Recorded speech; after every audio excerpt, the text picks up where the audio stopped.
Well, hello everyone. I think we got it working. Unbreakable Speckled Band. That was an actual Sherlock Holmes thing. Wasn't it a snake? Alright, it's been a while since I've read any Sherlock Holmes. Shocking, I know. Welcome back to the channel. My name's Twice, and today we'll be continuing on with case 2 out of, in a corner of that, I guess, small, 10 dark of room, the Great Ace Attorney Sholmes and I Chronicles. waited with bated breath. In time, there came from the ventilator a hiss and a soft, almost growl-like sound.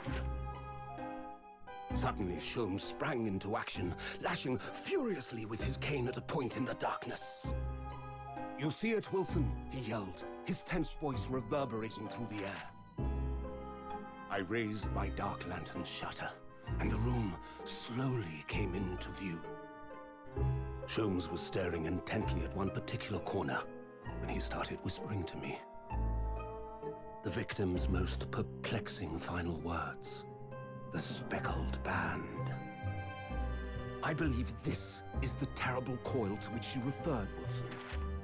Yeah, okay. In front of us was an Was enormous indeed. adder, its fangs bared as it threatened to strike.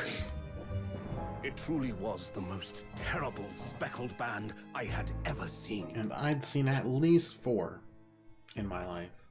4 whole snakes.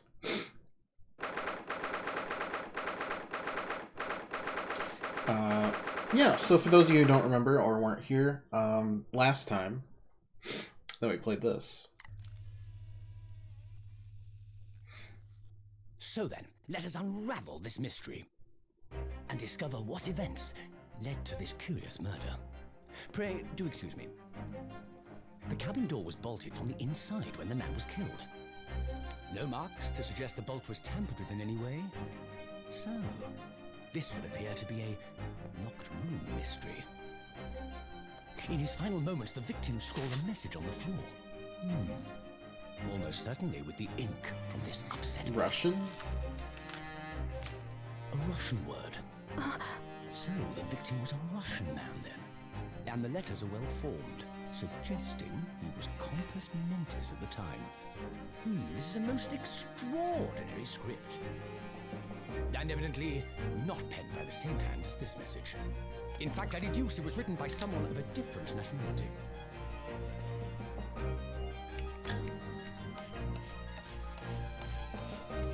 This paper seal was placed just prior to the incident, by the victim himself, I would venture. Well, what have we here? Who are you, and what do you think you're doing here? That's no Russian. one must touch before maritime police come. We must wait. That won't be necessary.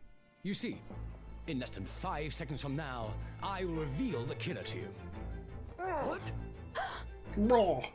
Don't be absurd. This is murder. I need cabin locked from inside. Ah yes, the locked room.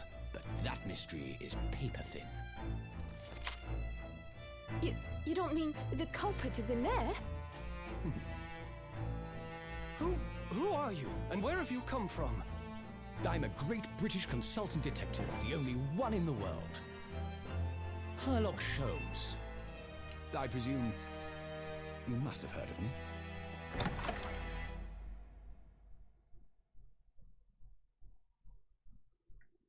Alright, well, for those of you who didn't catch anything that happened in the first case, we were accused of murder, as you tend to be in the first Ace Attorney case of a new attorney.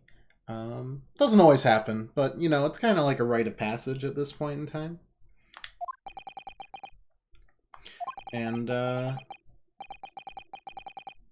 then we were basically not conscripted. We were coerced to go on, once we cleared our name, coerced to go on a journey to Great Britain to learn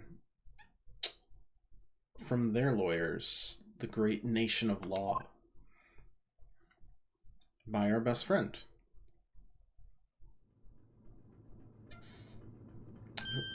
who looked remarkably dead in that cutscene. So I wouldn't say I'm super shocked. Kind of is, again, another Ace Attorney like trope. Mentor character immediately dies. If they're trying to specifically mirror, like, Phoenix Wright's journey, considering this is Phoenix Wright's, like, great-grandfather or something like that.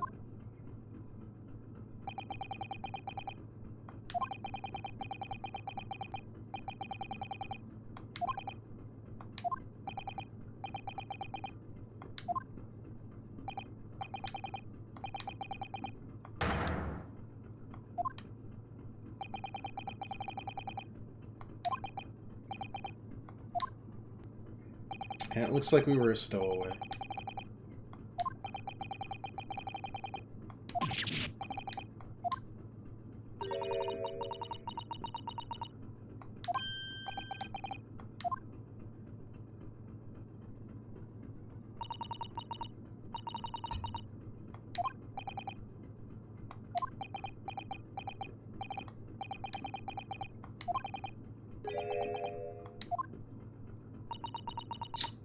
And since we were a stowaway, we didn't hear or see anything that happened. Kazuma. Why, he's right there on the ground.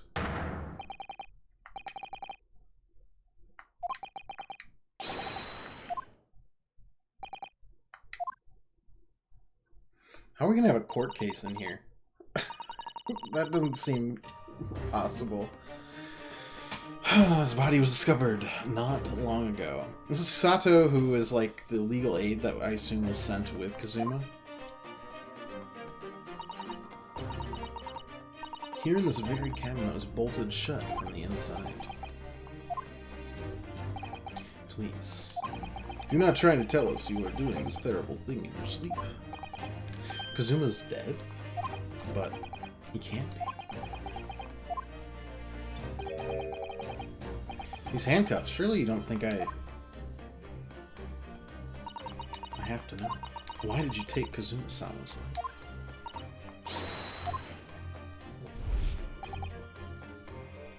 I'd be blindsided if I hadn't played multiple Ace Attorney games before this. This one's just kind of like, yeah. This was just 2 short weeks ago.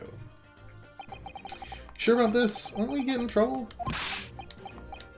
Ha ha ha ha ha ha. Don't you find it fun being a stowaway? Besides, how else could you come to England with me to study? Probably something else when they brought your luggage in here earlier, though. The way that Russian crewman just tossed your traveling case onto the floor, I thought I was going to die. Yes, I still can't quite believe that. I really didn't think you'd be able to fit inside my trunk. Did I kill him for that weird sexist insult? Because if so, I mean, yeah, sure. Why not? Honestly, I thought I'd broken every bone in my body. Well, it's about 50 days till we dock in Great Britain. But if you can find yourself to my cabin here, I don't expect anyone will discover you. Unless I get murdered. Nudge, nudge. You get those feeling that the Russians wouldn't be very forgiving of a stowaway. Well, they're a sturdy bunch, that's for sure. What's that supposed to be? What I want to know is, why do we need to keep it a secret from the young lady? From our faithful judicial assistant, Mikitoba. From your close friend, more to the point. Surely we can confide in her, couldn't we? I don't believe she'd give me away. No, but if she knew what we'd done, that would make her guilty by association. It's best that only you and I know about this. I suppose so. Anyway, it's about the time that the steward is supposed to come and clean the cabin.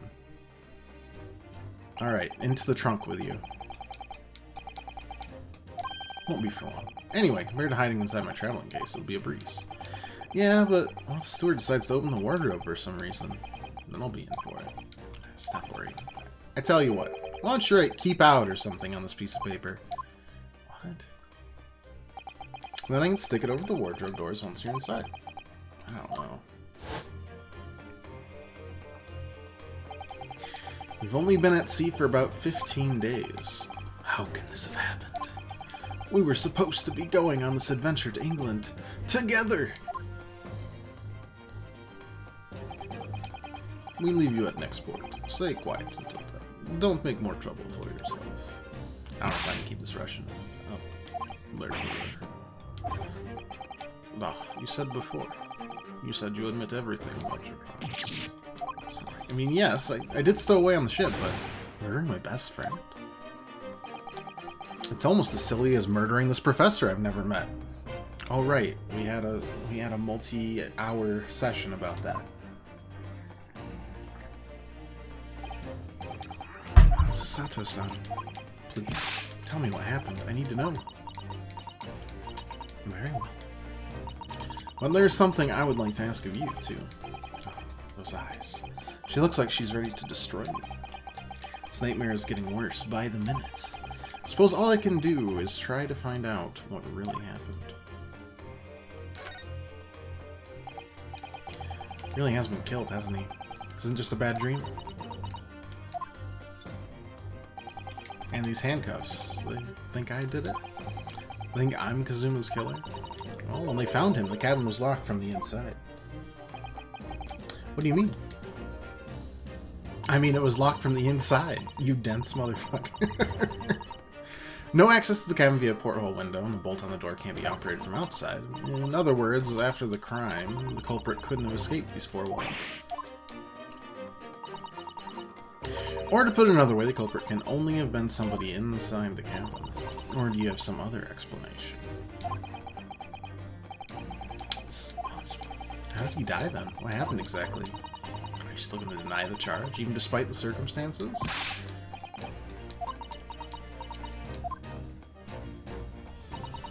Cause of death is still undetermined. They don't know how he died. Ship's doctor examining the body, but of course he had no post-mortem analysis experience, so I don't suppose we should learn more until an expert's been consulted at our next port of call. So, presumably that means there are no obvious external signs of injury? That's true, yes. Poison. I feel like they just throw the snake in there just to really throw you for a loop. I mean, it could be poison, I suppose. It just seems like they're guiding your hand in an effort to dissuade you from the correct answer. Whatever you say. You were in the cabin, after all. Well, yes, I was, but... music for this game has been exceptional. Probably one of my favorite soundtracks of the series.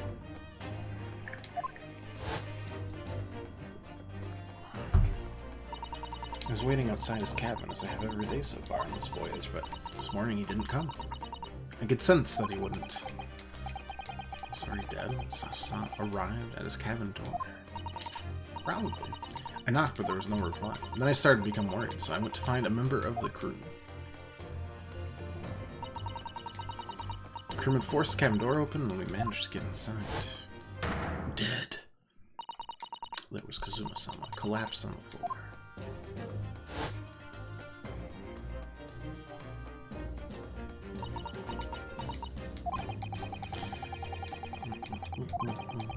I had no idea anything had happened. I must have been asleep in the wardrobe somehow. I wish it wasn't the case, but it's just very hard to believe. Well, it's all very hard to believe for me too. Trust me. Now I've told you everything that I know, so it's my turn to ask you a question. Yeah, alright. It feels so heavy. It's still throbbing like anything.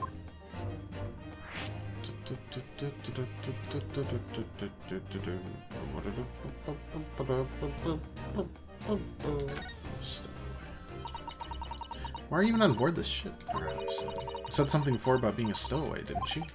Oh, yeah, I'm afraid that's true. It's 2 weeks since we left Japan now, and I've been shut up in this cabin the entire time. I had no idea. But how could you have occupied Kazuma-sama's cabin for so long without him noticing? Oh, that would have literally been impossible, obviously. Yeah, of course. Kazuma invited me. He wanted us to go to England together.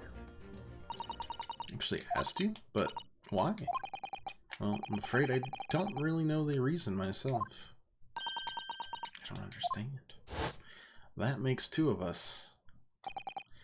Kazuma, why do you want this? What's the real reason? Bold. Why go to such extreme lengths to smuggle me to England with you?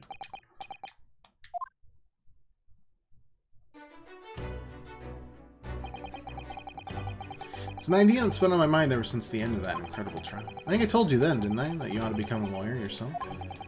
Well, yes, you did say that, but I didn't think you were serious.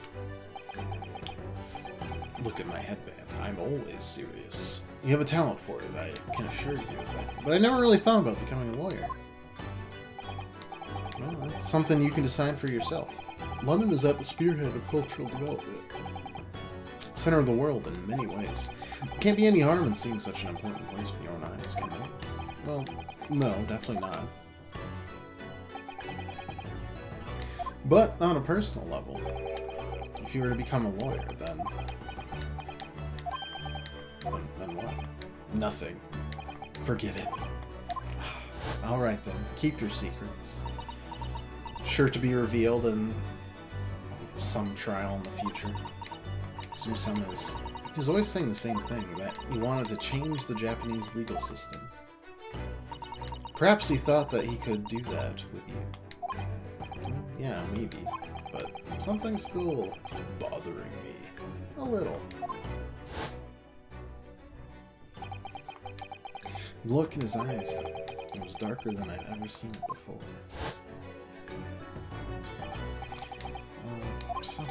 I'm sorry we kept it a secret from you. I'm stowing away on the ship, I mean. If I know Kazuma-sama, I expect he was trying to protect me, to avoid me becoming guilty by association. That's exactly right. Okay.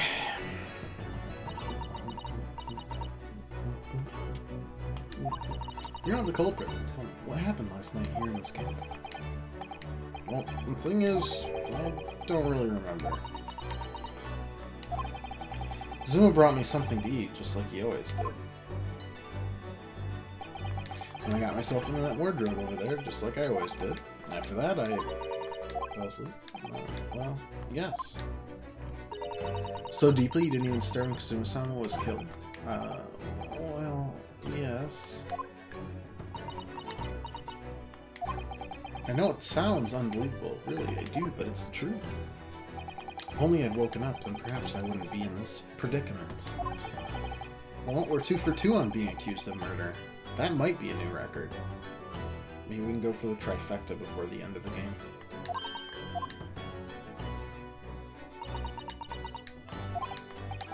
Something wrong? Oh, no, it's... Please. I have to believe me. I didn't do it. I really don't want to doubt you, but the trouble is, there is no one else who could possibly have done this.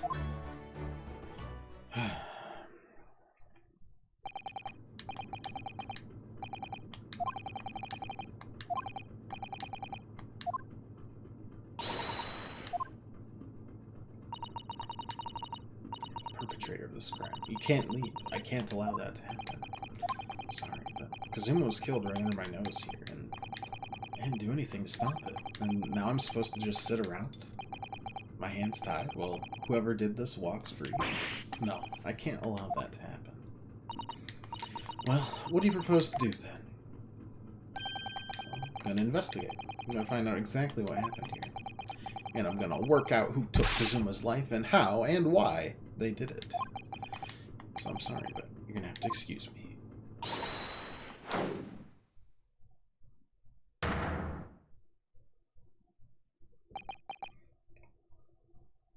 How am I upside?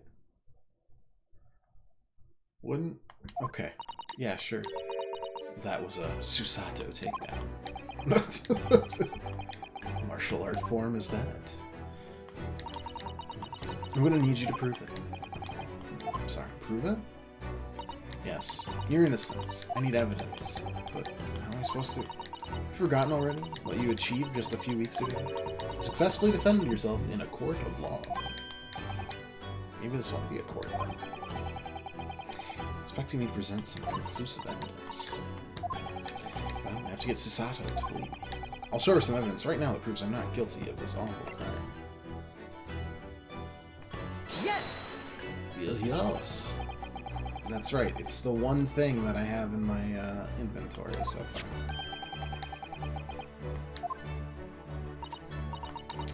Yes, it was. I remember clearly. Thought so. Sumo always put it in place whenever I went to sleep in there. Just in case Captain Stewart or another crew member decided to inside. So, naturally, he did the same last night as well. Oh, of course. Oh, excuse me.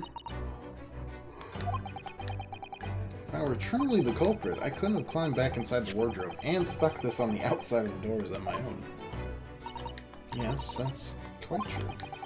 In other words, it's impossible that I killed Kazuma.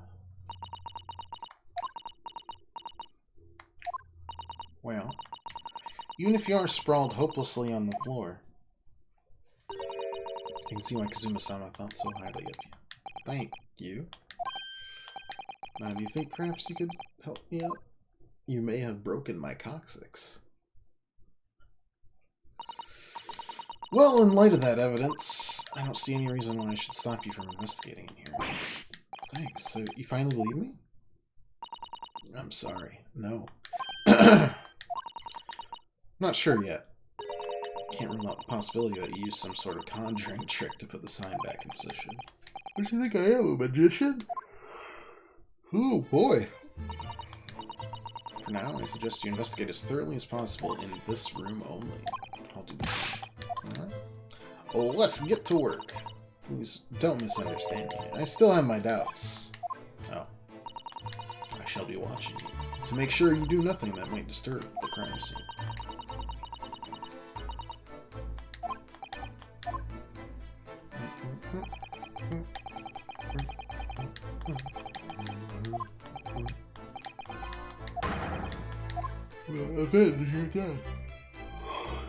Okay, well, let's go examine stuff, shall we?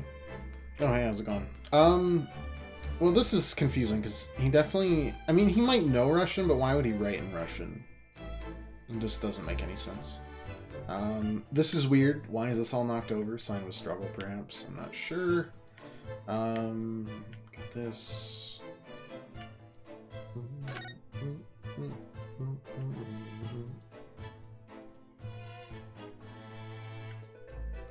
And then we've got that, too. So if he didn't write it, someone was in this room at some point. Framing... me? I guess it depends on what the Russian says. Well, yes, that is a vent.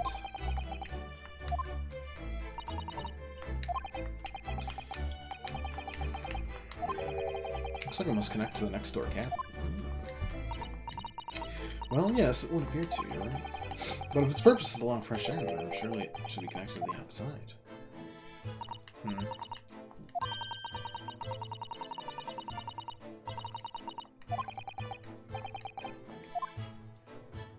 Dear, that won't do. What's the matter? Whenever I'm examining things, I always find myself so focused I forget to look around properly. Oh, yes, that's not good. I don't suppose you're as foolish as me in that regard, are you, Naruto-san?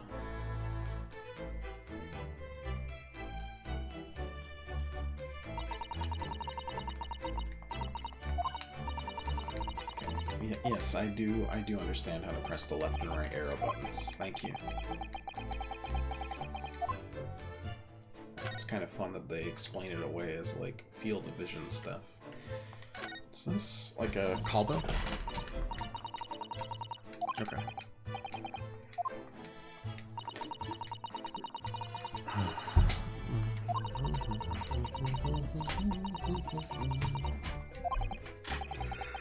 Why so sleepy at the end of the week? Makes this a real yawn. I'm like accidentally creating my own sleep stream.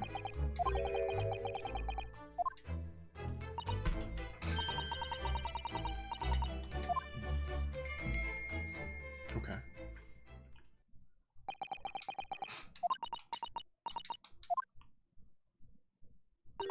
I suppose nobody comes for lowly Japanese people. No, I'm sure it's just that everyone is busy, that's all.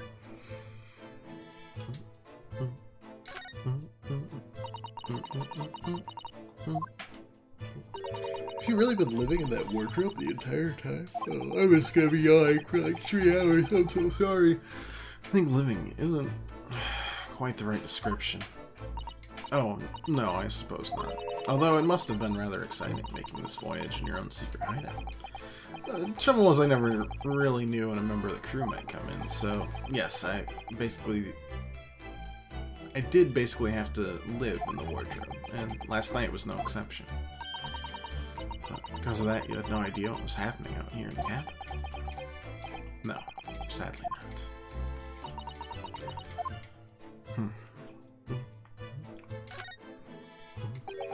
Books have fallen over on the shelf. Look, they've all toppled the same way.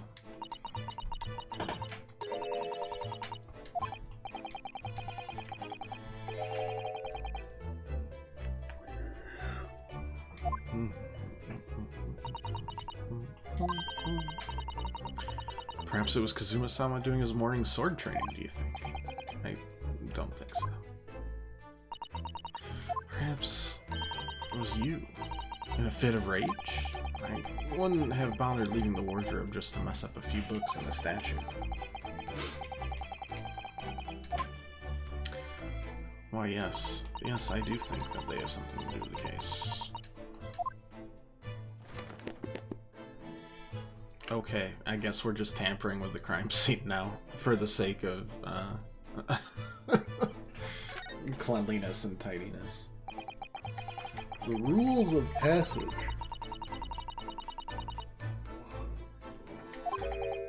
Passengers must not keep weapons or other dangerous objects in their cabins. Okay, well, we failed that one. There was a sword. Pets are also strictly forbidden. Well, if there's a snake, that is also failed. So we might be over 2.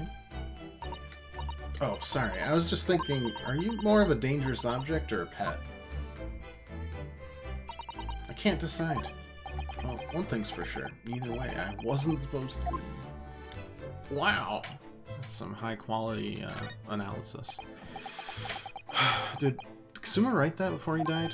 Looks like it's written in ink.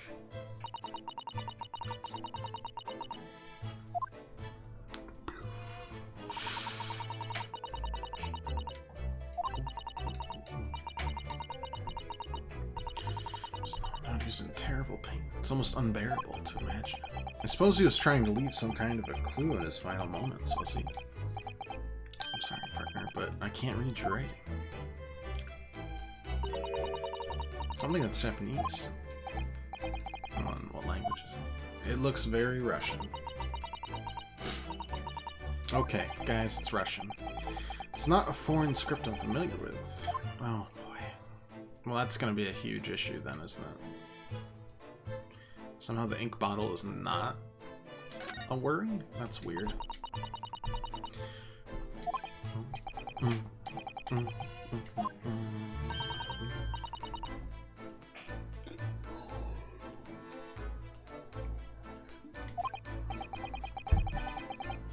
That's actually how I stowed away on the vessel. It's brought aboard inside that case.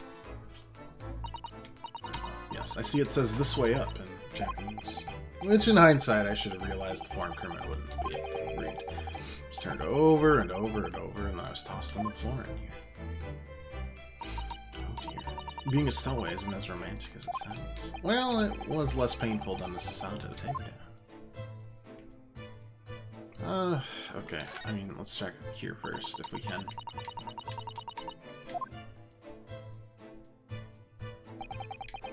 London Diary. So didn't even make it to his destination. So the last entry is incomplete, which means, what, he was in the middle of writing it when the incident happened? Let's see what it says. Could be a valuable clue. Never mind. That's out of the question. Kazuma-san may have departed this world, but you must not read his private... We are trying to investigate a murder! He's dead!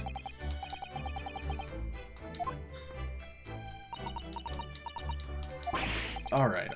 I won't read it.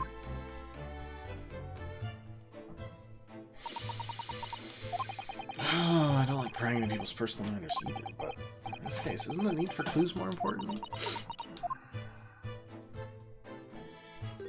Hello. wasn't there a minute ago. As far as I can tell, it looks like he might be European. Oh, how did he... You've noticed the man too, have you? I have no idea who he is or how he got in here, but he looks suspicious and tall. Suspiciously tall! Ramazan, don't tell me. Do you really not know who that is?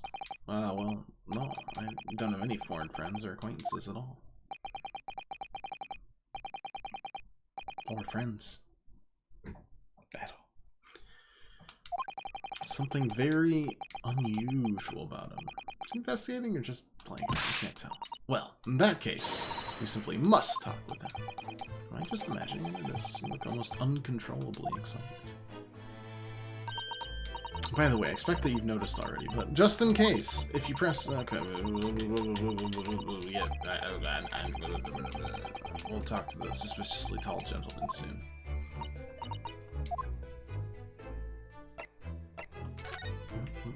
But, not right now. We're gonna figure out what the heck's this. Half of a bell? Or glass, maybe? And a scuff mark.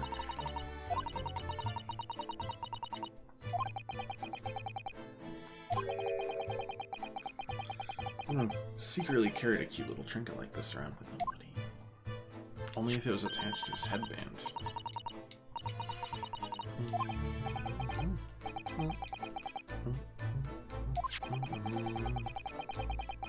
Okay.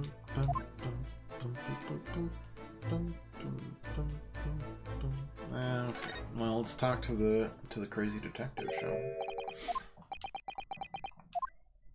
we? Excuse me, do you have a moment? Shh. This is a critical point in my investigation.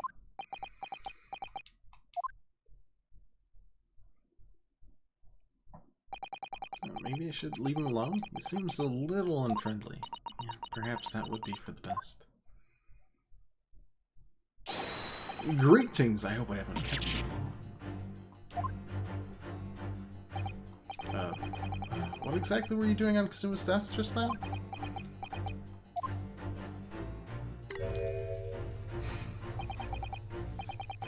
Ah, I see. Fascinating. Sorry? What do you see? Feels like he's looking right through me. Oh, yes, everything is clear now. The train of reasoning has run its course. My deductions have crystallized. You have been in Afghanistan, perceived. Just recently returned, if I'm not mistaken. It's a little too topical. Sorry? What? And now, whilst venturing toward foreign climes, you find yourself in a most troubling predicament. Well, that's true at least. How? Sato, I'm not from Afghanistan. The deuce did I know that, perhaps? It was really a most elementary deduction, hardly worth explaining. You perhaps managed to deduce anything else? But of course, a great many things. There is no mystery, my dear madam. For example, you have fled your native land of Russia, being, as you are, a merciless revolutionary. Okay. Afghanistan, Russia. You leave 16 victims of assassination in your wake and now travel to England to blow up the Crystal Tower. And when the Barabond occupant of this very cabin discovered your identity, you ended his life too. Yes, I believe that summarizes the facts beautifully.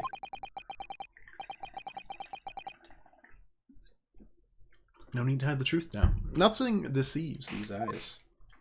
Okay, so Sherlock Holmes is an idiot. Nice. Just to be clear, you're talking about me, right? Certainly I am. Do you see another in this cabin who fits the bill? A Russian assassin with 16 victims to his name? I don't even see one person who fits the bill. So it's true. It was you who did this to Kazuma. What? And you're plotting a revolution, too. It's shameful behavior, Nara. Absolutely wicked. No. Listen, there's no way I...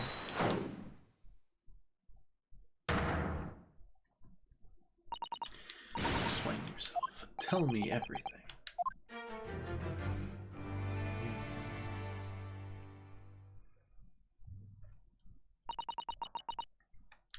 We should do it. Guys, I'm not a Russian revolutionary, obviously. Oh, forgive me. And as for you, what kind of deduction was that? You were just saying the first thing that came into your head. But was I not right? Whilst venturing toward foreign climes, you do find yourself in a most troubling predicament. Do you not? Well, yes, maybe. Ah! There you have it, you see? What do you make of that, Well, to be honest, this ship is en route to England, and I'm in handcuffs at the scene of a murder, so not really sure you could call it deduction. It's more plain observation. Indeed, an observation, my dear boy, is the basis of all deduction. My method is founded upon the observation of trifles, you see. I announce my findings with brassy certitude, and more often than not, I'm right. I don't think you introduced yourself. Ah, my apologies. How remiss of me. None other than the greatest detective of the century known to men and women the world over. The indomitable Herlock Sholmes!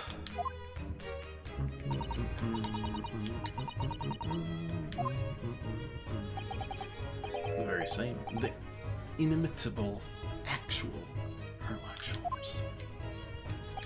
Well, do you know this man? Sato-san? The most famous detective in the world? Naruhodo-san. Of course I do. There's no one who hasn't heard of him. Why am I living on that? We must ask if money's deduced. We've worked out the entire case already, I'm sure. Why do I feel uneasy about this? Alright, great detective, what do you got?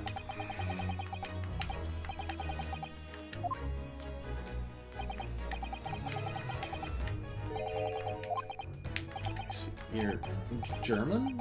A hairlock, was it? No, I have no hair. I have hair. Just call me Sholmes. You can read all about my exploits in this exciting London publication. Yes, Rand's magazine, full of wonderful short stories and interesting articles from Great Britain. I never miss an issue. I have it sent all the way from England. Ah. Old-timey manga. Got it. So, you're the protagonist in a series of short stories, then? Indeed I am.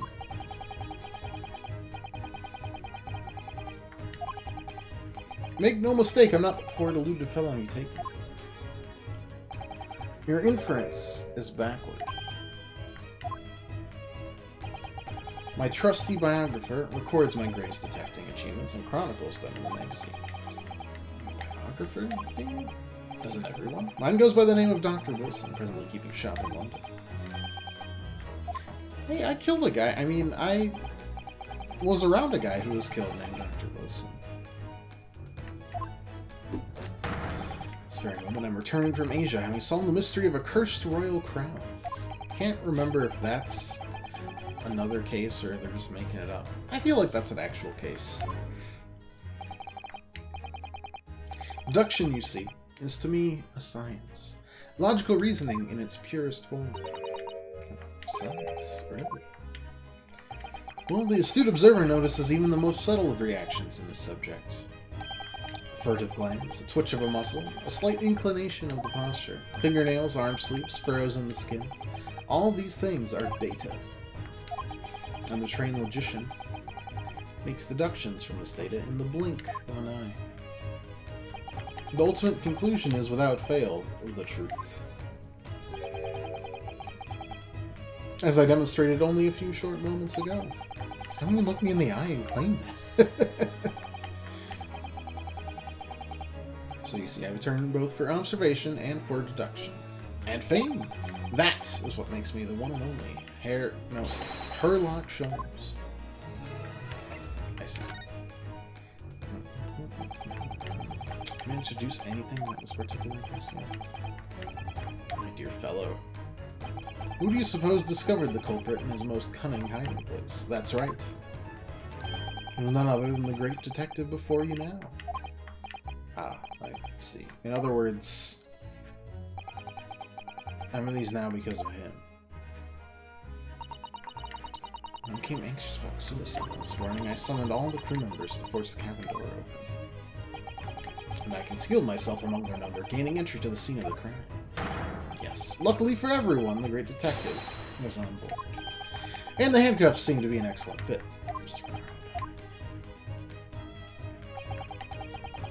The very moment I laid eyes on the scene, 2 facts were immediately apparent to me. 2 facts, you say?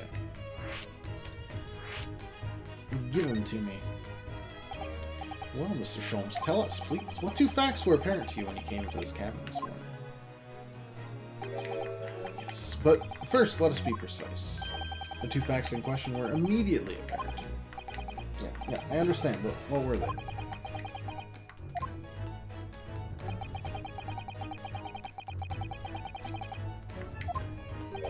Number 1, the cabin was locked from within, rendering escape of the culprit out of the question.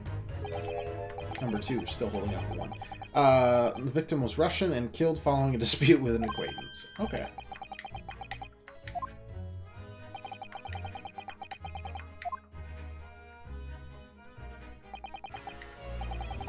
Russian word for wardrobe. Okay, so this was literally just a frame job. Do you really think Kazuma-sama could have left a dying message in Russian? Well, in their final moments, many find their native tongue filling their head. For this young man, Russian. Kazuma was Russian, was he? Well, initially I considered Garderob maybe the name of the killer, a certain Robert Gard, perhaps. But in the interest of thoroughness, I decided it would be wrong not to look inside the wardrobe there. Where we found me sleeping soundly. Quite so, found you, the renowned Russian revolutionary killer. Why is it that I'm Russian too?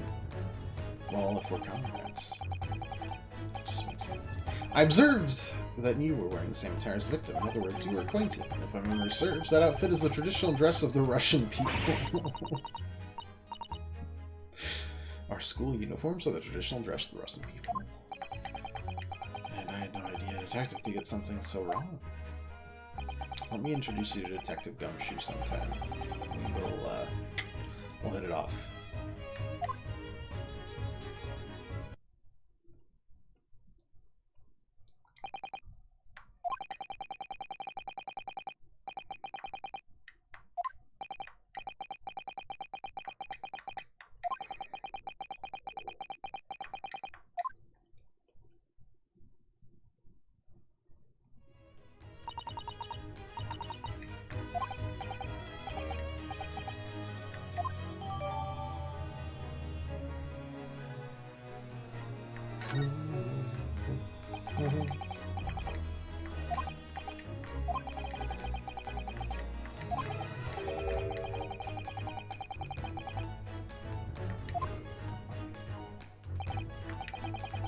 Oh yes, the train of reasoning that led me to the truth.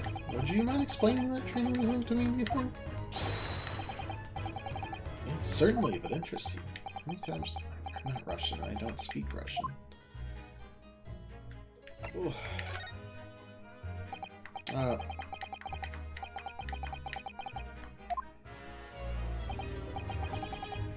The now famously accurate troubling predicament you find yourself in. Well, actually, it was the other details that I was more hoping to discuss. You know, the merciless Russian revolutionary and the assassin of 16 part. Ah, yes, the more sordid details. It's a fairly commonplace deduction. Here we have this morning's paper. The main headline reads, Revolutionary Violin Bolshevik flees Russia via Shanghai.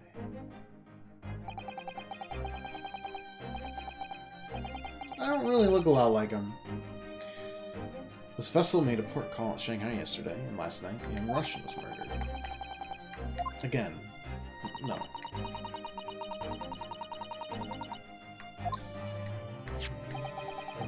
Simple act of reasoning to realize the culprit of this crime was the same merciless revolutionary, one who would kill the very man who helped him to escape after his true identity was discovered. Yes, you, violent Bolshevik. No. How could that be me? I don't look anything like this man. Just look at his face. Look at the schnoz, man. Look at the beard. Well, you're a fearsome revolutionary, after all. Therefore, you have no doubt learned to revolutionize your appearance as well. And I might add, your name does not appear on the ship's passenger list. Need I say more? Well, that's because I'm a stowaway. What the other details? The 16 victims of assassination blowing up the Crystal Tower? Yes, the journalist clearly interviewed the man and printed all those particulars in the article. Needs the man has perpetrated thus far and those he is plotting. Yes, everything about this revolutionary Bolshevik was included. There can be no mistake. Do revolutionaries usually agree to interviews with newspaper reporters, I wonder? What the part where you just said I was returning from Afghanistan? Also quite clearly stated here in the article. Bolshevik has recently returned after a period of subversive activities in a war-torn region of Afghanistan.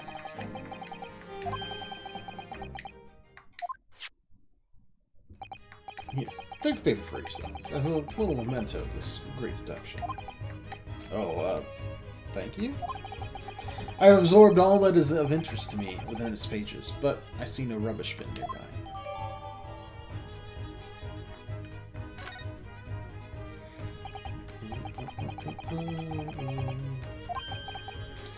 On the back.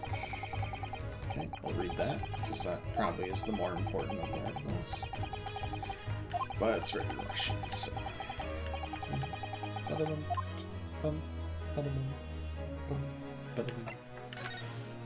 Or are you just investigating Herlock? Ah, yes, the victim. Notice anything useful? Anything at all? Observe for a moment the desktop of the victim. We see that the victim was engaged in penning some text. London diary. Kazuma was keeping notes of the trip. I don't think you should read his private writings. It could upset people. Tragic, and something you ought to perhaps elucidate before the act of reading. You mean you've read it all already? It is my business to know what other people do not. Yes, believe it or not, I know a smattering of Japanese. Oh, I see. Well, you're about to know what a Susanoo takedown is. Susanoo, aren't you gonna tell the detective with one of your trademark takedowns? I'm sorry, not Hardison. What on earth do you mean? Life is unfair. Right, no.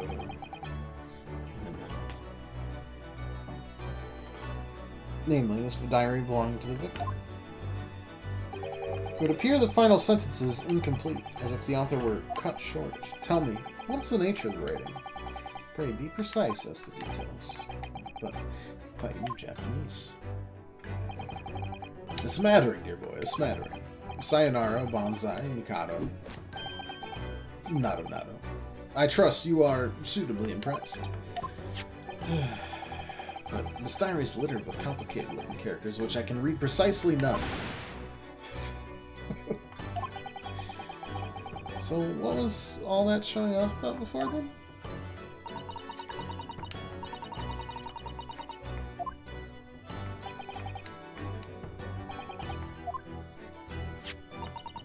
Final entry consists of just two short sentences. The first reads, 1:23 a.m. I can hear a faint whistling sound. These are very deep waters. Second sentence reads, 1:35 a.m. What looks like some sort of speckled band is dangling from the ventilator grill.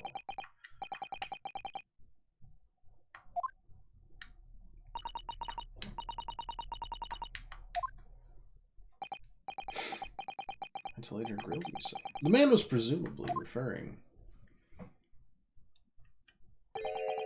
to the lattice there, which connects to the adjoining cabin.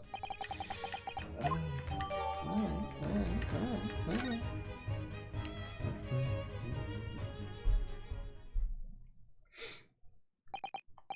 So, I believe I've given you enough to consider for the time being, at least. Do you have somewhere to go? Well, as it happens, the victim's writings in his diary have piqued my interest.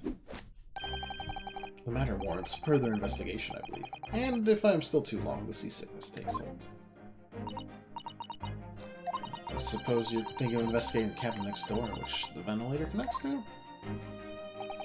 Great detectives are a curious breed. Our minds rebel at stagnation. We crave mental exaltation. So yes, I intend to investigate. Hence the truth will become clear soon enough. Perhaps that we could go with you? No, that would be somewhat complicated. Well, a simple glance at your wrist should reveal the answer. These.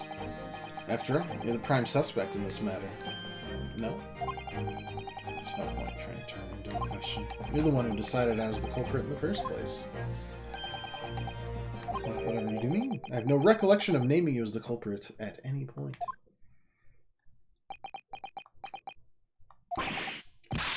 You just said it only a moment ago.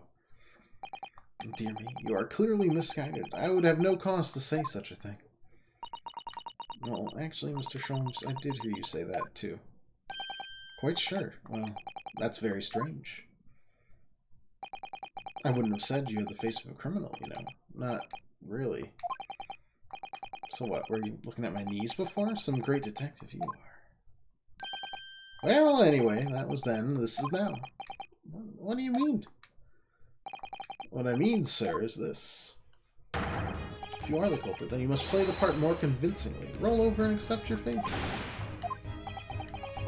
I was just being plain rude. Hey, Barret. How goes Murloc moans? Moaning Murloc? Going great.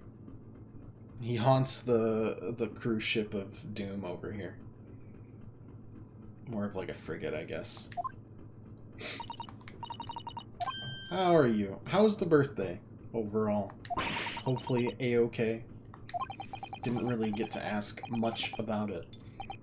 I was, okay. Busy. Oh.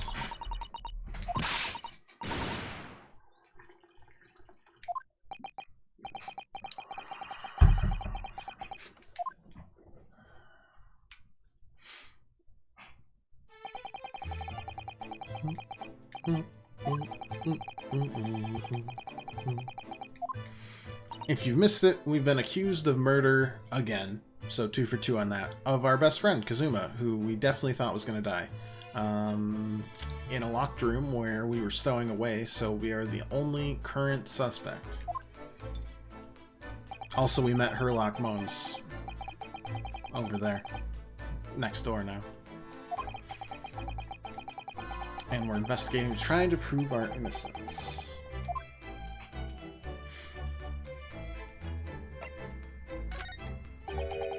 Oh, right, we can't move. Derp. I mean, what else is there to, the chicken leg, I guess. Why is this on the floor? My dinner from last night, a roast chicken. It was really tasty. It was very delicious, wasn't it? But, did you eat it on the floor yet? I'm not a dog, Susato. I ate at the table, of course.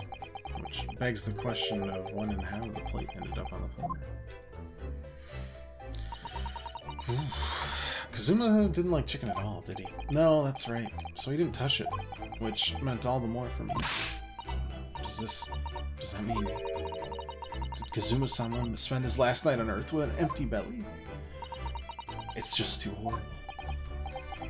Now I suddenly have a guilty conscience and an aching stomach.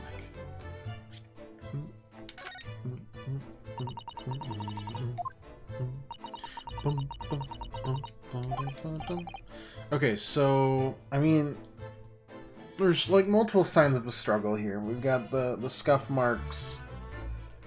We've got the bookshelf that was knocked over. We've got this that was knocked over. But why wouldn't we wake up at that?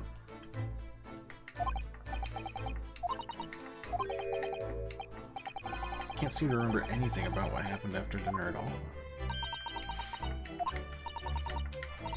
Perhaps you are responsible for what happened to Kazuma. I played a game recently where the culprit had that you played as just conveniently had amnesia about the like 8 years that you were trying to investigate, and then after you finally discovered it, you were like, "Oh no! How could I have done this?" No thanks. No thanks on the ass pulls, please. Put some actual thought into your solutions and stories, please. Thank you. I'm still upset about it. Just glad I did not. It was just on Game Pass. Oh my gosh. Ridiculous. Will that be my most hated game I played this year? Perhaps. We'll see. Year's not over. We still got like 4 months left. I'm innocent, so why shouldn't I be able to? I'm innocent of everything but being a stowaway. Okay. Kazuma made me, is all I have to say about that. Did not use the sword, which seems odd in a struggle. Oh, we clicked on the sailor instead. Would you mind if I investigate a little outside? Grandmother told me Japanese people do not make jokes, but it is not true, I see. Sorry? The criminal asking prison guard to help him escape. Very funny. We're in the middle of the sea, there's no chance of me escaping. Yet. You stay in this cabin until next port, then it is up to Hong Kong police to decide what they do with you. You stay. Alright, well, there's no point in trying to appeal to this man's better nature. Okay, so sword done. Let's check the lock.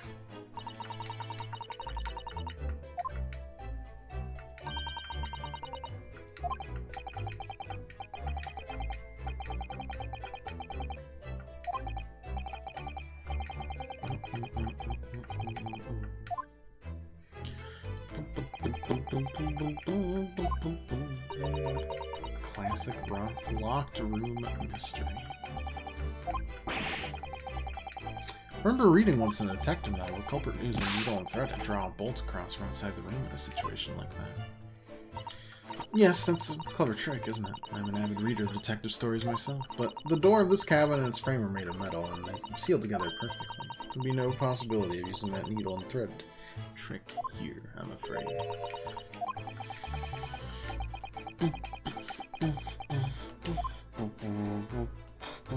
Hello.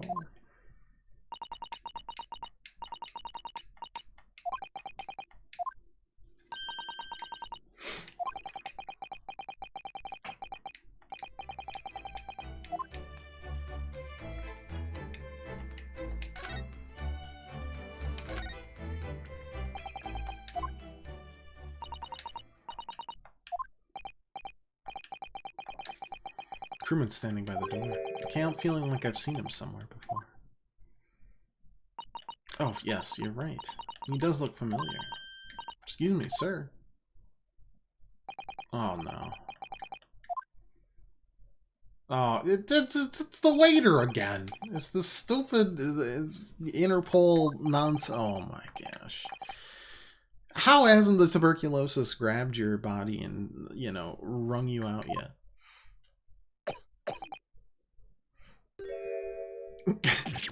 This isn't a fun personality quirk. This man is dying.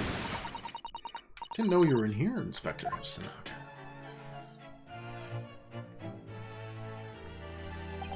Oh, hello again. What are you doing here? I think that should be my line. I was so stunned when I saw you, my heart stopped. Nearly stopped, I hope. I received some special orders to go undercover as a member of the crew on board this ship. Again? Certainly seem to enjoy undercover work, Inspector. If there's anything I can do to help you, please ask. I expected to see this man on board, but perhaps his presence can help me out of this hopeless situation. I don't know about that one.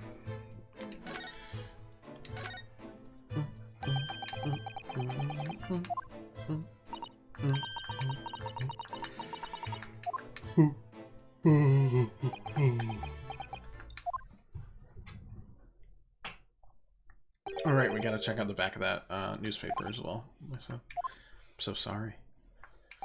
This is all my fault. I take full responsibility. For what? My orders were to act as Sogi-san's bodyguard. It was Minister of Justice Jacobu who pushed for this overseas study tour to go ahead. And he entrusted me with ensuring that Asogi-san reached Great Britain without being assassinated. Well, guess what? You done goofed. How could that have even been a possibility, though? Not sure. But these are complicated times. There are tensions between the world's greatest powers. Minister Jacobu said we should be prepared for all eventualities. Yeah, if it's the turn of the century, like World War I's coming in like less than a decade. Ish. Obviously, we couldn't give Asogi-san a visible security. Why not? Okay. Whatever. Obviously, this worked much better.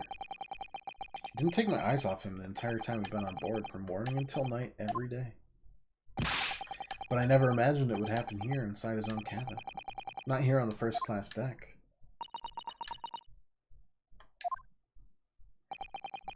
I failed miserably at my assignment, and Asogi-san is dead as a result.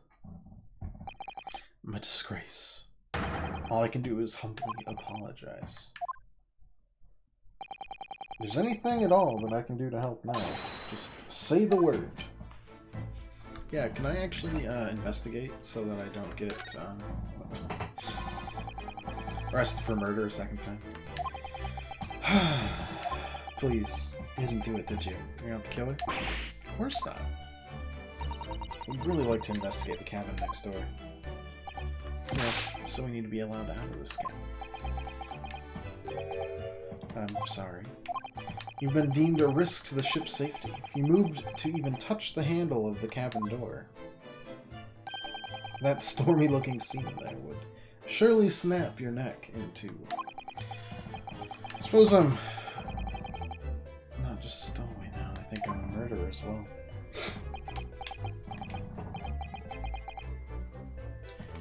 Would it be possible to give me something to work with, do you think? I'm gonna need something persuasive. What do you mean? Well, if I had a solid reason why the next door cabin should be investigated, for example, I'd do everything I could to persuade the captain to allow it. Really? I'd lay my life on the line if I had to. I don't see how...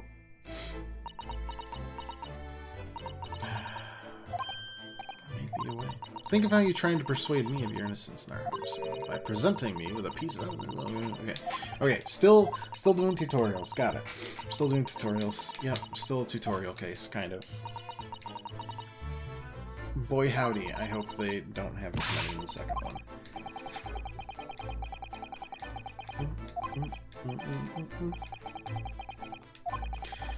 Okay, let's present with oh,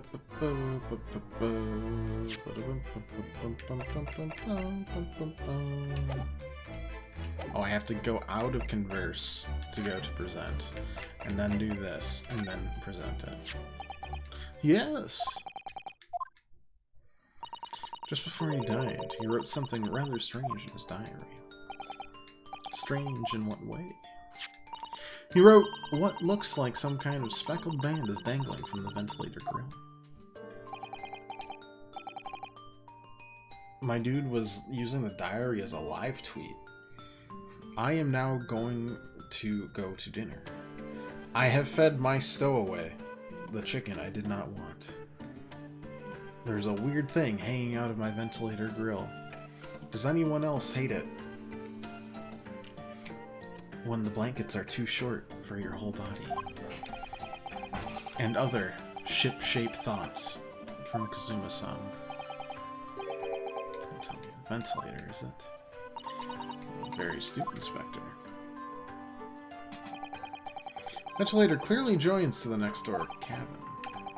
So if we could investigate in there, we might be able to work out what the speckled band was. Alright then. Can't leave this cabin at the moment. I'm stuck here until we arrive at the next port. Captain has given me strict orders to guard the scene of the crime, you see. I'll have to entrust the investigation to you. You're willing to do that? Yeah, as long as you don't leave the first-class cabin area. I'm afraid I can't remove those handcuffs, though. What about the captain? Ashkin against his direct orders. It's okay. I'm gonna die soon. I'm a man of my word. And I promise you that I'll lay my life on the line if that's what it takes to convince the captain. After all, I failed to keep Asogi-san safe. This is the least I can do. Alright. Finally. There's a bunch of, like, Elden Ring news. This has nothing to do with Ace Attorney, but there is also rumors that there's going to be a new Ace Attorney announced by the end of the year, which would be pretty exciting. No, there's a bunch of Elden Ring news today, but I've decided to try to skip as much as possible and just, like, go in as blind as humanly as much as I can, basically. Will it work? I don't know. I'm pretty weak. I'm pretty weak-willed, but I've been trying to, like, hold off on trailers and gameplay impressions for the most part. On this, and then also on, like, movies that I know I'll see. Movies or games that I'm not sure if I'll see, yeah, I'll watch trailers left and right just to see if it is actually something I want to, you know, invest time into, but trailers these days spoil a heck of a lot, so I watch, like, initial trailers, sure, to get a vibe, but past that, wow, that guy can't, he's got too many muscles. He's got a crop top. He looks enormous.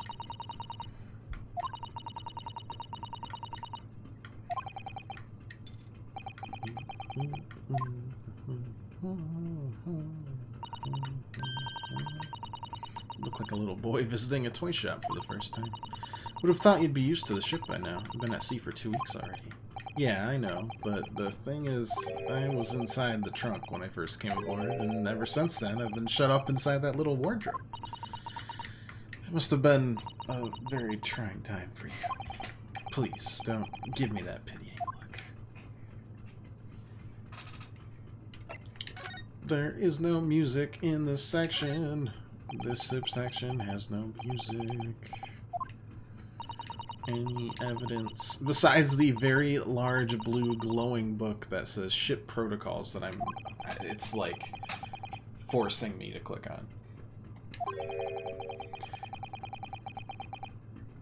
How is it that such a huge lump of metal doesn't just sink to the bottom of the ocean? Buoyancy is a hell of a drug, man. It's quite simple. Well, consider the Japanese archipelago. The islands? Yes, they're not metal, but they are enormous lumps of earth, many, many times larger than this ship. And they don't sink, do they? They're also not, that's not how, no. If they were, no, that's not how it works. No, islands don't float. They're still connected to land. If they weren't, then the archipelago of Japan would then start floating all over the place based on currents. Oh god, I can't handle that. Oh.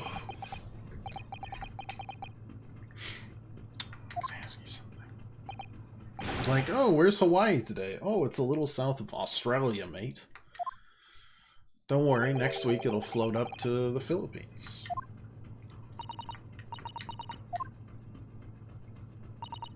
Good day, Mr. Sailor. I'm so sorry to trouble you, but could I perhaps ask something of you? You little third-class late. Oh my god. Seem to have caught the sailor on a bad day, son. I am not Sailor. My mother gave me name.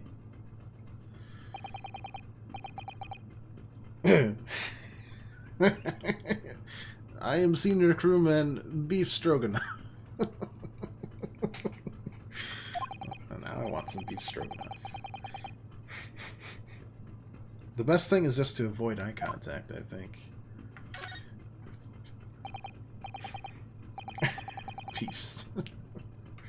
Mr. Stroganoff, about that first-class cabin area? Here we are on the finest part of Buria's steamship for very important persons. What sort of very important persons? Government officials, kings, queens, traveling in secret, many important persons. That is why I'm always guarding this place. Gosh, that's amazing. But somehow I let stupid Stowaway inside. I want to pick you up and throw you into the ocean. But Stroganoff is not animal. Thank you. If I may, I was wondering, is the cabin next to Mr. Sobeys currently occupied? Da. Or nah. I think that was da. Then yes.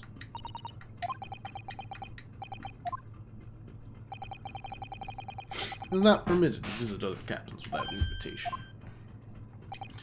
Well, sounds like there is somebody in the next door cabin at least.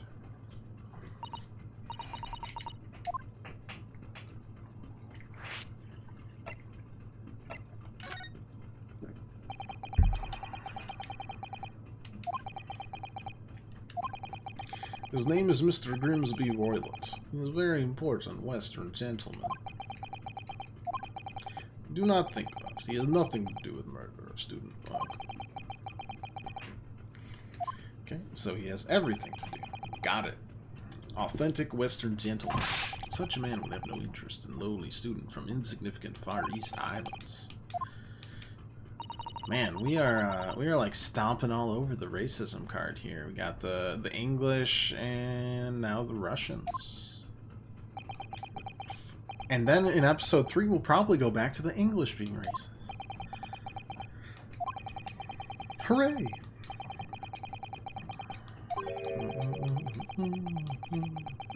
Haven't heard anything from next door cabin.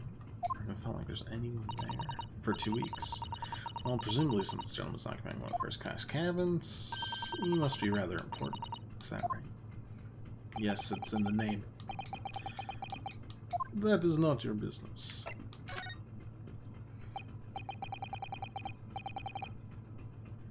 This guy's shaped like this. He's got the old candy cane tan. Classic in the far north.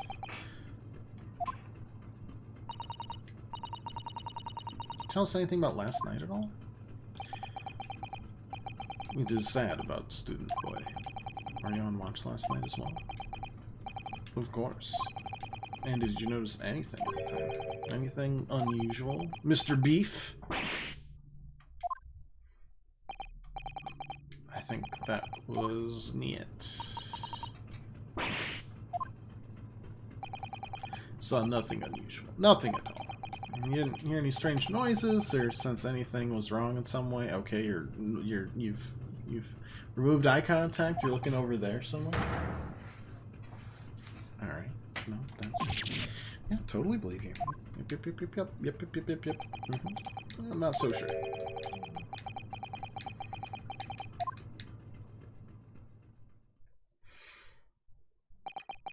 That's enough. I cannot say more. It is time for me to report to Captain. You must return to Captain. Yeah, alright. Bulkhead to second class area is staying locked at all times. You escape when the lobster whistles on top of the mountain, or as English say, when the pigs fly. Yeah, I understand. Time to look over this really cute book.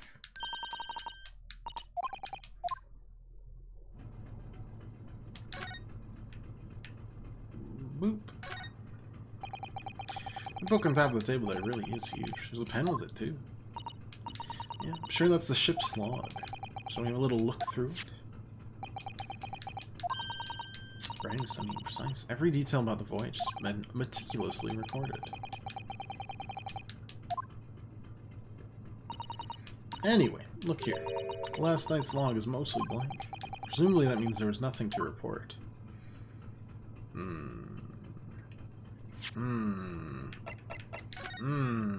What's on the backside here? You want me to look at this? This is interesting. You found something relevant, Naruhodo-san? Well, no, I mean, it looks like it might be interesting. I can't read a single word, I'm afraid. No, nor can I, but look at the picture! Perhaps it's about a beautiful young Russian princess, do you think?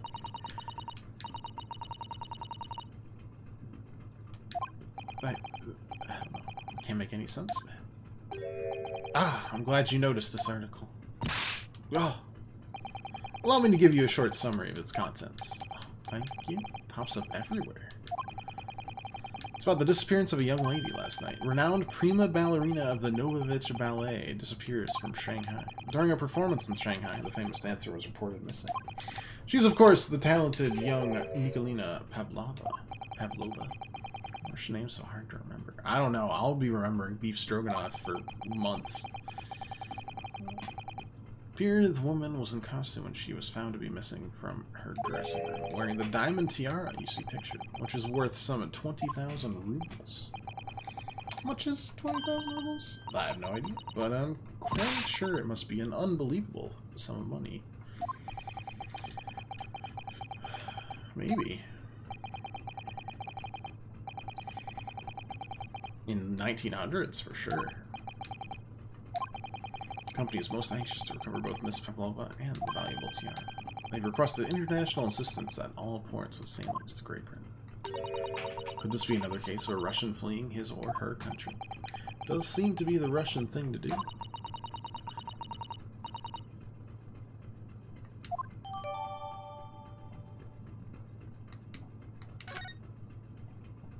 I don't know what that's supposed to... Oh, no, I clicked on it again. Let's just, let's autoplay this. Oh, boy. Well, hopefully it's shorter. Yep. Missing tiara. Shanghai. Conveniently, that's where we made a stop last night, but so is the other one. The Russian Revolutionary. So they might be tied together? I don't know. Okay. Yep. International. Yep. Yeah. Okay. I'll never get B and A mixed up again. Good lord.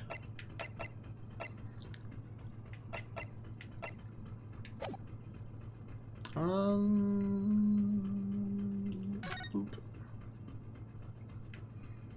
Let me in. Let me in. Cabin next to ours. The one the ventilator connects to.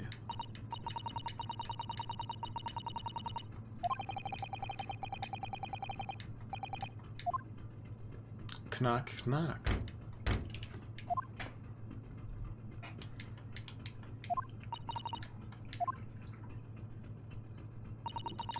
We're out of luck, it seems. There's no one in there to help with our inquiries. Okay. Is this a thing? It just seems like a mousetrap.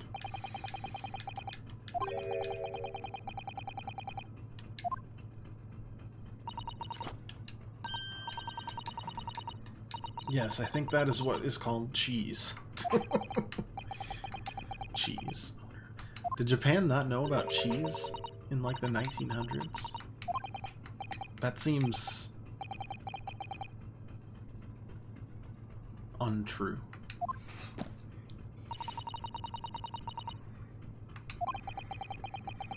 I don't know if that's something I want in my Google searches. Does Japan understand cheese 1900s? That'll just confuse all the algorithms. Hey, Spookster. How you doing?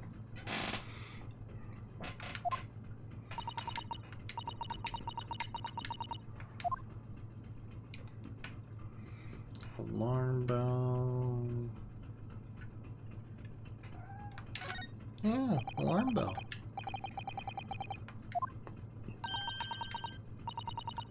Why are you meowing so much, man? I'm petting you. Oh, don't you knock over the switch. Ridiculous. Press only in times of emergency. Okay, well that doesn't seem to be a thing.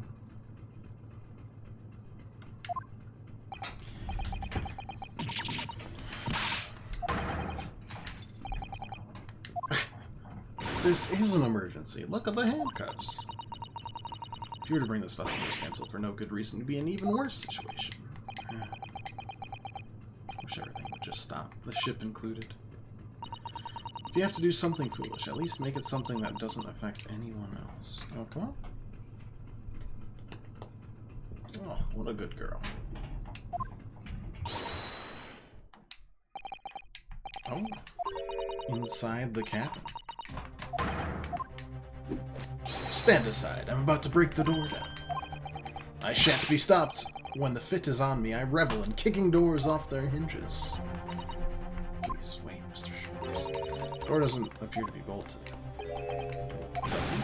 Then how the deuce can I dispatch this muscular urge? What, pray, can I kick? I think we should go in. There's no more time to think about stress relief.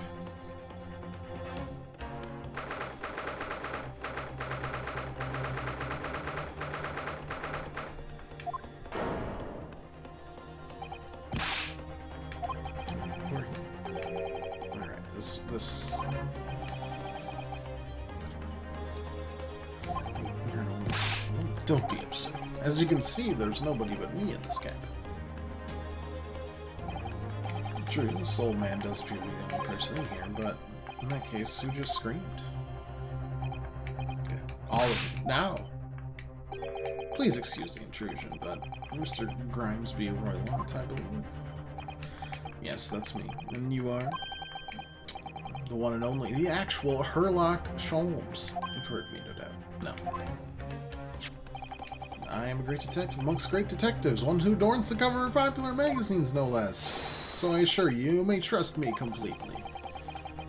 The man uses that magazine like a business card. Detective? I do not trust detectives. I can't tell if I need to do a Russian accent on this guy or not. It's supposed to be a Westerner. But we did hear a scream at one of those.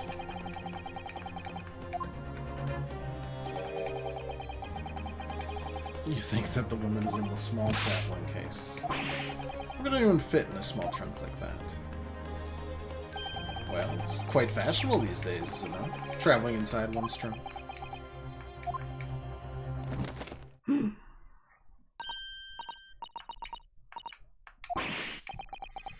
Case just shook.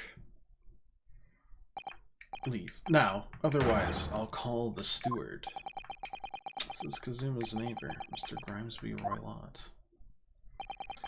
There's no doubt about it. The strange Russian man is hiding something. Couldn't agree more. Let's see if we can find some clues before that burly sailor returns. Oh, he just can't kick us out at all, huh? Alright. Sucks to suck, Mr. Rush. Oh, hello. Just chilling in there? Do you have a moment, please, Mr. Sholmes? You normally address me as Sholmes. That's what I just did, isn't it? I'll, Mr. Sholmes, what were you doing in there?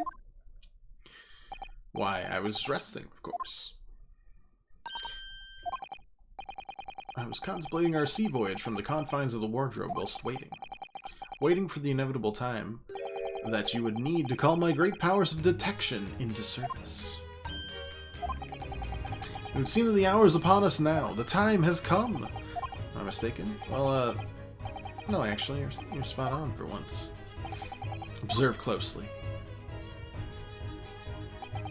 Our Russian host in this cabin, Mr. Roylott, is clearly trying to hide something. Do you know what is the most effective weapon to use against a Russian hiding a secret? Specifically Russian? What, borscht? Why? The truth, of course. Though it should be pointed out that such methods are not exclusively for the Russians. Can you imagine how the Russian will react when the secret he guards so closely is exposed? Would you like to witness it? Oh, yes, please. Well then, what you are about to see may well astound you. For I am about to apply my great detective's greatly admired great deduction to the case.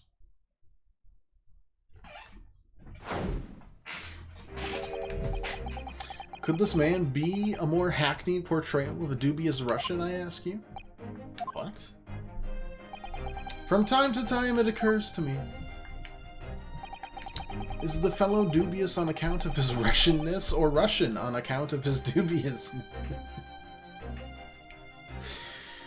Boy, the racism, the casual, like, little barbs go both ways, huh? I really don't think either of those things should be occurring to you. Or anyone. That's right, Mr. Sholmes. I know this man's beard and dark glasses are hard to ignore, especially on first meeting, but I once read, if it is a capital mistake to theorize before you have all the evidence. Your bias is the judgment. They really hate Japanese people. I mean, they hate... The English hate everyone, including themselves. That's why they colonized, like, half of the world at one point. The first case, the English woman was absolutely berating us. Now Sholmes goes after the Russians. What are you doing? Why are you peering at my face like that? Just as I thought. Yes, I have quite made up my mind now. There can be no other explanation that accommodates the facts, Mr. Roy. I have reached two incontrovertible conclusions. One, your true identity is that of a villain. Using those shears, you are about to end the existence of something most dear. Are you not? And number two, the other conclusion I've drawn. You are, at this very moment no less, in the midst of committing a most grievous crime. Beneath that beard, your mouth quivers with nervous tension as you realize you have been discovered. Boy, you are one ugly sleeper, cat. She's like that, just consistently. It's that underbite, man. We love ugly pets, though. As long as they're ugly in a natural way and not ugly like a pug who wants to die. And they're bred that way.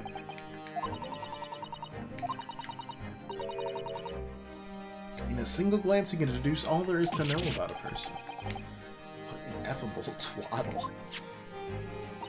Oh yes, I've read about it countless times in the adventure of Herlock Sholmes. Now I've experienced the astonishing impact of his great deduction firsthand. It's like a dream come true.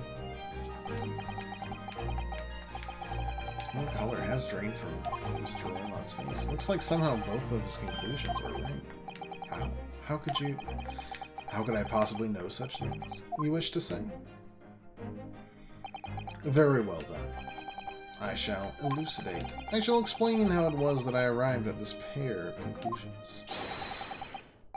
Or do I... So do I cordially invite you upon a journey of logical discovery. Let us board the train of reasoning. Put plainly, let us work through my deductions together. The great deduction. The game is afoot.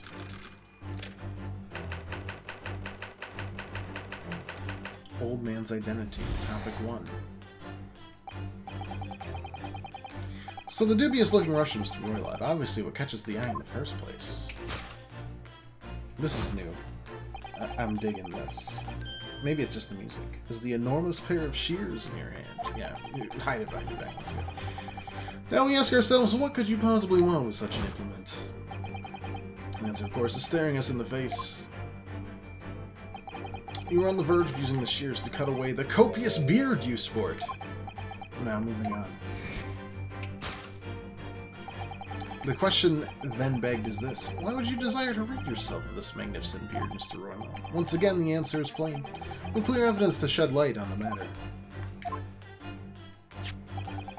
Regard, if you will, this morning's newspaper, in particular the fascinating front page article. Which, it would appear, you have read also, Mr. Roylott. Sure needs no further clarification. The evidence that reveals your true identity is the article about the revolutionary. That isn't the same person. That snaz is very rectangular. It looks like a pill from Dr. Mario. This guy's schnoz very round. Like a virus from Dr. Mario. Yeah, smash your face into the wall of your bed. Having noted the article yourself, you decided to remove your incriminating facial hair before it gave you away. In short, your true identity is beyond doubt.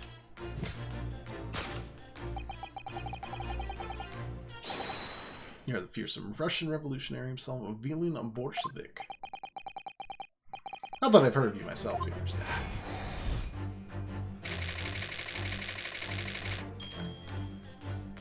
Okay, well that doesn't seem true. Wrongdoing.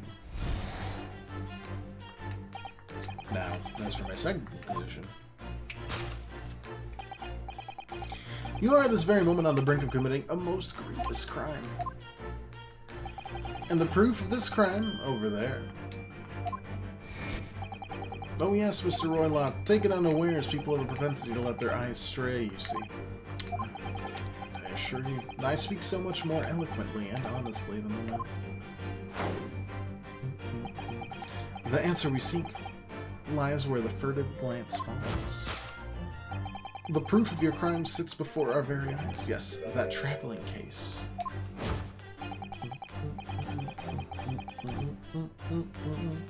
It is time, I think, that the case be open and its contents laid bare. No, I refuse. What could you possibly be concealing inside, we ask? By my estimation, a young lady, perhaps. Only if it's this young lady in my hand here.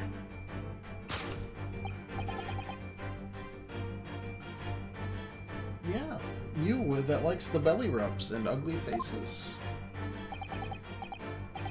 What, pray, would be the identity of this young lady in the traveling case?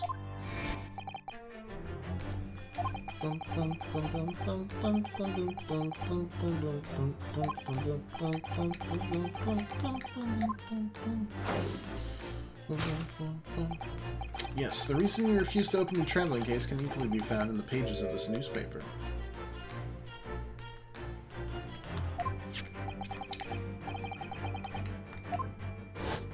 You think that there's a ballerina in the case, Mr. Mullins?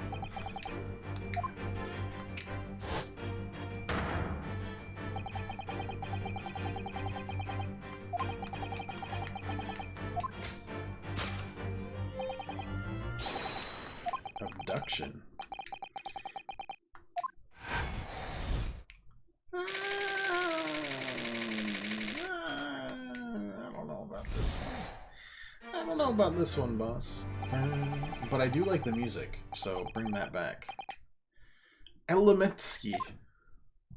Couldn't even say elementary.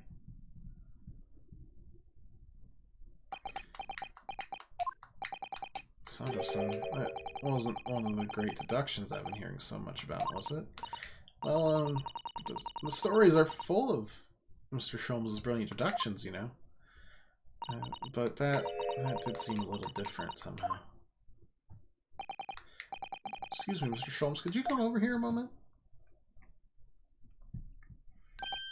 Pray, what can I do for you? Oh, it's... Wait, the bookshelf's knocked over. Just like the one... and the other... So it might not have been a... Well, it still could have been a struggle with the... But if both bookshelves are knocked over, that implies that, like, the ship tipped, maybe?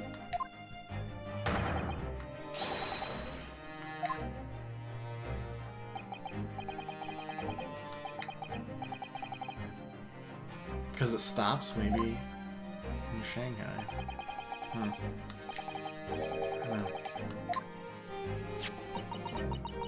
In fairness to Mr. Sholmes, Roylott does look more like this man than you do. That's not the point. And another thing, the part about him abducting the ballerina. Yes, a truly startling revelation. At first glance, the case would appear too small to accommodate a young woman. Not just at first. It's too small, clearly. You look like a 5-year-old child in that case. You can push really hard. I don't suppose the missing ballerina is a 5-year-old child, is she? Don't know. The lady is 15.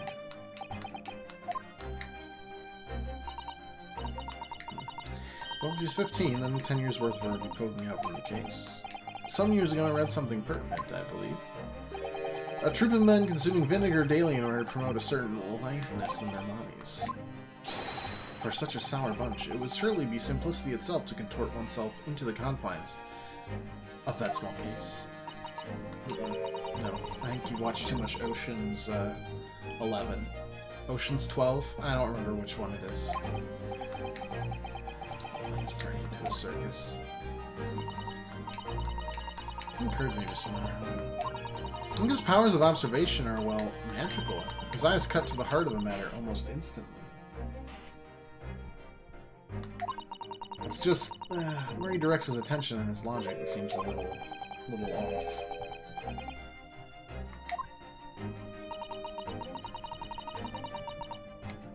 Just one or two key words in his deductions that seem to let him down, so I was wondering if we might perhaps tactfully switch them for alternatives. What do you think?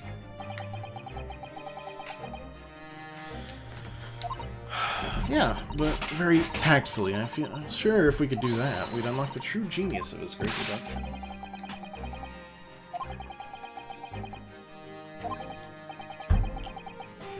At times, I wonder how anyone puts up. Okay. Anyways, and you, my good fellow, take a moment to look at your wrists. My wrists. Oh. Where are your handcuffs? How did... I felt they may hinder your ability to follow me in our dance of deduction. You are a marvel. And don't worry, I shall restore the shackles to your wrists when we are finished. I'm not worried. In fact, I'd rather stay like this. So, let us begin. Herlock Sholmes is proud to present his logic and reasoning spectacular. Course correction.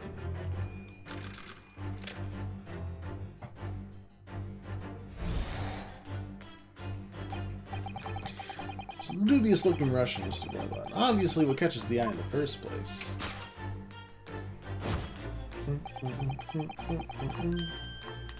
The shears. What could you possibly want with such an implement? Macy, of course, is staring us in the face.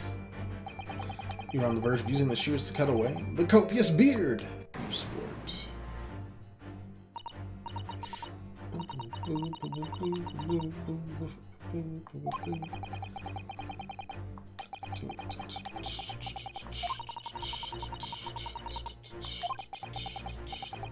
Deduction is wrong.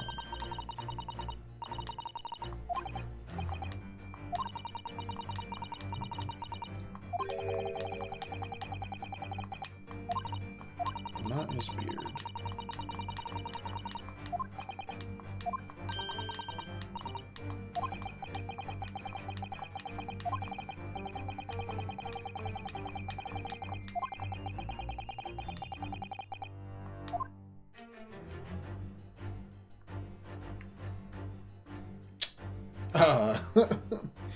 You got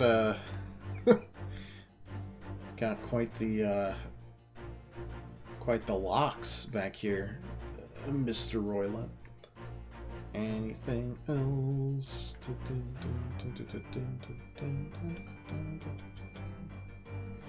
He was gonna cut his thick hat off. No, I'm just trying to see if there's like anything else in the area that makes.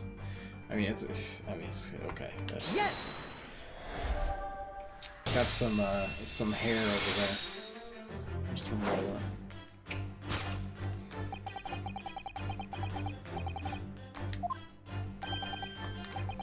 Identifying the precise details intending to expose.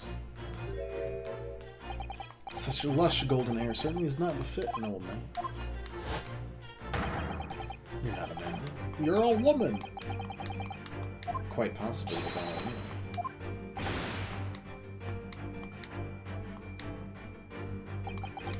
Only I'd managed to cut off my hair. No one would have suspected.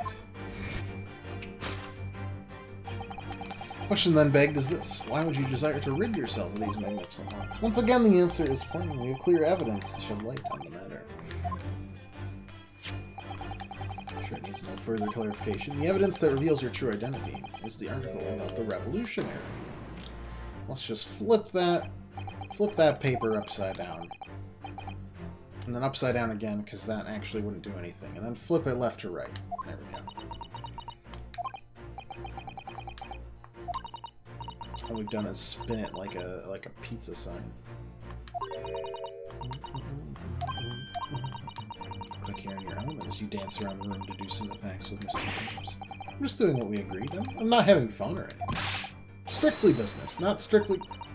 Yeah, I understand. Say no more. Well, anyway, let's focus on the next part of the deduction, shall we? The evidence that he's picked out doesn't fit the facts at all.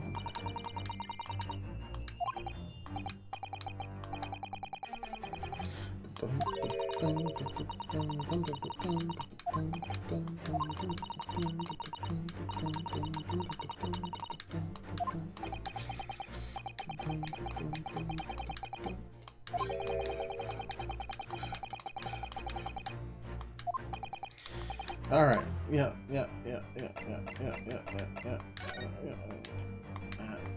Looks far more. Yes!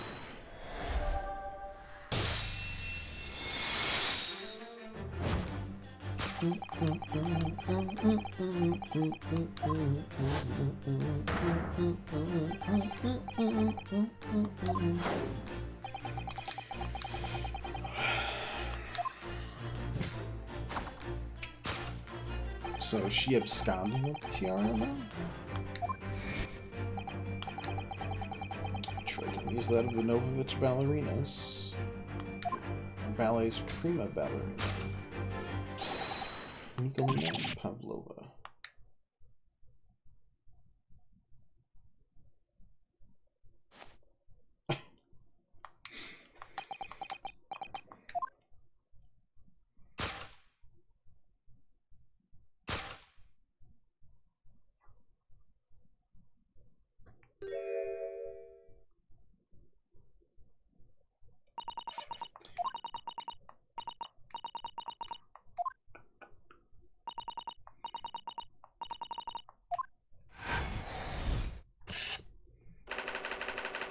A ballerina on the run.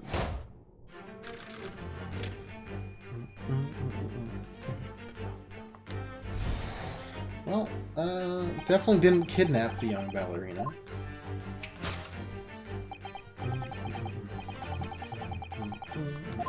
But she did abscond with a tiara.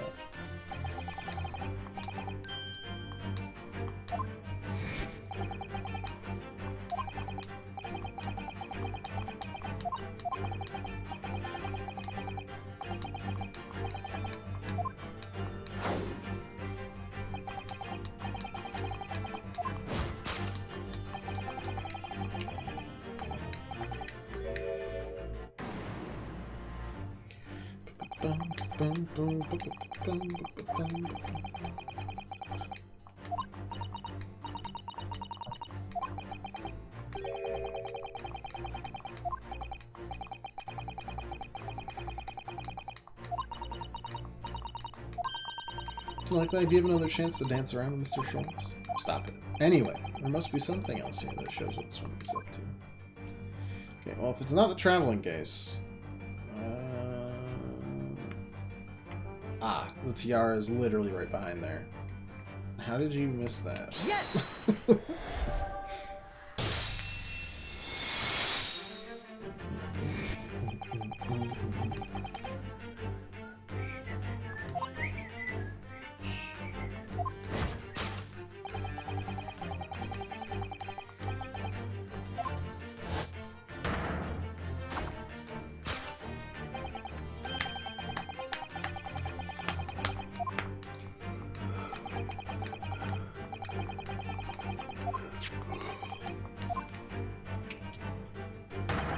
Crime you've committed is theft. Ballet troupe unlawfully taking their precious tiara.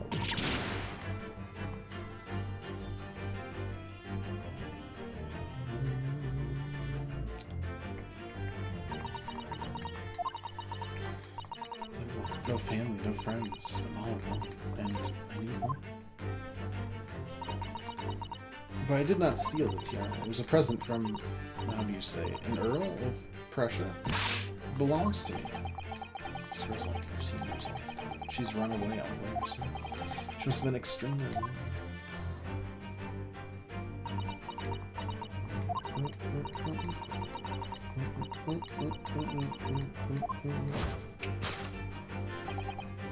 Come, let us not be hasty. There remains one unsolved mystery about you.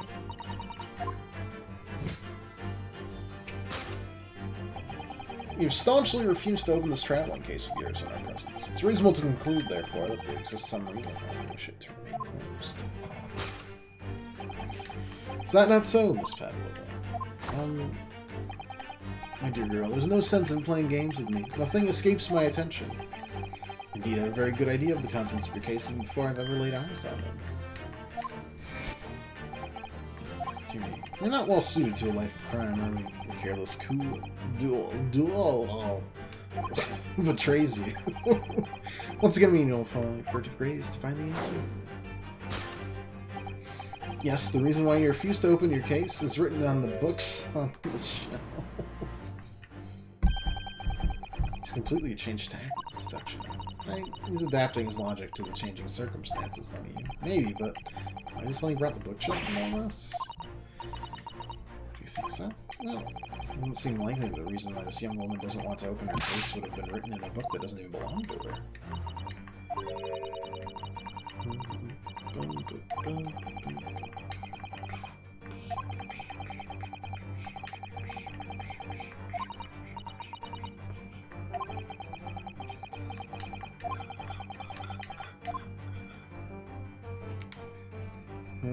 Books on the shelf.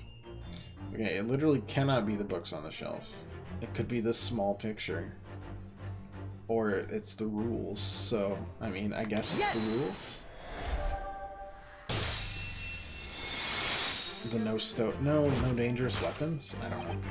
No pets?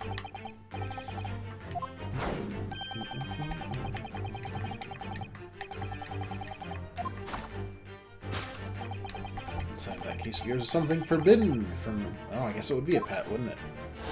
It was moving.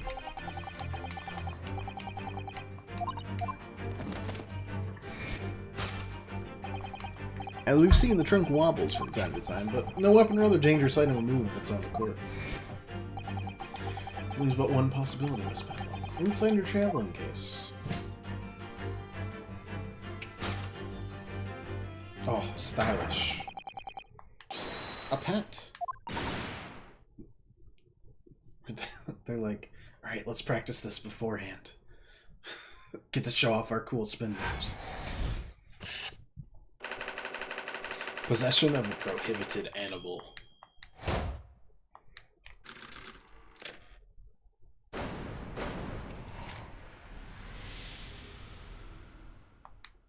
Excellent. That was fun. I like that little section. I hope there's more of them. I mean, it's obvious we're not going to get a court case, probably. This is just going to be solved with those, which would be pretty cool. Everything you said was correct.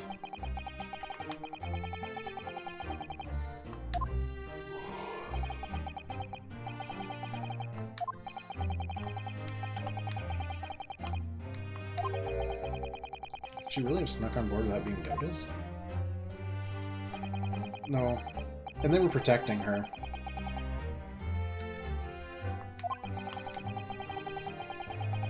Like, the crewsmen were very protective of this person.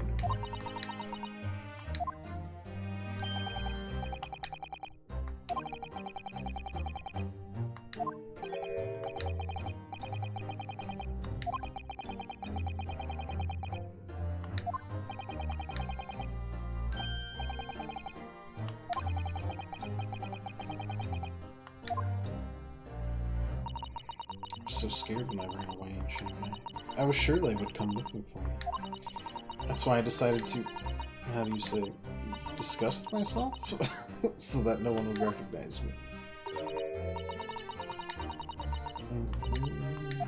As a result, you transformed yourself into that questionable old man.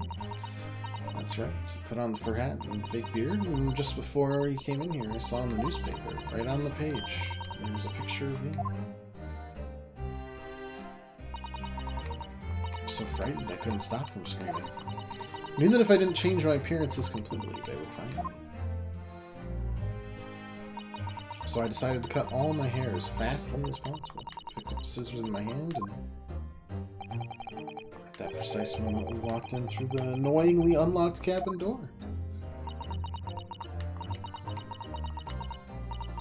Things happen like that sometimes, don't they? Things do indeed happen like that from time to time. Just even talking about the same thing. Just one more thing I'd like to know. What exactly do you have inside your traveling case? You're right, it's my dear friend inside. My only friend in the whole world. Please, don't tell anyone. If the captain finds out, say to any of the crew. Your secret is safe with us, I assure you. But in return, you must tell us, in as much detail as you can muster, about the events of last night. Yes, alright. I will tell you.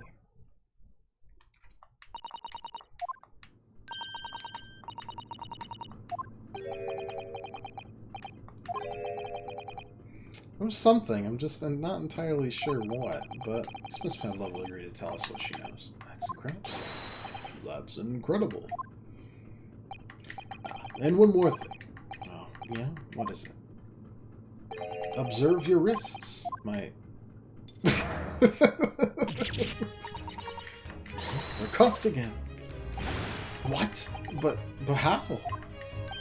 True to my word, I have restored your shackles. When? And why?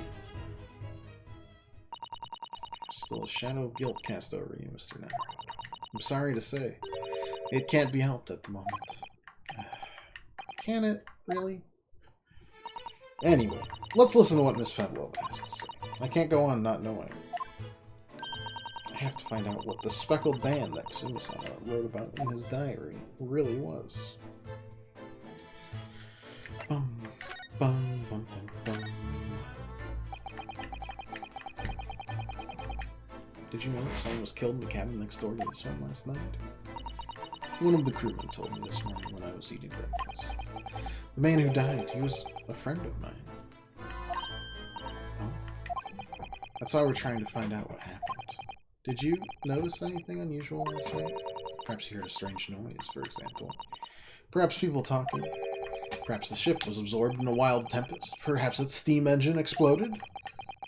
Perhaps everyone on board would have noticed if that had happened.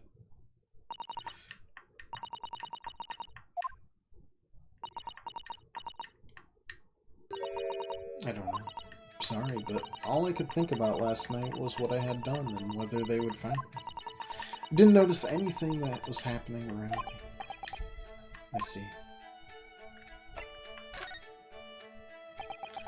Run away from your ballet company, haven't you? The Novovich Ballet? Yes, I'm traveling to Great Britain, and from there I want to go to America. I will never dance again. I want to forget everything about the ballet. I will start a new life. You wish to forget. A challenging proposition. When you have that striking tiara as a reminder. But it's mine. I need it to live. I have no money of my own. The Novovich Ballet gives us only a little food and water. We must dance all over the world. I had to run away. I had no choice. If I stayed, it would have killed me. So you ran away to protect yourself.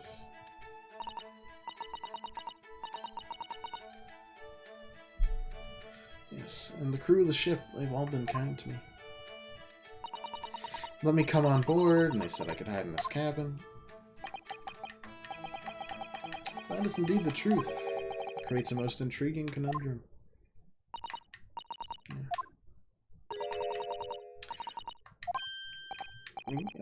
Well, yes, of course. I think we should hear the explanation to what conundrum. I'm not sure, but... Either way, let's find out. Allow me to pose you a riddle, Miss Pavlova.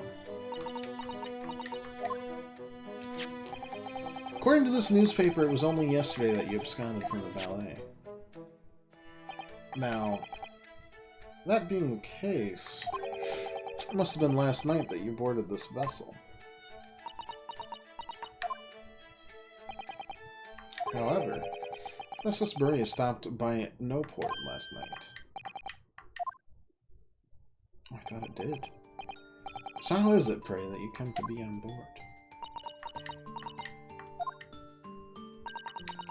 Now that I think about it, the crewman outside the cabin acted very strangely when you mentioned that. It was just after we asked them about when the occupant of this cabin came aboard.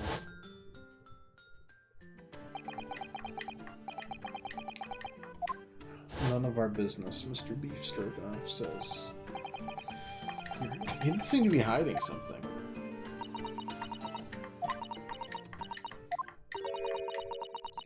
descended from the heavens, bringing grace and beauty to the stage. Oh, sorry, what was that? It's how the Russian newspapers described one of my performances. And that is how I came here too. I descended from the heavens, because I am an angel.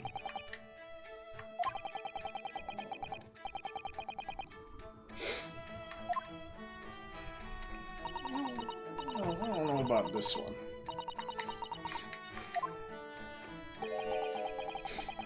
A genius descended from the heavens, bringing grace and beauty to detection. Words once said about myself. Quote from a wonderfully extravagant advertisement for The Adventures of Herlock Sholmes, in fact. Yes, yes, Mr. Show.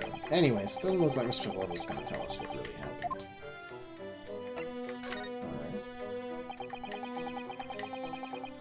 Alright. So the friend you mentioned is inside your traveling case then.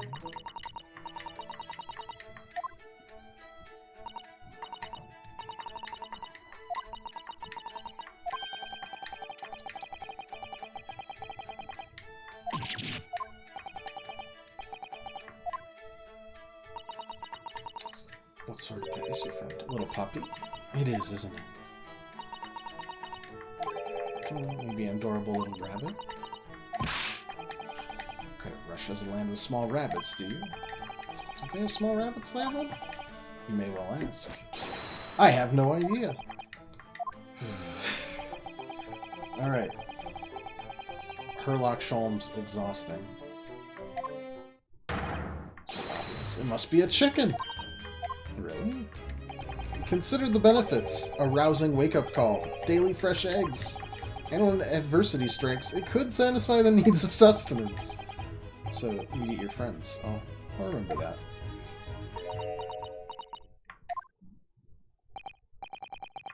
Your this friend's identity is a closely guarded secret, not to be revealed. Why? They didn't talk about snakes. Or my cat. Was it my cat? Something to show her. What, the speckled band here?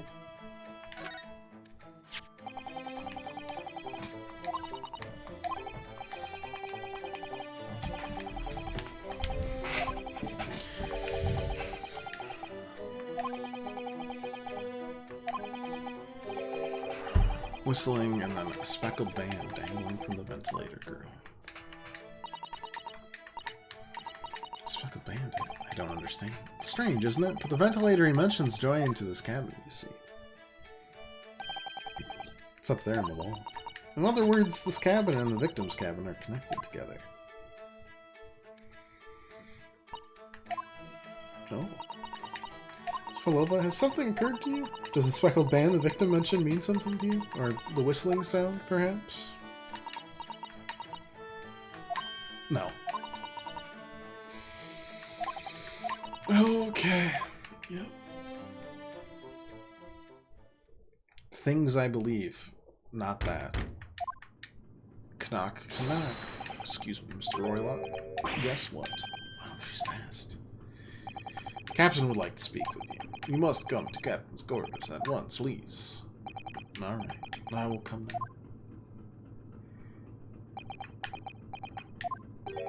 What? You must leave now.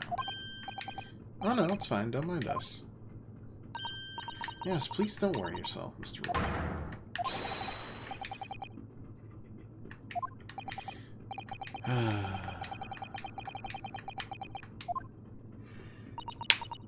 I just want to investigate the pet and also other things in this room. And so we lost our chance. Having still not managed to investigate Miss Pavlova's cabin, we were unceremoniously chased out. That is to say, we were quite literally picked up and thrown into the passageway outside. Sure.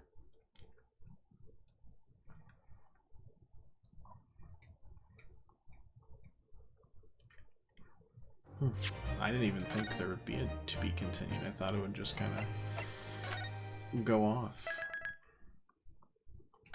Investigation part 2.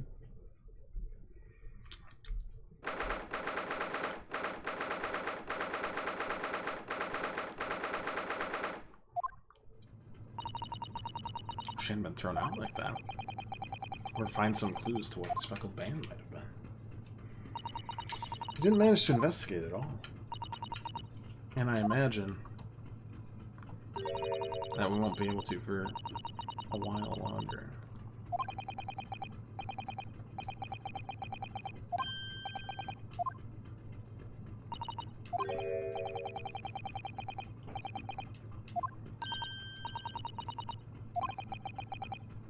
Alright, Sherlock's disappeared.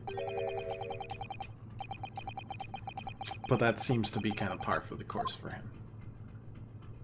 His modus operandi. Let's look around. Nothing over there. Oh, no. No. Guess we're gonna go back to our cabin. Don't know what's here.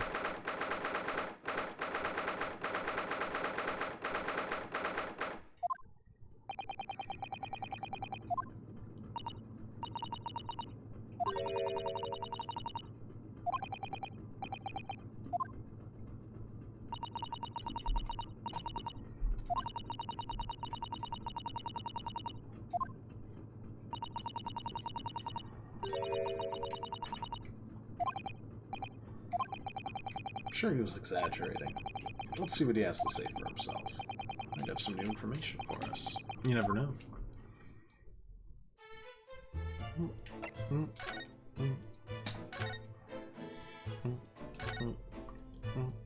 Oh my god, he got beat up even worse. He's hard to have mercy on him, man.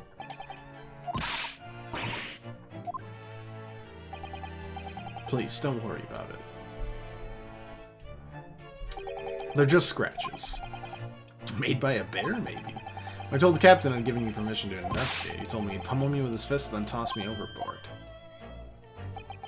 But the pummeling was over in a flash, and he must have decided against throwing me overboard, so it was nothing, really. Looks like he wasn't joking when he said he'd lay his life on the line if he had to.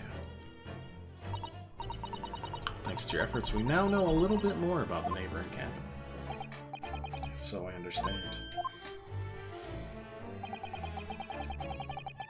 I bumped into a man claiming to be a great detective a little while ago. His name was something like Herlock Sholmes. I don't think he was German, though.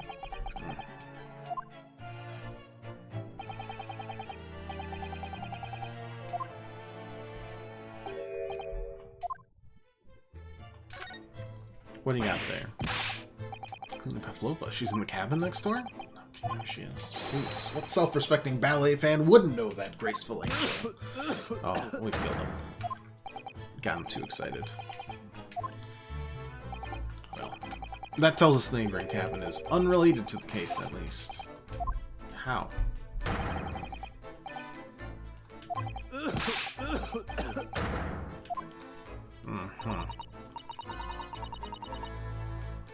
Well, she's a Russian, and we know Kazuma didn't write in Russian.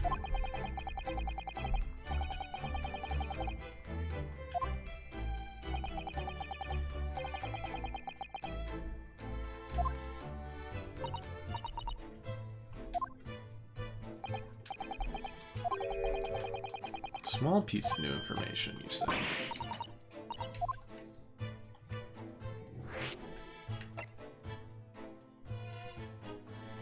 Car?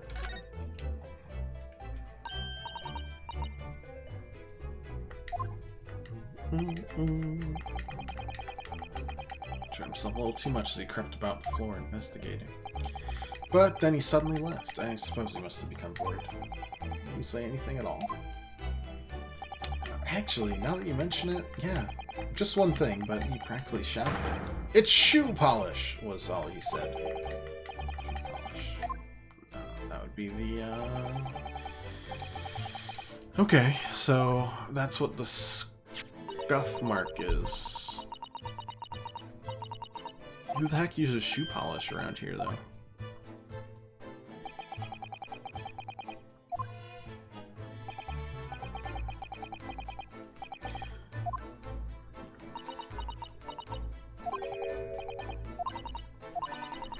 Suma-sama was wearing leather shoes with a very dark tan hue. Oh, so he just, what, slipped on shoe polish or something?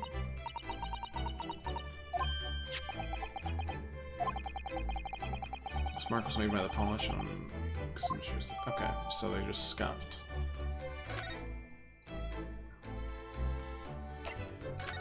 Okay.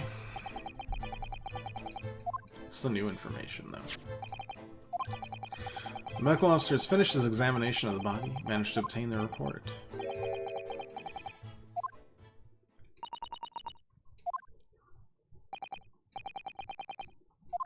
Cause of death. Damage to the cervical vertebrae. That's what's written in the report. His neck was broken. Well, I don't know if a snake could do that.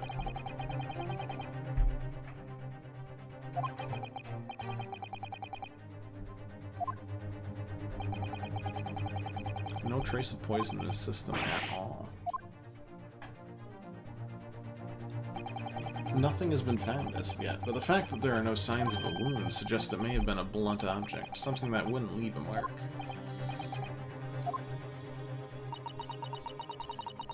The body's nerves run through the spine to the brain. A strong enough impact to the neck could induce death. It's a possibility, and no obvious wound would be left.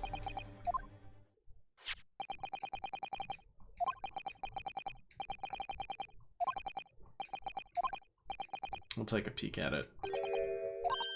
There's always more stuff hidden in there. There's always info in the banana stand. In the autopsy report.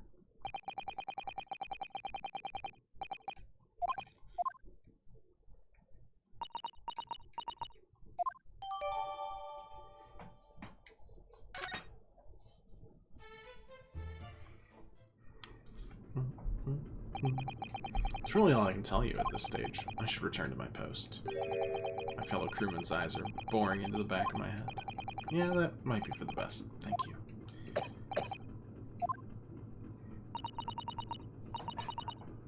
Exhausted. Oh, no. Yeah, well...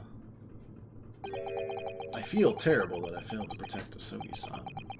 That and the chronic tuberculosis I have contracted regularly for the past, I don't know, forever. Of course, my pain is nothing compared to yours. You're his friends. Truth is, I seem to have had a heavy head ever since I woke this morning. Huh.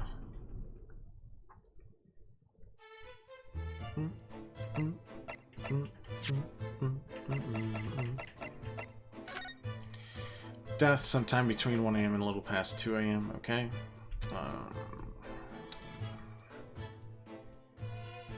Okay.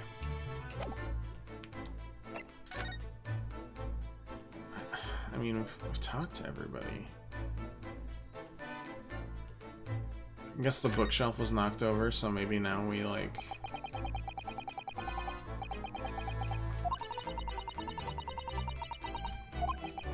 trying to remember back. Nope. Okay, that didn't help at all.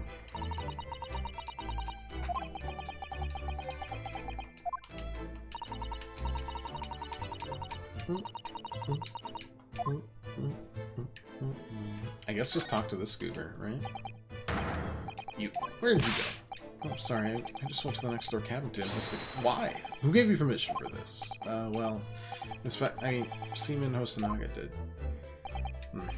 I knew Japanese wasn't. Later, I will roll him into ball and throw him in cold room. Well, he's gone back to guarding the door, at least. Hosonaga doesn't find himself in too much trouble on our account. He's really gone out of his way to help us, hasn't he? When we get back to Japan, we'll have to take him for a steak at La Carnival. It could be a very long time from now, Naruto-san. So, now that we know it's shoe polish, do we, like, get more clues from this?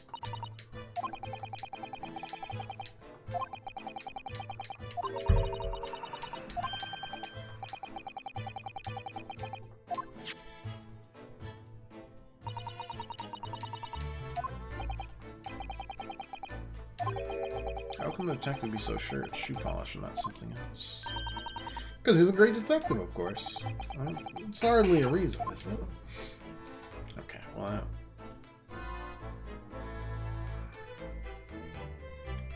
Are we just, like, re-investigating stuff to try to come up with new things?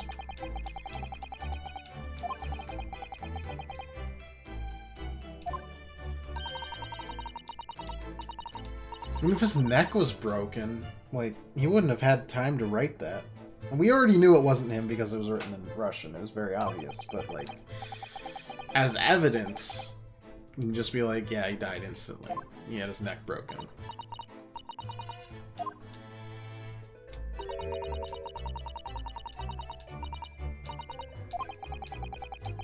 Who did write it? Indeed.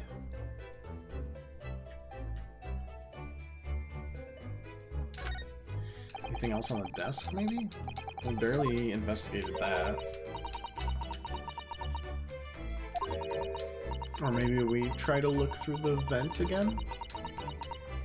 We're not really getting anywhere, but we're also not really allowed anywhere else?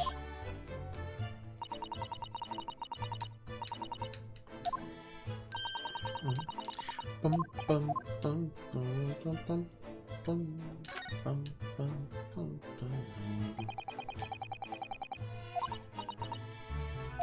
Is there anything in the vent, maybe?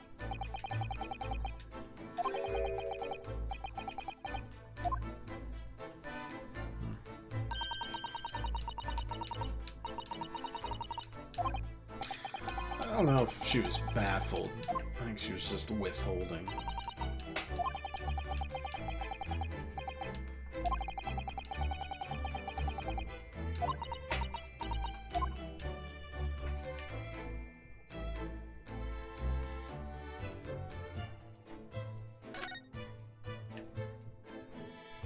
So that's that. That was knocked over.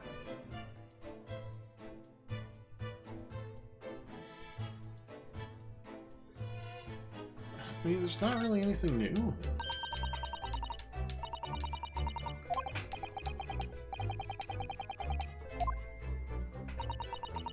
Unless we present it to somebody.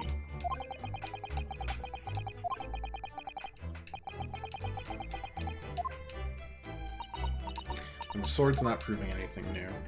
Just that we're sad. It was a passage we've already read, but we're not really giving us anything else to work on right now.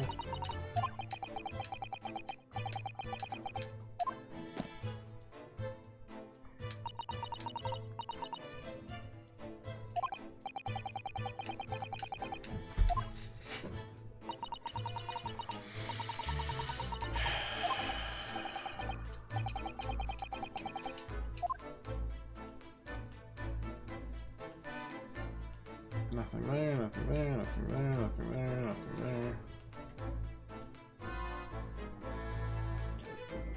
Excuse me.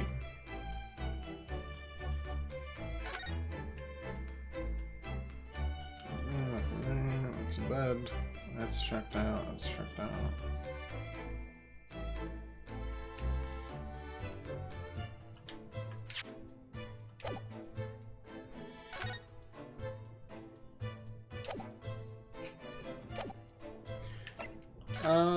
Can we move back out to the passageway, maybe? Cool. Okay. I don't know if any of what we found was useful, or if we just killed time there, but just to find out. Stroganoff is gone.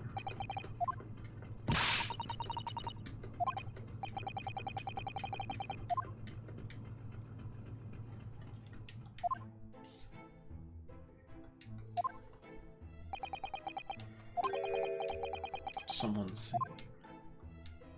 Tron. I did it the great detective way. It's caroling. I know that lark-like voice. Never mind that.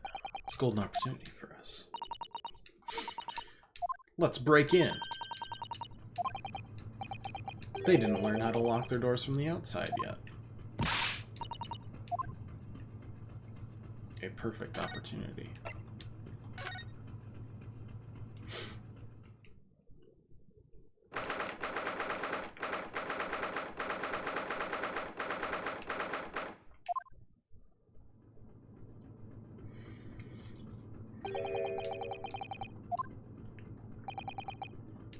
cat's out, though.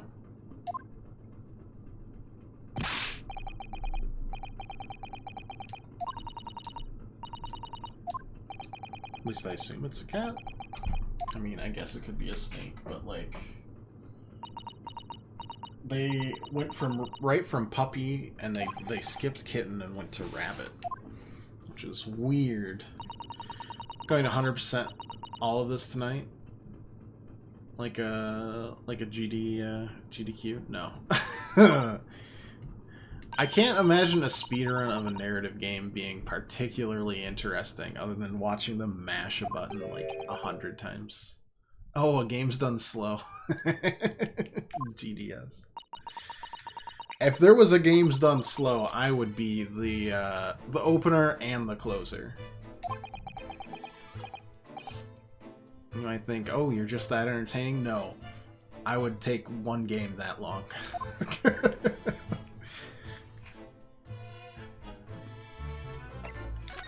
It would be one for the ages, no doubt.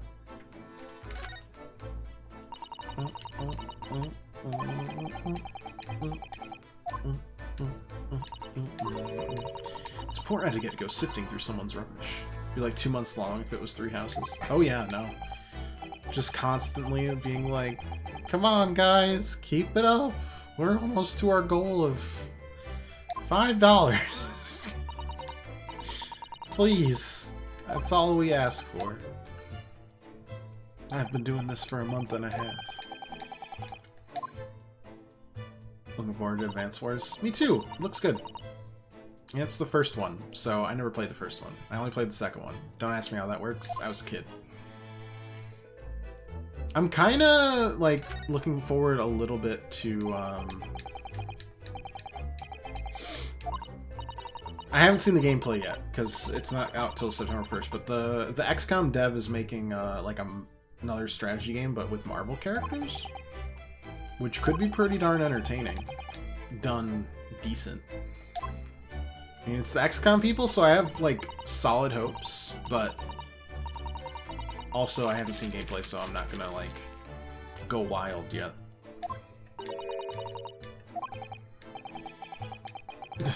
Thanks. I already knew they were written in Russian. Appreciate it. And if we're still going along the lines of, like, tactics and stuff, the Metal Slug Tactics... Metal Slug Tactics... I haven't played much of, like, Metal Slug.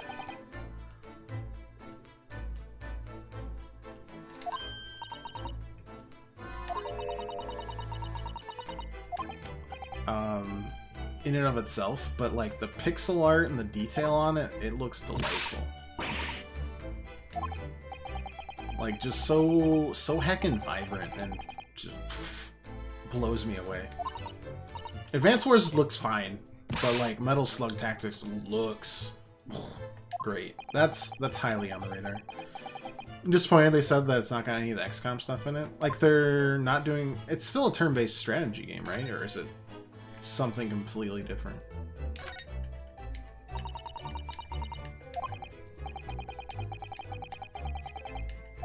The natural conclusion is that the Russians are a very thirsty people. I guess we'll know in like a few days, right? They said September 1st, so no use worrying about it too much.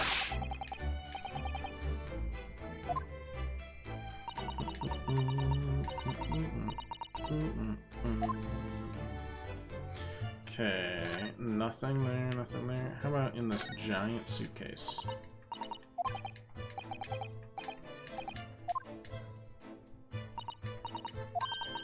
I thought you might have climbed into the wardrobe when I wasn't looking. There's no place like home. Believe me, I don't have some strange compulsion to jump inside every wardrobe I see, you know. Yeah, Metal Slug Tactics, I can see us playing that on stream. I can see us playing Advance Wars on stream. I can see us playing even the Marvel game on stream. Maybe down the line. If it's the XCOM devs and it's still good, they'll probably do a huge expansion, and then, like, why play it now when you'll get the expansion later and all the stuff. And honestly, we're probably only a couple years away from a new Fire Emblem game.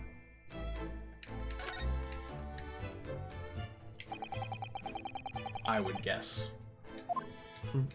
So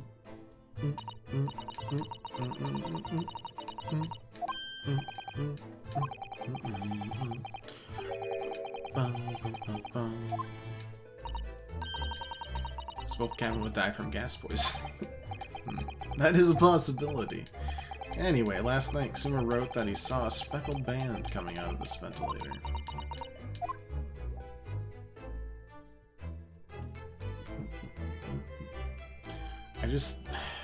I don't see anything. Oh. Wait, what's... Oh, the case is open. I thought we already did that. I thought we had already clicked on it. Silly me.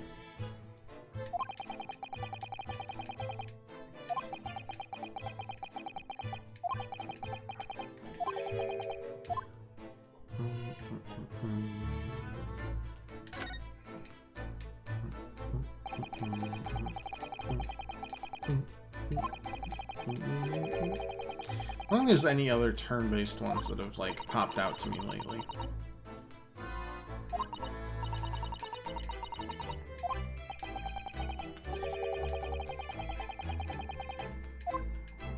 Just some random indies, and they're not even turn-based. It's just stuff like Eastward, Knuckle Sandwich, and that sort of thing. Siege Stars. That'll be out till next year sometime. Puzzle Dungeon with Shovel Knight. Random stuff. I'm sure more stuff will pop up on my radar as time goes on.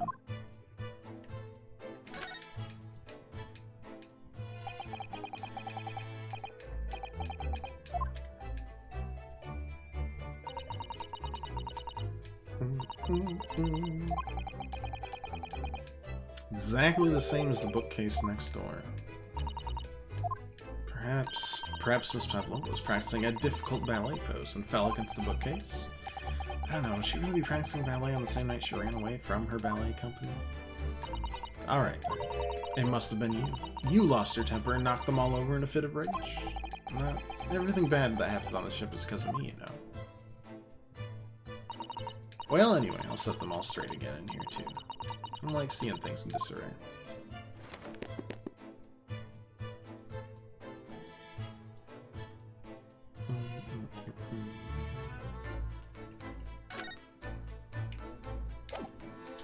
Don't really feel like we have anything else in here.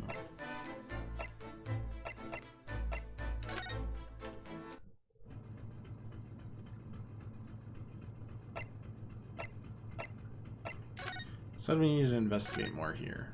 Ah. I found Mr. Sholmes. I never know he's going to turn up next, do you? Seems to be stealing a look at something as he sings to himself.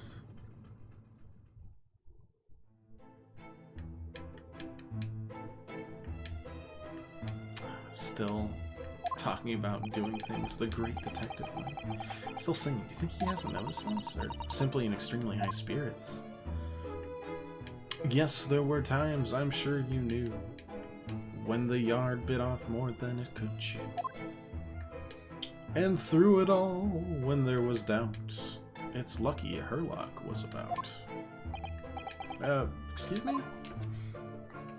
I solved it all, and I stood tall. I did it the great detective way. Mr. Sholmes. What is it? You want to fight? Huh? Honestly, interrupting a fellow when he's singing. I was just about to read this, my climactic finish. Sorry, I thought you were going to stop, so now it's time to end. I'm going to drop you on the floor with one of my famous right hooks. Alright, I get the picture. Did you put the fists away?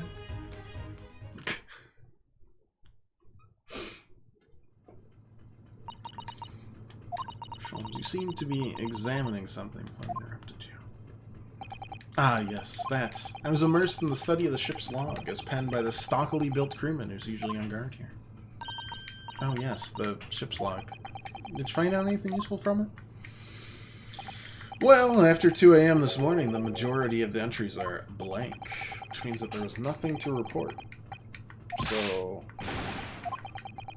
truly are a student from the land of the rising sun. You've been utterly blinded by it. Sorry? Your logic, my boy, is inverted. Whatever do you mean, Mr. Sholmes? Observe the other pages and all shall become clear. We've seen the same crewman off-stand sentry in the first-class passageway, and he's almost religious practice of recording nothing to report every half hour.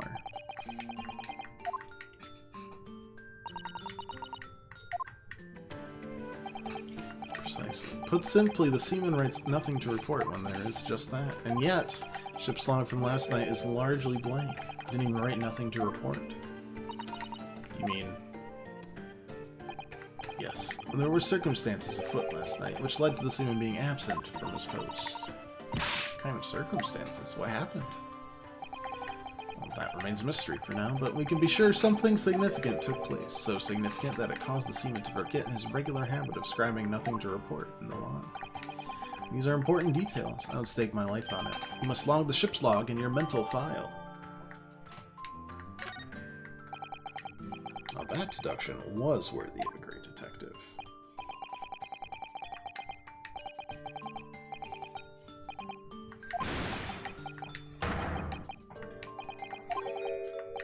Ooh, ouch. Does it... You hurt? Oh, don't worry yourself. I seem to be afflicted with a throbbing head this morning for some reason. Nothing more. That's the fifth person that's reported, though?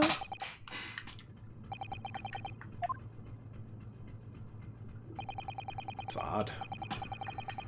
He's still singing to himself. I can hear it as he wanders down the passageway.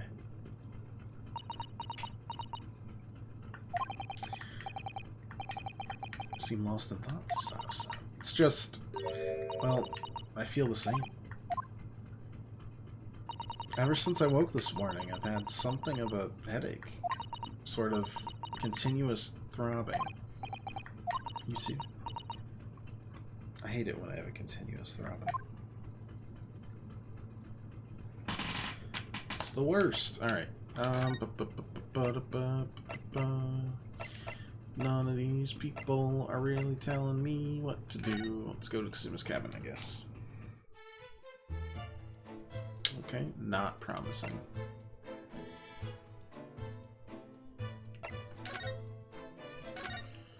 I mean, like...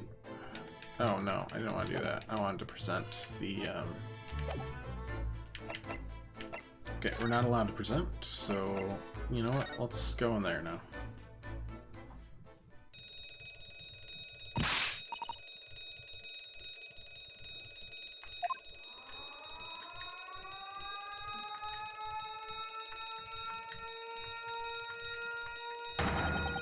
Shut down the engines immediately. Vessel sighted a quarter mile forward. Full stop. Hard to starboard. All hands brace for impact.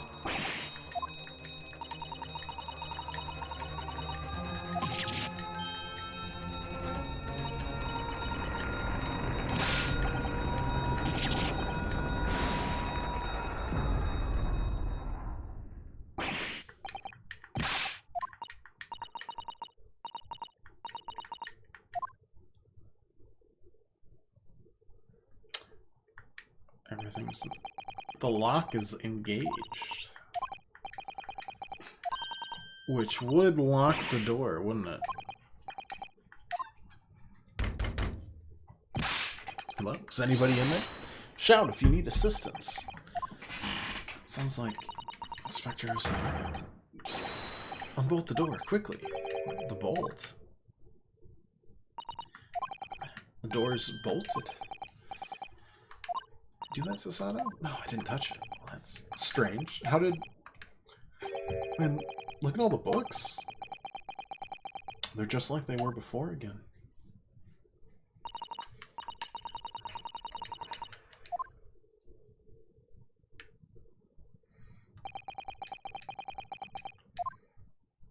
Tidy, tidy, tidy. Our violent emergency stop had solved one mystery, at least, in a very vivid way. But I knew that what awaited us on the other side of the cabin door would not be pleasant. I hurried around, tidying up the cabin with a new sense of foreboding in my heart. Okay, so the first part of this was 2 hours long, and the second part was 30 minutes. I see. Good to know. We don't split them evenly. Oops.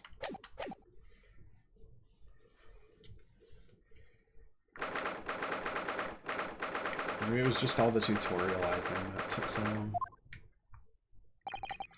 Somehow, the door to the cabin we were in ended up bolted after we made an emergency stop. Susato-san took a deep breath, then gently slid back the bolt.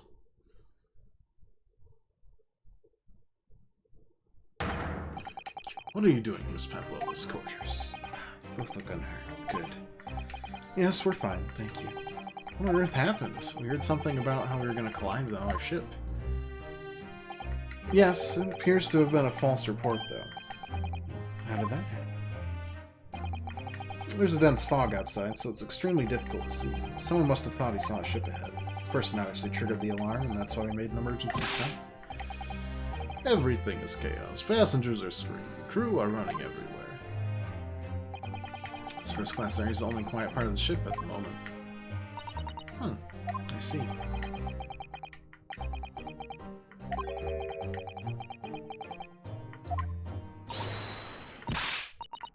You wicked intruder. Dressed in all black, you are the devil. Sorry, me. I've been called a lot of things before, but devil is a first. You opened my traveling case. How could you? What? No, we didn't touch it. That's right, Miss Pavlova. It was already open when we came into your cabin. Inspector? Yes? Arrest this man. I know he didn't. He is a criminal. Is it not enough that he has killed a man? Stowaway as well. If Vixen promises not to steal chicken, do you believe? I never believe a Vixen. Stowing away, trespassing, killing. She is right. You are a devil. Doesn't look good, does it?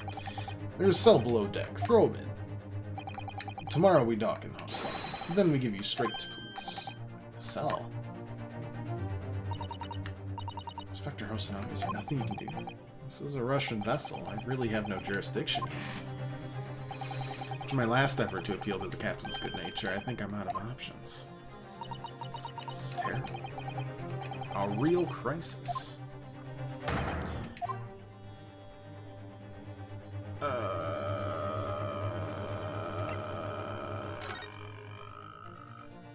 What am I supposed to do here?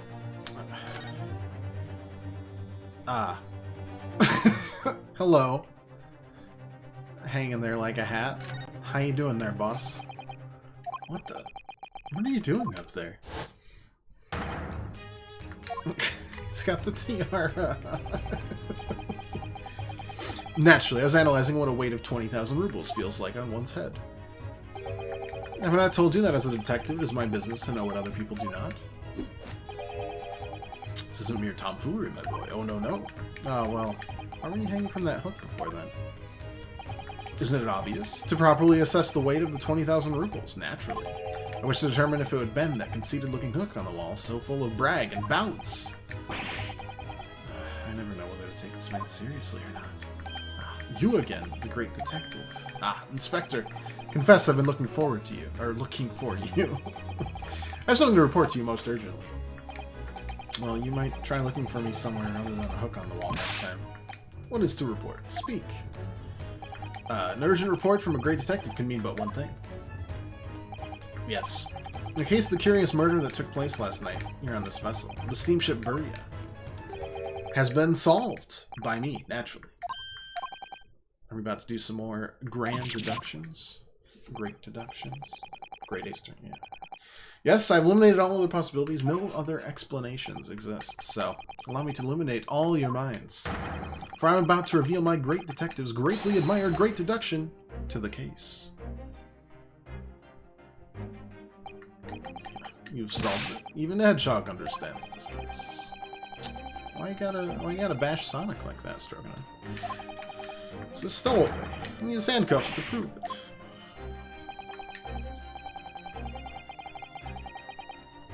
Trouble is, there doesn't appear to be anyone else who could have killed the victim. Because as everyone knows, the cabin door is bolted shut from the inside. That means the culprit must be someone who is inside the cabin. Yes, it's what's called a locked room during detective studies. Locked room. That is point. The room was locked. Can't deny that. But you're not quite mistaken. The cabin next door is not a so-called locked room at all.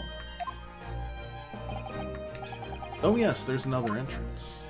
An entrance used last night by the culprit in order to gain access to the cabin, despite the bolted door. Since we never discovered one.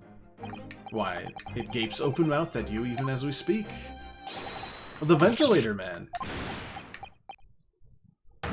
Looks like this is funny. I can't even put my arm through that hole. That's because your arms are as thick as tree trunks. Oh, you suggesting the culprit enter and left the victim's cabin from that tiny opening? It's not possible. Ah, but it is. And last night, the victim even witnessed the intruder in an act of passing through the ventilator.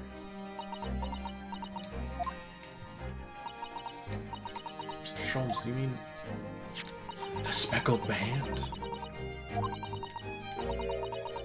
You hear a faint whistling sound. What looks like some sort of speckled band.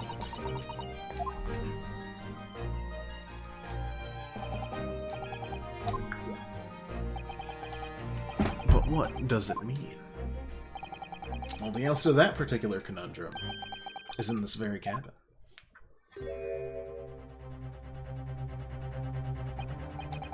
Mr. Sholmes, what are you doing? Well, there's a distinct element of danger, but fear not, I am ready. What I'm about to expose for you all to see will shock you to your cores. Behold!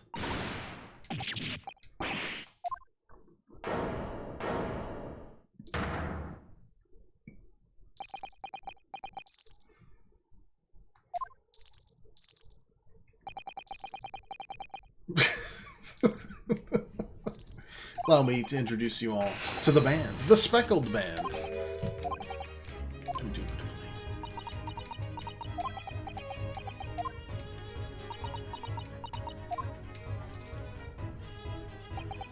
Seems relatively unbothered.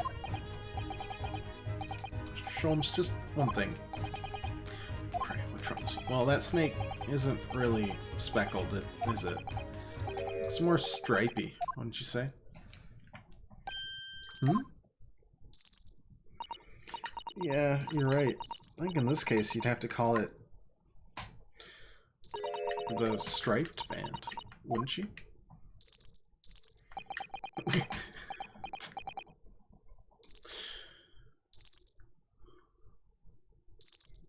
Okay, this is another excellent print screen moment. We'll just save that screen cap for later.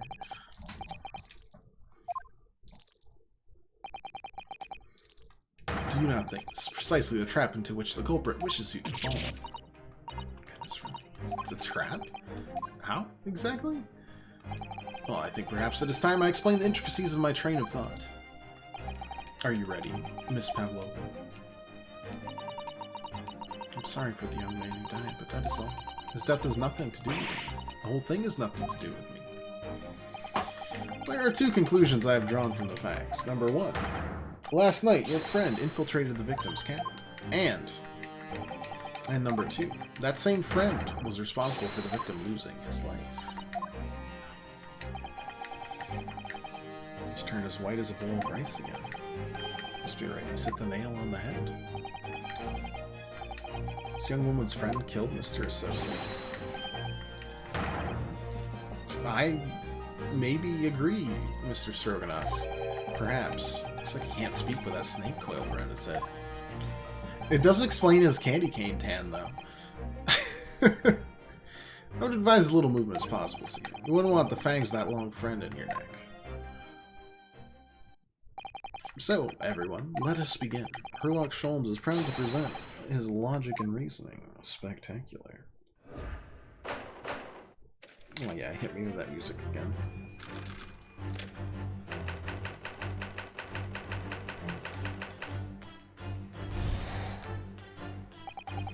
Miss Pavlova, moments ago you claimed the following. This death has nothing to do with me. This whole thing is... You cannot deceive yourself. Yes, when you recall those horrid events, your aching heart smarts with pain. And it is that very pain that evidences your inextricable link to the victim's death. So we ask, what was the nature of this intruder that stole into the victim's cabin on that portentous night? Why, naturally, it was the friend with which you boarded this vessel, was it not? As I suspected. Another telltale glance. Without a doubt, your friend is the writhing serpent we see before us. And yet, that fact leaves us in a quandary. The victim's written observations on the night in question tell of a speckled band, whereas, regrettably, the specimen's markings do not fit that description in any way. What explanation can we then give, pray? What was the sight that fell upon the victim's eyes last night? No, don't look at me. This has nothing to do with any of this. But it does. You have the answer to this quandary even now, hidden behind your bag. Yes, that which you are trying but failing to conceal can only be the snake's sloughed skin. Evidently, after the subtle and horrible crime, this most deadly friend of yours shed its original skin and completely changed his pattern. Oh my god. I don't know what you're talking about. Last night, through the ventilator visible in this cabin, your then speckled friend slithered next door. Using the bell cord on the other side as a bridge, the serpent silently descended into the victim's quarters. In the dim light, it appeared to the young gentleman who was about to lose his life as a speckled band. It's definitely how snakes work. Yep, yeah, 100%. In summary, the nature of this friend of yours, which last night infiltrated the scene of the crime, is a rare breed of snake, whose markings change each time it sloughs its skin. A snake so dreadful we can only imagine it would be found in the deepest depths of India. He's British, right, they've colonized India. Yeah, no, that actually fits. What haven't they colonized? That's a much shorter list. How Mr. Asogi died. Moving on, we come to the heart of the matter. The grim demise of the victim. How did this young man lose his life, and why? According to the data of which I have been apprised, it would appear there are no visible signs of injury. This goober is going to say it's poison, isn't it? In fact, the circumstances of the victim's death can only be explained by a terrible venom. Yeah, of course. Now, if we take that as fact, we can reasonably imagine that there remains evidence to affirm it at the scene of the crime. Could there be? Examination of the deceased body will prove the cause of death conclusively. The almost but not quite imperceptible puncture wounds left by the venomous fangs will seal the truth. Where? The vestiges of the snake bite delivered by your terrifying friend. This makes no sense. There's no point feigning ignorance, Miss Pavlova. After the incident, you endeavored to hide everything, didn't you? But now your involuntary glance betrays the hiding place you chose. That's right, you had the evidence that links you to the victim's death in that traveling case.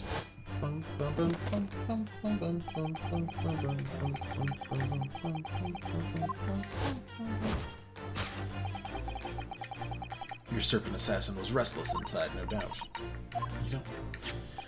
It is telling that the victim made note of a low whistling sound that he heard minutes before his end. That was your signal, was it not? The sound you had used to train your serpent friend?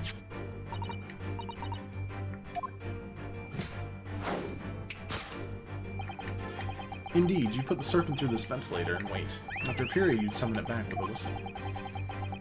You couldn't know if the animal was done its duty, so you'd listen for signs of life at its door.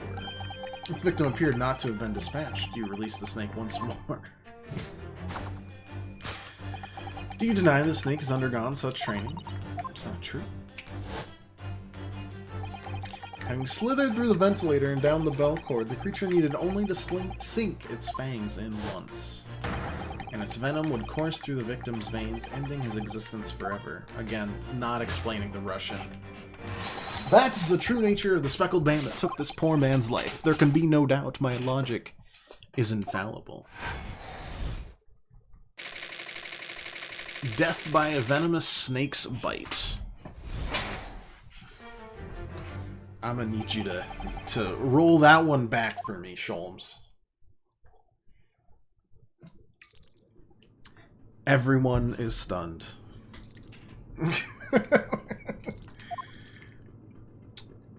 Yeah, the Conan Doyle estate would have a field day with this game. They would have blown their top.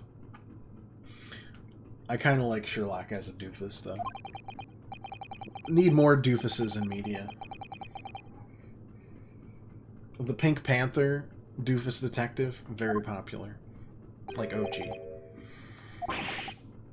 They need more of them.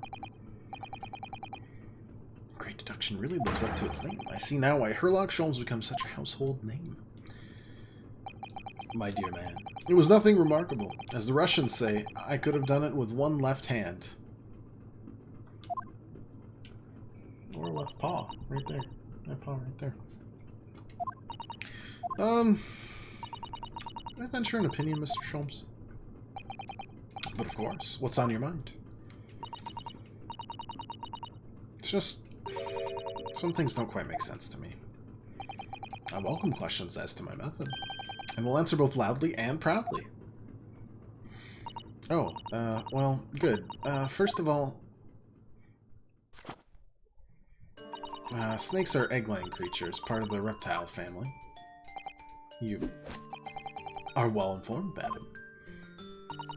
And reptiles, don't drink milk. Ah. It's really only mammals that like to drink milk, you see. So, I'm not sure it would be possible to train a snake using milk as a reward. No matter. No doubt Miss Pavlova used some other treat to encourage her pet to do her bidding. Milk was merely an example. Logical. Well, there's something else. Snakes have no ears. Ah. Yeah, so I'm not sure it would really be possible to signal a snake by whistling. But, madam, what are the tales from Arabia? Have you not heard of the snakes that dance to the sounds of a flute? Well, perhaps the performers play their music in time with a snake's natural movements. Oh, I see. No hands, no feet, no ears. These creatures are so inept as to be practically useless. Take it out of the snakes, Mr. Sholmes. There is one other thing. You have more? Snakes use the scales on their bellies to propel themselves. So, I'm not really sure that a snake can manage to climb up a flat bell cord like the ones in these cabins. Then it should try harder! Please don't be angry with me, Mr. Sholmes. The point is, even if the snake had gone through the ventilator to the next door cabin, it couldn't have come back without help. I'm trying to say that there are a number of reasons why it's difficult to imagine the snake could have had a part in this. Ow.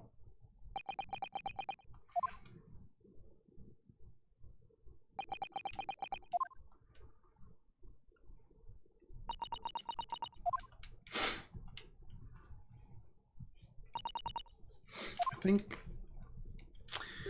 we need to step in and help again. Oh no, you don't mean yes. We need to modify Mr. Sholmes' latest deductions and turn them into the great ones they ought to be. I had a feeling that was coming. Alright, let's give it a try. Just what I was waiting for, Mr. Naruto. Yes, right. So, cast your eyes down to your wrists again. What? Done it again. Where'd they go? Fear not, I shall see they're restored after our work is done. Really wish you'd leave them off. Now, everyone, let us begin. Proud to present the Logic and Reasoning Spectacular. Version 2.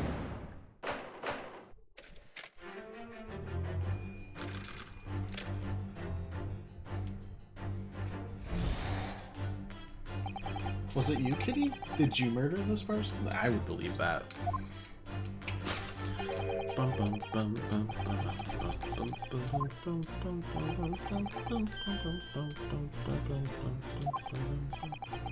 Call those horrid events your aching heart smarts with pain.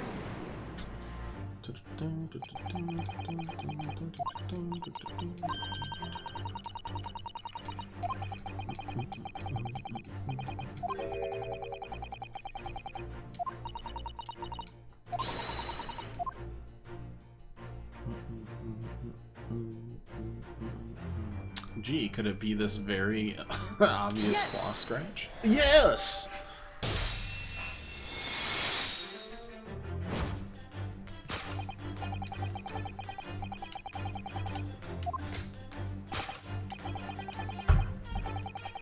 The wind is fresh.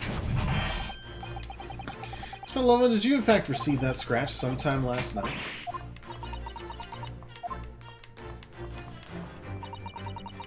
Think about the young man who died next door. It feels so sad. When I'm sad, the pain from this wound is worse. And is that very pain that evidences your inextricable link to the victim's death. So we ask, what was the nature of this intruder that stole into the victim's cabin on that pretentious night? Actually, it was the friend with which you boarded this vessel. So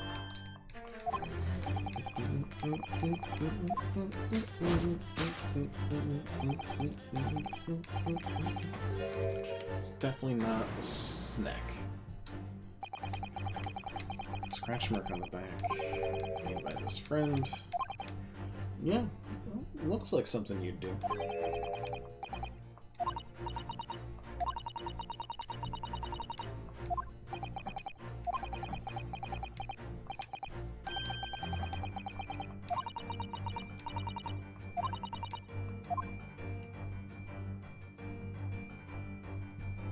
Well, by Jove, it's a kitty cat. And it's a kitty cat with a bell on it.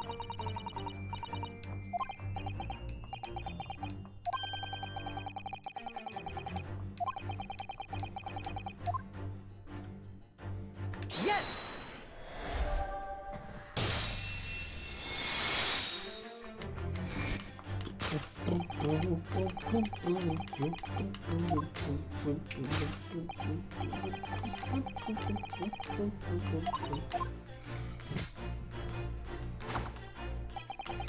The whereabouts of this black kitten isn't clear, but what is clear is that you brought the animal with you when you ran away, didn't you? Gah! It's my best friend. I couldn't leave her behind. Dark would appear to be a Russian blue. And yet, that fact leaves us in a quandary. The victim's written observations on the night in question tell of a speckled mane, whereas regrettably, this specimen's marking do not fit that description in any way. What explanation can we then give, Craig? What was the sight that fell upon the victim's eyes last night? It was a cat toy. Okay. That makes a lot more sense, doesn't it?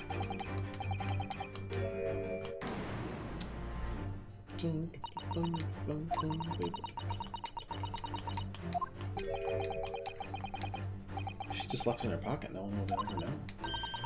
Toys like that are Mr. Sherman's specialty. He was ever so cleverly forced her to reveal something. That deduction was specialty. You make me believe that was a ploy, too? Anyway, I find it hard to believe that that's the skin of a snake. In which case, just what is Pavlova hiding behind her back?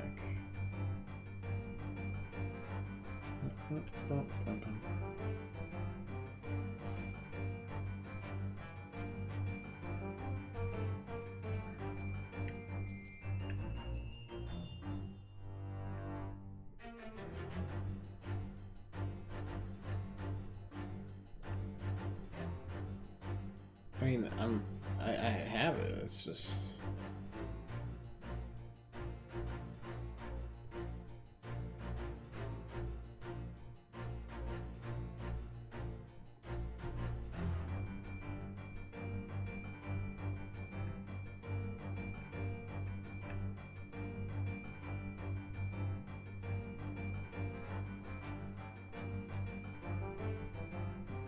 Yes!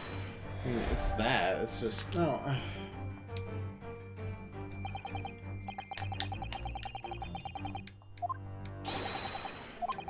But that's what makes me think it is. When all else fails, say the least likely thing.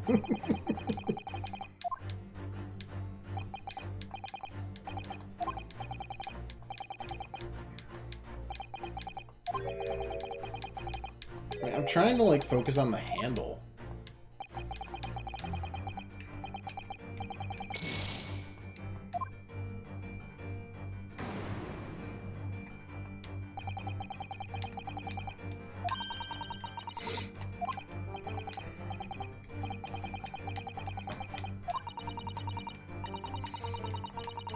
Oh, it's a cat toy. I have like 10 of them in my house, man.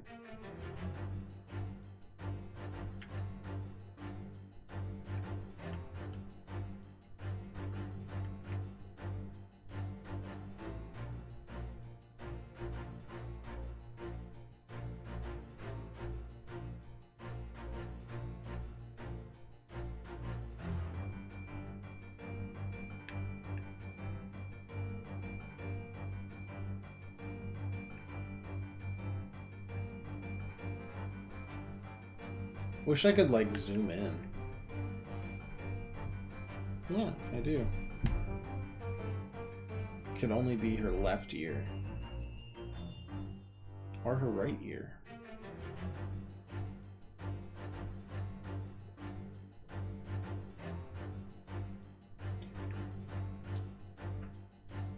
I am mega confused as to how this is supposed to work.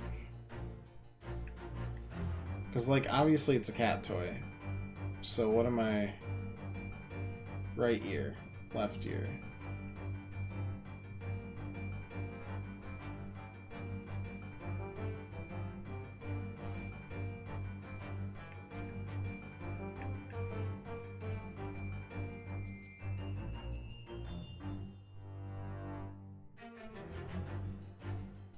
Is she actually trying to hide? Like, one doesn't have an earring. Yes! I don't know, maybe. Nope. Okay.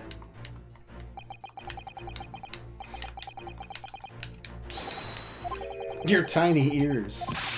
I just noticed people's ears. I can't help it. That deduction was wanting in every way. Yes, I was wanting you to hear it. I'm quite proud of it.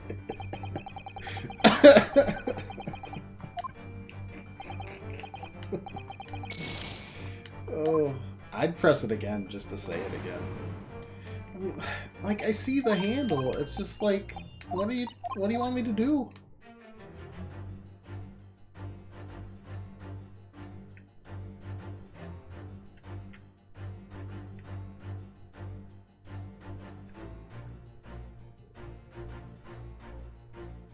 Like, there's a handle right here. It's right here. So what do you want me to do? Is it the weird earring here? Is it me peeing my pants? 'Cause I'm about to.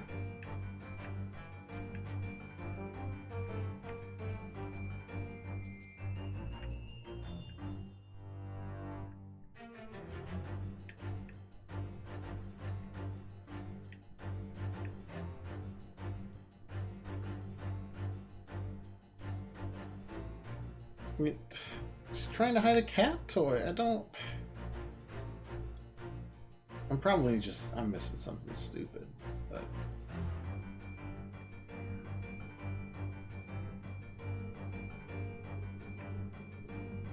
What that stupidity is, I'm not sure. It's kind of weird that there's only one earring, but it's not that. Like, it's just gonna go for the tiny ears thing again, right? Yes! Yeah, it's okay. I wanted to do the tiny ears thing.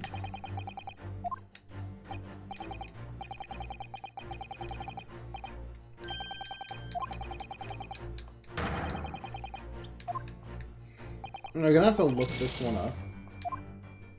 Am I that stupid?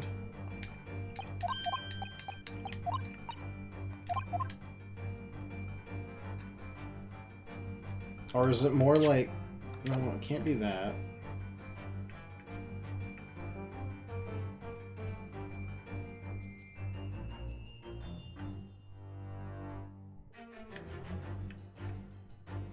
Like, does it ever change?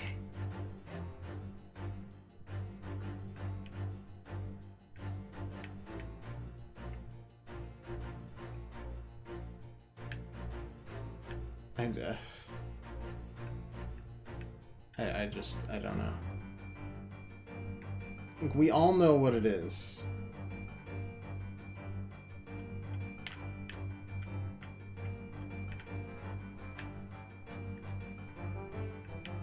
So why does it not pick it up?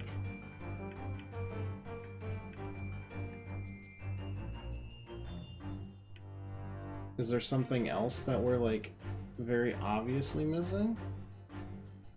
Sure doesn't feel like it.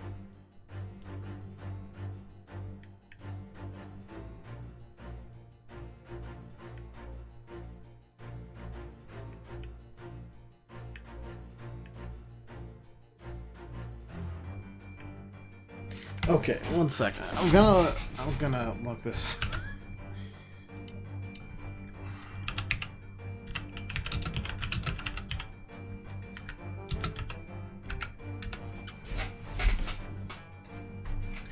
I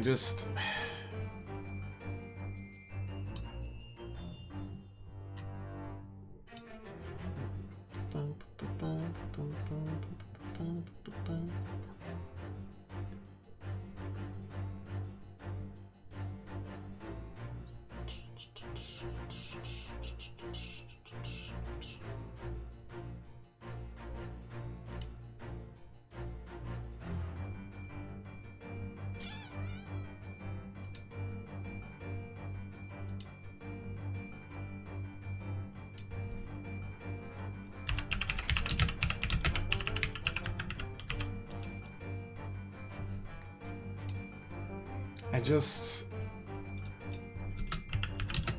I don't know what I'm missing on clicking here. I'm shooketh.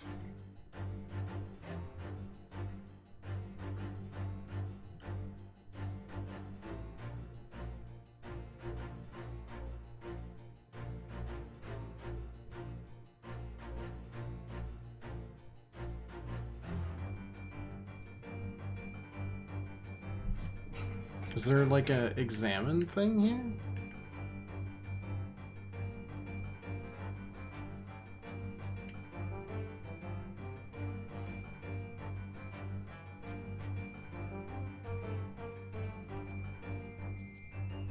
I don't see an examine.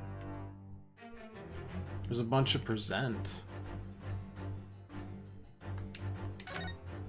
Wait, you can click. Oh my god, it's just.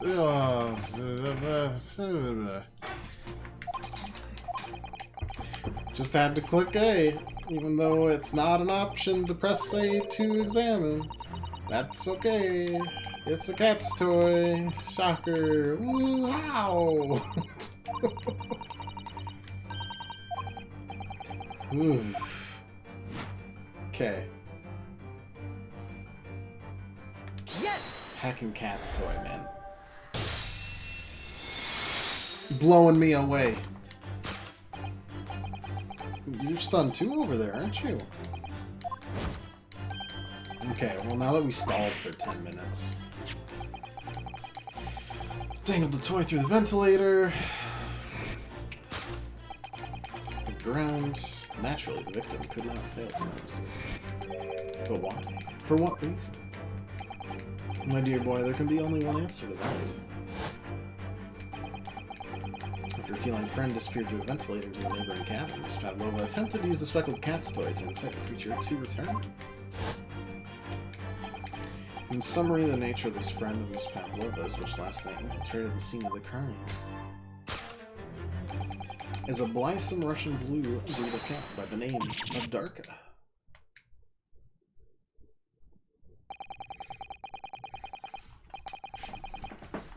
Alright.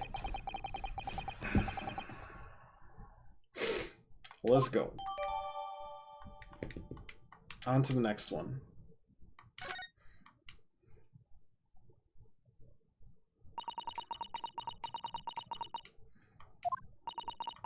That's when it happened after I gave her food last night. She scratched the back of my hand and then ran up the bell cord. Before I could do anything, she had disappeared through the ventilator. Darka, she's so naughty. A beloved kitten. Bro, did he just trip over the kitten and die? Is that really how we're doing him in?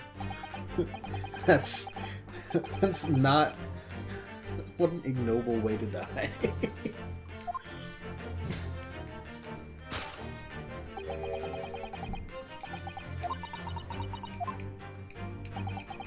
According to the data, which have been appraised, it would appear there's no visible signs of injury.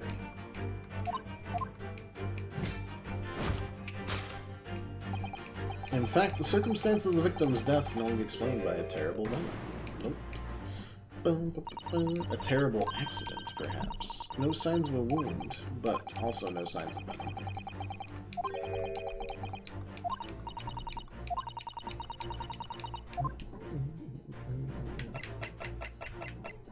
Yes! Yes!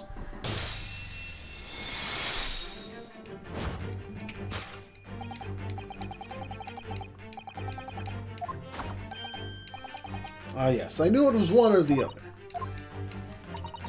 His necklace. Indeed. The breaking of the cervical vertebrae is fatal. Only that Goliath would be strong enough to survive that. He isn't some immortal freak, you know. The jury is out. Anyway, we have on good authority that the victim's neck was broken. Now, if we take that as fact, we can reasonably imagine that there remains evidence to affirm it at the scene of the crime.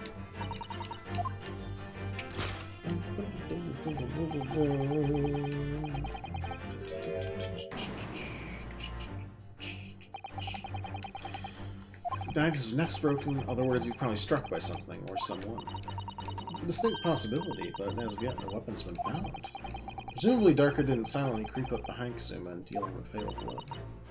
I suppose it's possible he'd have fallen and hit the ground awkwardly. Could have been a terrible act of misfortune that he broke his neck completely on accident.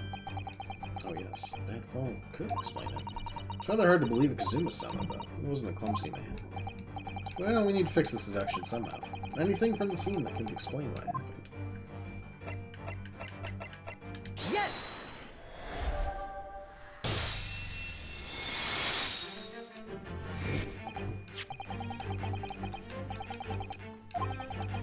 Particular mark so prominently visible next to the victim's body is the deposit of shoe polish. Positively identified by a little analysis device I constructed, which I carry now as a matter of course. Beeswax, tallow, and dye were my results. The undeniable ingredients of shoe polish. The color of the polish is a perfect match to the color of the laced leather shoes. Looking at this mark, it's not hard to imagine what happened. For some reason, Mr. Sogi must have caught his foot at that point on the floor and tripped. And by a dreadful turn of misfortune, caught his neck against some immovable object as it fell to the floor. Suffering a fatal blow to the spine, the victim's vertebrae shattered, and in that instant, he lost his life.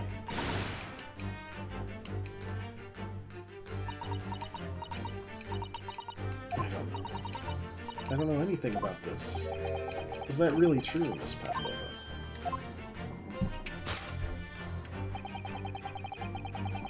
Not the evidence left at the scene where Mr. Sogi lost his life. He did all he could to conceal the incriminating evidence.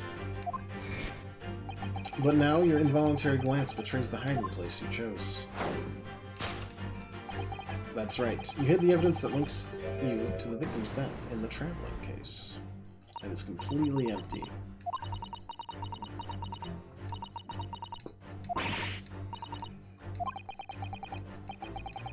They really did him in by tripping over a kitten. I'm just stunned. That's incredible.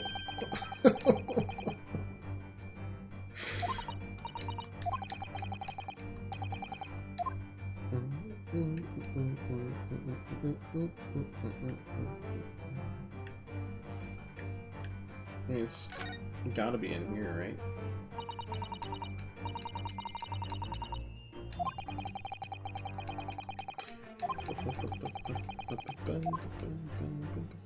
Yep.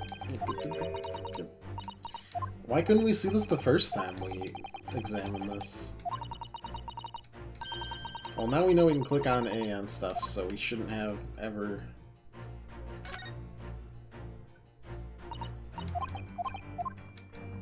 Oh, I wanted to click directly on the bell. Because I've been burned before. Whatever. Yes! Present this.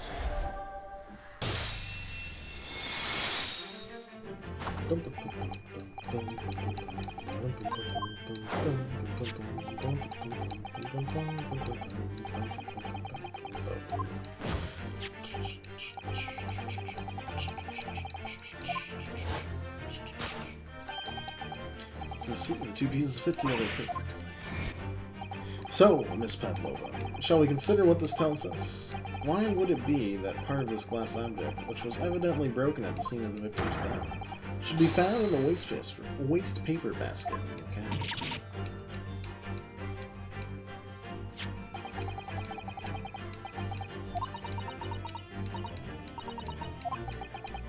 I don't know, man. How Australian accent is what to say to this time, dear girl. Why?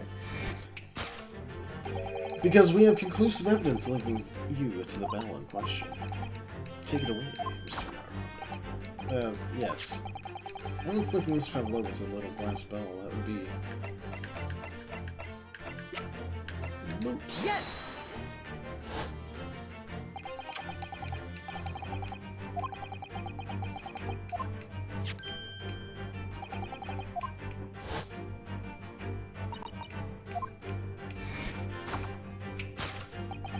The truth has caught up with you, Miss Pavlova.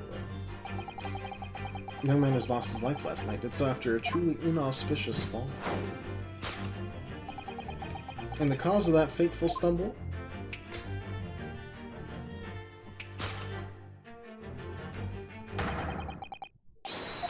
The kitten.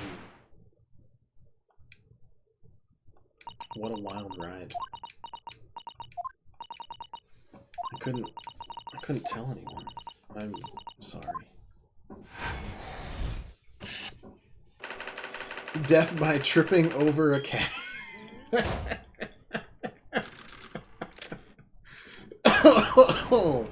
Oh no. Say it ain't so. Don't give me those evil eyes, kitty. I see you over there. I know you could kill me if you wanted to. Do an even better job than this one, I'm sure. Tell us exactly what happened last night. It was a little after 1 in the morning. It was so late, but I hadn't had time to feed Dark, so I gave her some food. And then, all of a sudden, she scratched me and jumped out of my hands. Cats become very anxious and nervous in new environments. Very true. She was so fast, she disappeared through the vent later, before I could stop her. And that is how you acquired the rather nasty wound on the back of your hand, I take it. Yes. And I had read the rules on the wall. I knew that I was not allowed Darka with me. Yes, modern science suggests that animals can carry infectious diseases. Yeah. That's an understatement. Listen, trying to hear if there was some noise in the next cabin. It was very quiet. I was sure if someone was there, he must be sleeping, so at that point, we thought it safe to try and lure the kitten down.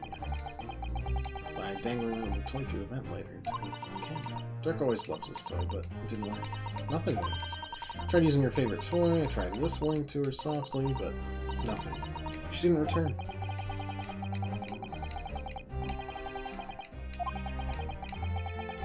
Cats have a propensity to remain hidden in the shadows when frightened. Yes, so there was nothing else I could do. I just had to wait until she had calmed down. But then...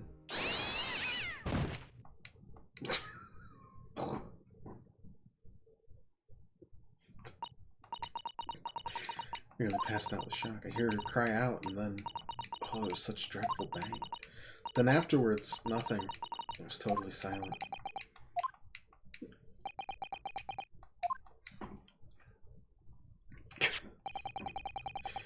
To the brown mark on the floor, it seems like he shit himself.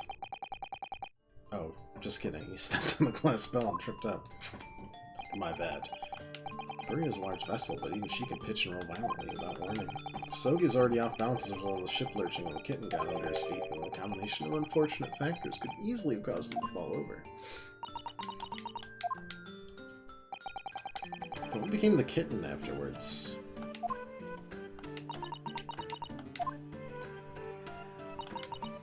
In the end, I managed to get her to come back through the ventilator. And Darka is nowhere to be seen. I must have forgotten to lock my case, and now she's disappeared again. It's a small room, man. You can find her. When I woke this morning, I heard that a young man in the cabin next to mine had died, but I couldn't bring myself to tell anyone what had happened. I was too scared. Scared that they would send me back. Oh, hold on a minute. What about the snake? Right, where is it? The snake isn't your friend, Miss Pavlova, then whose is it? And where did it come from?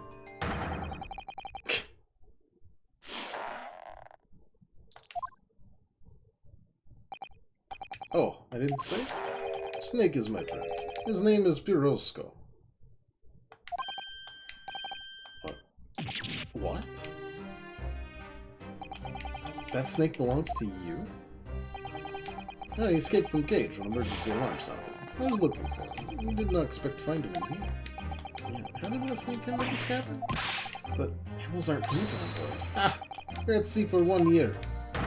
You want to be so long without a close friend, without someone who understands? Couldn't you find someone a little more, human who understands you better? My dear burly fellow. A gargantuan venomous snake? Surely you can appreciate the danger you're putting in with it. No venom. Pirosko does not have venom. He is harmless, very long, but very gentle. He is adorable, like Granny. It's venomless? Yes. Now he is hungry, so he is in bad mood. But once I feed him, you will see Big Smile. And you feed him what? Milk, I suppose? Ah! Like they say they milk chickens? Ridiculous. Snakes that drink milk are only in stupid stories. Pirosko eats mouses. Big fat brown mouses. So, is that what the mousetrap in the passageway up there is for? Of course. How else can I catch my friend's favorite food? The thing says top of the food chain like the look in their eyes right now. Spooky. It refuses to drink milk. It can't hear a whistle. It can't climb up a bell cord. And it's not even venomous?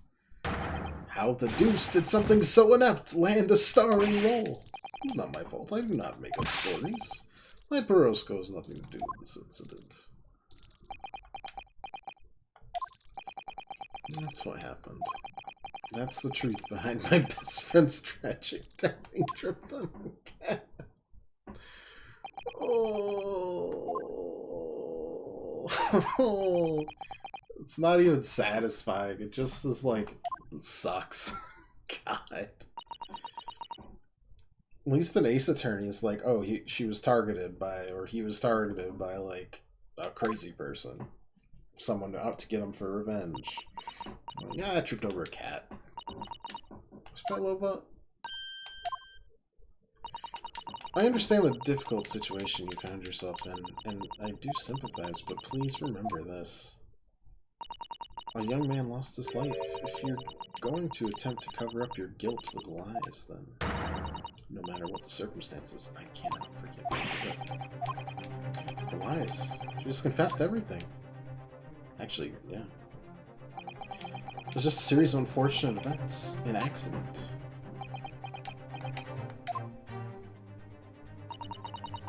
I'm no great detective like Mr. Sholmes. I don't have a gift for knowing the truth. But even I can see that was not the truth. Don't you agree, Mr. Roman? Yeah, I guess. I got carried away. But the Russian...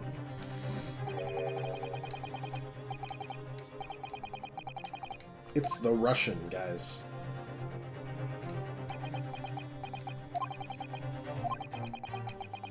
I wasn't intending to let Scotland Yard deal with any outstanding issues on this matter. I must confess. I'm only present here for a very specific reason. The truth is, you, Mr. Naruhodo, are simply a distraction. Do you hope you've not been finding your shackles too uncomfortable? Not again. Why did he do that? Especially as they're on the risk as a result of my intervention. I was rather hoping I could resolve matters before I made our next port call. Yes, but I overlooked one important detail. The deceased young man was a very close companion of yours, was he not? Yes. He was my closest friend. I owed him my freedom, even.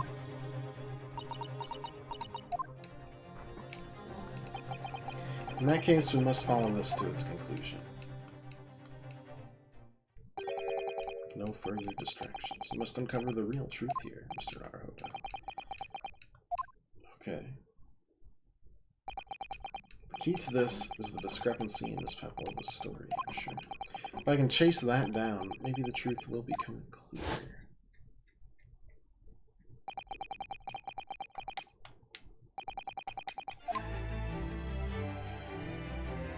This is new. Alright, let's see what I can do. Excellent.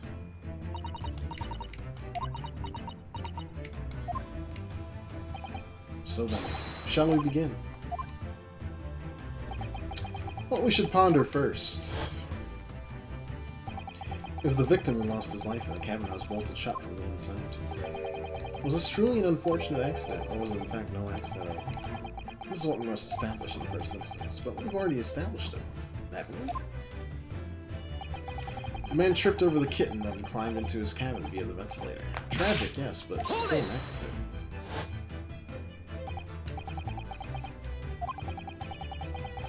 It doesn't make sense if that's really what happened, does it?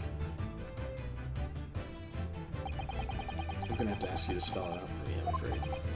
Yeah, me too, actually. Clear contradiction between the facts and Miss Pavlova's story. Evidence is right there in Kusuma's cabin. It's undeniable. His death couldn't possibly have been a mere accident. Let us show our hand, Mr. Naruhodo. Present the evidence. No mere accident. I mean, to be honest, this.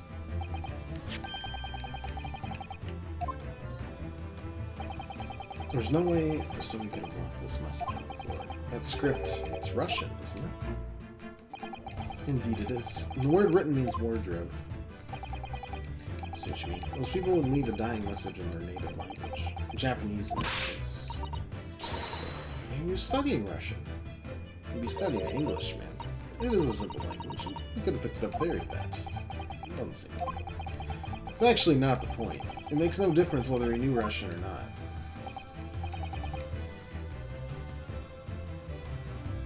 First sweet corn from the garden tonight?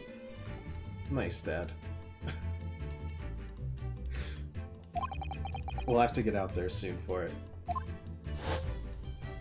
That does sound really good. Maybe I'll grab some tomorrow to just cook up. Hope you're doing well. Something is clearly explained. Damage to the cervical vertebrae, resulting in instant death. Instant death.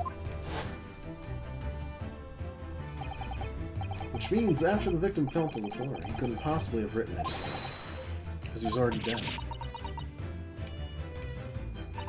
And it's not the only reason either. There's something else we found in Mr. Asogi's cabin. A remnant of something that couldn't possibly have been there, if what Miss Pavlova told us was true.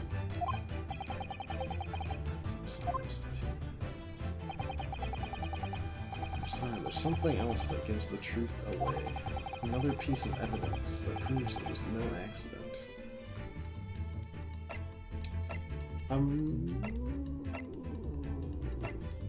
Besides the half, I mean, the half a bell is a thing, but also, like, if there's no entrance from 2 a.m. onward, something happened. Yes! Oh, I was wrong. It was the bell. Alright, green pepper's the size of my head.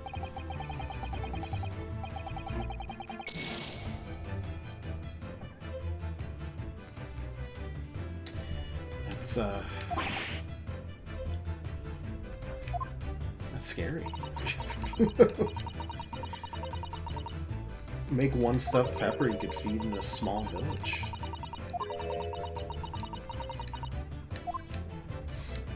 Okay, so it was the bell. It was the bell.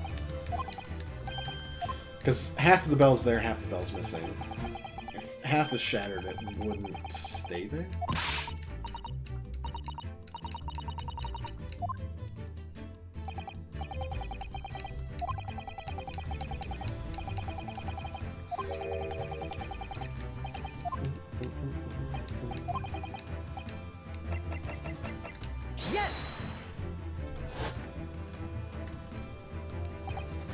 This piece of broken glass next to the mark on the floor. But that's the glass bell the kitten had. We already know all about that. Broken in half when the victim tripped over the cat and fell. Just falling out magic. Fortunately, that's a very big flaw. A fatal flaw. That's really what happened. Then how did one half of the bell end up back here in the cabin? Remember we found the other half of the glass bell in that waste paper basket. Can you explain that, Miss Pavlova? Both of them clearly point to the same conclusion. Well, Mr. Asogi died last night in his cabin. There was someone else in the room. I mean, she might have framed him. Well, framed me, I guess. Because she wanted... yeah. Wanted to disguise the truth. I suppose that makes sense. Someone else pressed it. Oh my god, that was terrifying.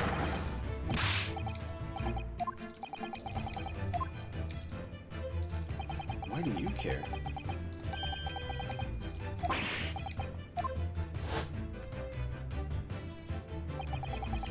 I'm the only person in the cabin when young student died. Yes! It's true, I was in the cabin when it happened. Shut inside the cabin wardrobe, to be precise about the details.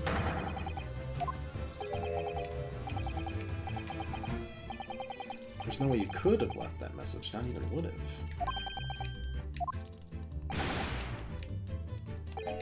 Forgive me, my dear. Yes, of course. As I was saying, the person in question wrote the word wardrobe in Russian on the floor in an attempt to incriminate me for the crime, though I had been asleep in there the entire time. And then, the same person picked up the broken glass bell that had fallen to the floor, for fear of it becoming evidence that would show how Mr. Asogi really died. Well, they've taken all the pieces of the bell away. Leaving half behind was always going to raise questions. Yeah, well, it was past 1 o'clock in the early hours of the morning. The cabin would have been quite dark. Small lamps from the ceiling would barely cast any light onto the floor there. Little wonder, then, the culprit failed to notice the fragment of the tiny item. Fragments? Half? Hold it! Why do you care there, boss? Mr. Beef? Mr. Seaman Stroganoff? Doesn't sound as good as Beef Stroganoff. She's daughter of strong sailor. They noticed her dancing skills, she went away to join the ballet company. But before she was dancer on the ship, member of ship's band. You do not accuse ship's angle of being criminal. So that's it. You say that when young student died, Nino was there in his cabin. But that is not possible. I give my tooth. Well, this is all most interesting. And why would you give your tooth, pray? How can you be so sure? You're a great detective, you should know. Look truth in eyes. Cabin bulkhead was bolted shut from inside. No one could go into cabin. Not Nina, not anyone. Or you want to tell me that killer can walk through locked doors? Yet, it's impossible. Hey, I've read about this in the detective stars. You block and tie thread around the door latches so they... We already talked, Susato, you already disproved this earlier. What are you doing?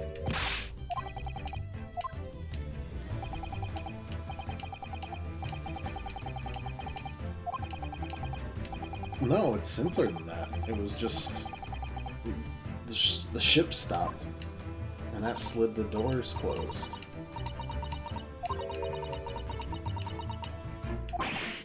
She threw me under the bus! Oh my lord. See, Stroganoff has a valid point. The cabin door could have been bolted shut from the outside. Well, I put it to you that I could bolt this cabin door without laying a finger on it. And in this very cabin, we can see the traces of the method I have in mind having used before. Well, Mr. Naruto, I believe you know what I mean, don't you?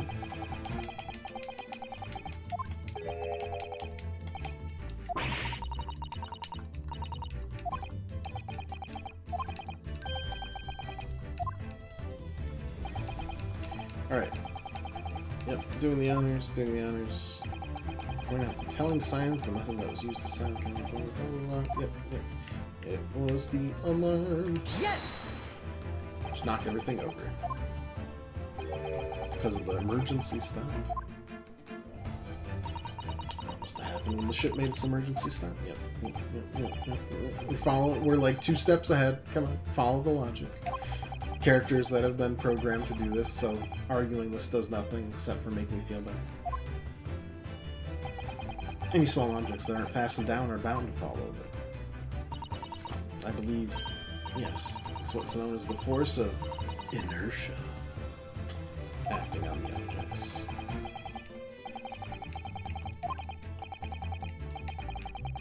As I recall, the same force that pushed over those books on the bookcase also made something else in this cabin move.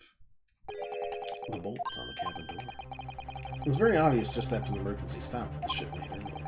We'd come to this cabin not long before and we hadn't bolted the door. But then...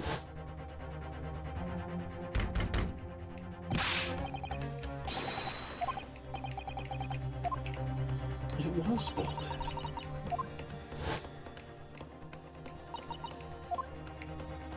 That's it. When the ship stopped suddenly, the bolt flew across and locked the door. It's made of metal, but it's small and light enough to be moved by the ship's sudden change of speed. Or the force of inertia, if you want to call it that. Are you trying to say that last night, after Mr. Asogi was killed...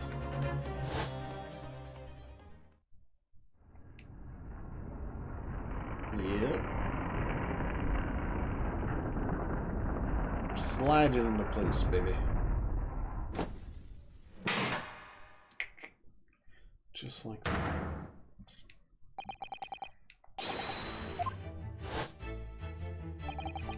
When I woke up this morning and looked around the cabin, I thought it looked a little odd.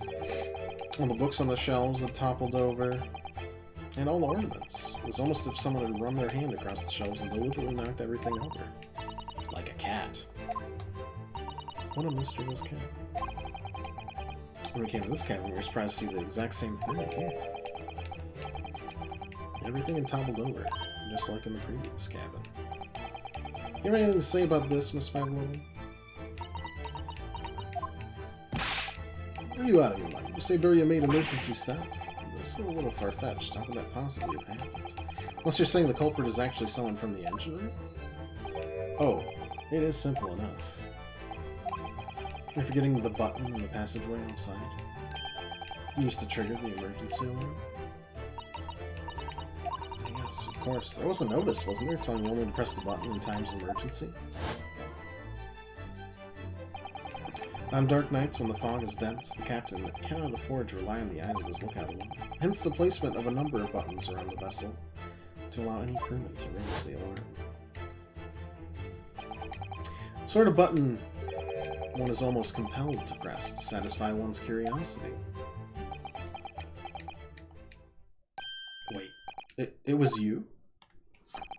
Well, when the button is pressed, 2 things happen in the interests of safety. Emergency alarm bell rings, and the vessel comes to a complete stop. As indeed it did a little earlier today.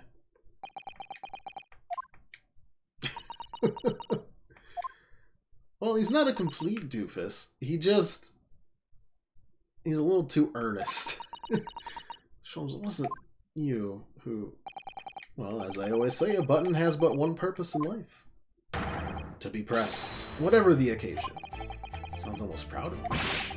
There you, Mistress Ship. I report you to Captain. You're in much trouble now. Now, I'm sure that all can wait until later. Let us not overlook the fact that we have now learned a valuable lesson. When the vessel makes an emergency stop, the bolts on the cabin doors slide closed. So, that seems like a really big safety hazard, actually. It crashes, and it's just like, sorry, you're locked in now. You got a baby in there? That sucks. Early 1900s safety was wildin'.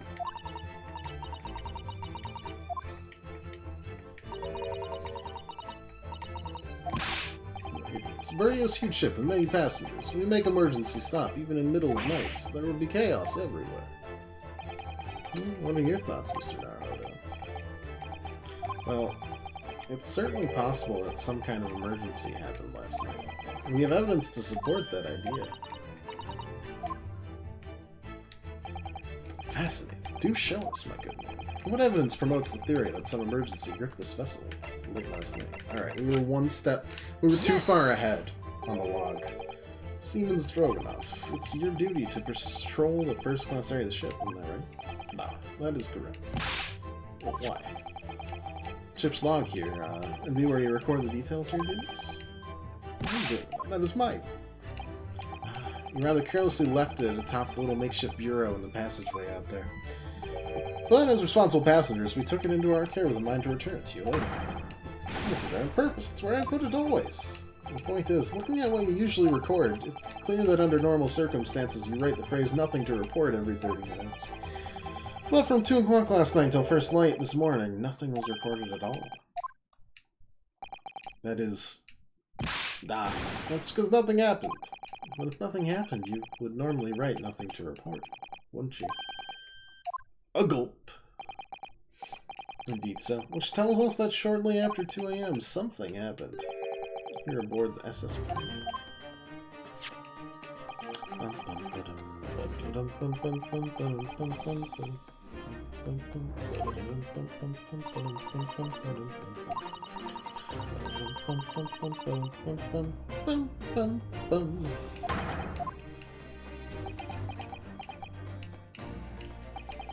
If I'm perfectly honest, I find that a little hard to believe myself. Well, if someone Major's emergency stop really had happened, surely all of us would have noticed. It's very true. Thanks to the emergency stop we experienced earlier, we all know what it feels like now. Ship lurched so violently, and the alarm bell was so loud. Can't imagine that anybody would sleep through that, even if it happened in the dead of night. Oh no, that's a good point. And the pounding heads, man. What of the throbbing? Your head, man. The throbbing of your head since this morning. We've all suffered with it. Oh, yes. I have had a headache, you're right. In fact, I haven't been feeling myself since I woke up today. How about you? I've been feeling happier since dawn. Yes, you've all been afflicted, haven't you? Just as I suspected.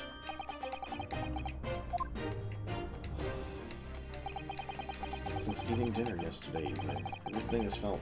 Did they drug the dinner to make sure no one could, like... Because they didn't want anyone to see that they brought her on board. So they drugged all the passengers. Incredible.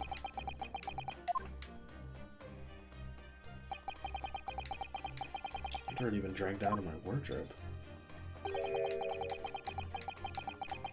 Why didn't I wake up when all that was happening? Stay off the drugs, man. Board of this vessel is stowaway, didn't she? Well, yes. Sorry. Stowaway class of accommodation doesn't usually include meals. What'd you survive on? Ah, well, Kazuma looked after me. He was always happy to share his meals. So you enjoyed some of the whole roast chicken dish that was served yesterday evening, I take it? Yes, in fact, I had all of that. Kazuma wasn't fond of chicken. His victim didn't eat any of the chicken at all. That's right, he didn't touch it. Is that relevant? My dear fellow, does that not strike you?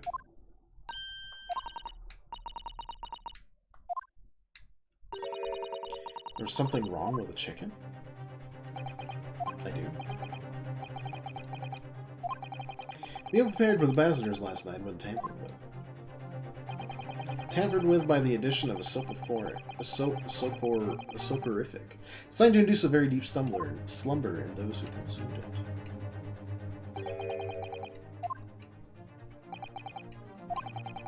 Who did this laced every meal with sleeping drugs, and no one would notice the ship's emergency stop? What a far-fetched idea. Of course he doesn't know what he means. No, that's actually what I mean. Precisely. Lacing every meal of every passenger on board with a soporific drug would certainly be impossible, unless that is, every single member of the crew was a conspirator.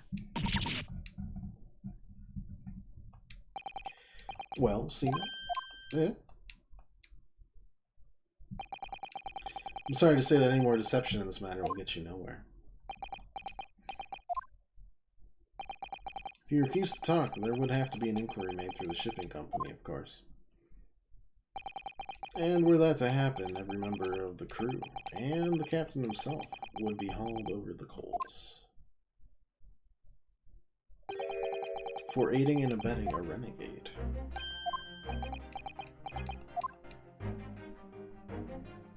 Please, no more.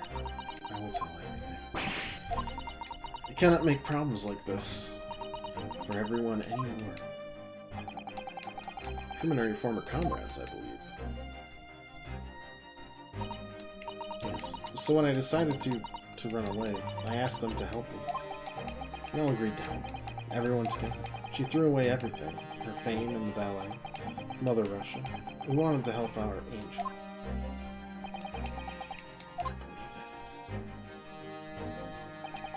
You are right. We put sleeping drug in chicken last night. Did notice chewing on a lump of something strange and bitter at one point, but I just ate it anyways. Yeah, we could not make all drug dissolve. Ugh, it's becoming heavy season. At midnight in waters near Shanghai, we brought our angel on board. She was helped by a comrade on shore with a small fishing boat. All the passengers slept soundly. Thanks to the almost magical effects of the slumber-inducing potion their evening meals had contained. If that's what happened, the only people awake on the ship last night were the crew, people who dislike chicken, and the newly boarded passenger. That means it would have been possible for you. You could have used the emergency stop trick to lock Kazuma's cabin door. But how does that make sense? Surely every cabin door would have ended up locked in that case, and it would have been complete chaos. Oh, I wouldn't say so. Of course, yeah. Just like us, all the other passengers would have eaten their evening meal of chicken in their cabins. After which they would have been overwhelmed by tiredness because of the sleeping drug. Accordingly, all passengers were already in their cabins for the night. The overwhelming majority of passengers would habitually sleep with their cabin doors bolted anyways. Some, not one of them, would have found it remarkable to find the door locked in the morning. In summary, in order to fasten the bolt of a single cabin door on the ship, the culprit brought the entire vessel to emergency stop in the early hours of the morning.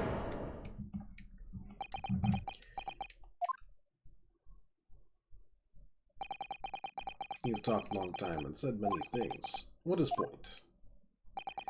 The point is what I said earlier. There was somebody else present on the scene when the victim lost his life last night. Someone who left a message in Russian on the floor and attempted to incriminate another. Someone who tried desperately to hide the broken fragments of glass that would reveal the culprit's identity. And someone who abused the ship's emergency stop procedure in order to lock a door. All told, a busy night. But I don't know about any of this. I'm just a little girl. I like to speak with your long English words and explain your clever ideas. But I am Sailor, and sailors don't listen to long, boring stories. That's not true. Trust only what we see with our eyes. A laudable trait. I'm quite of the same disposition, my good man. Observation to me is everything. Mr. Naruhodo, do you hear it? That accusatory cry of guilt on the wind.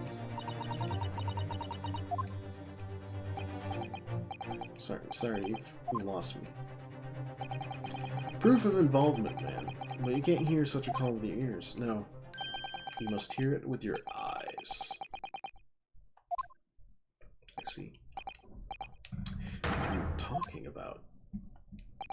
Well, I believe the time has come. For one final logic and reasoning spectacular to expose the truth. So, Mr. Naruhodo, your assistance, if you please. An observation, my dear fellow. Just as I said, of these two prevaricators. If you remember, Mr. Naruhodo, we know that somebody tried to fabricate evidence, tampering with the scene of Mr. Asobi's death. We're looking for some trace of evidence that one of these two was there when it happened. Precisely. You're delightfully quick to grasp my meaning. Alright, I'll see what I can see. Looking for a trace of evidence that shows someone else was there last night. when Kazuma died.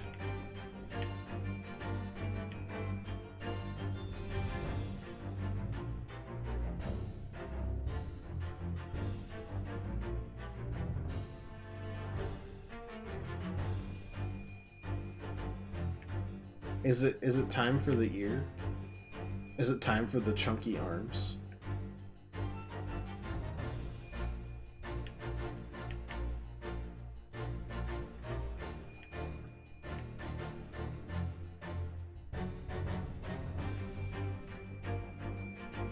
Yes! I mean, one of the earrings is missing.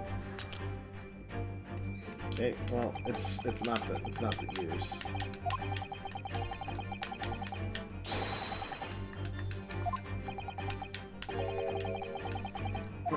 We haven't actually found any of that, but what was your intention with that? Just following natural production of the progression of the deduction.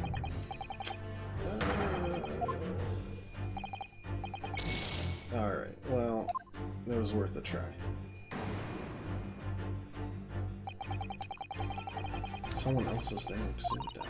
Well, I can think of two possible ways. Either we find a trace of something that the person in question left behind at the scene, or if that's not possible, a trace of something that the person took away from the scene, be it accidentally or deliberately. Like ink, perhaps?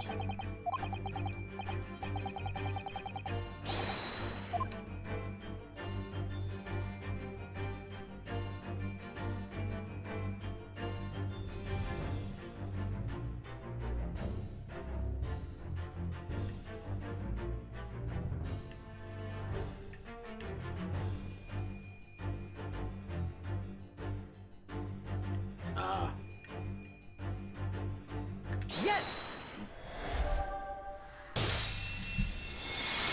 More obvious than we were thinking.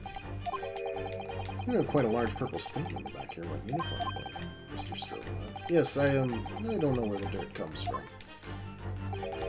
Nothing in particular comes to mind about the stain. What are you trying to say? Well, it would appear that the significance of the stain has escaped your attention, Seymour. Allow me to make it plain. It's very large purple stain, blah blah blah, it's ink, it's ink, it's ink, it's ink, it's ink. Present the evidence that proves it. Well, there's only one thing with ink on here, so let's do it.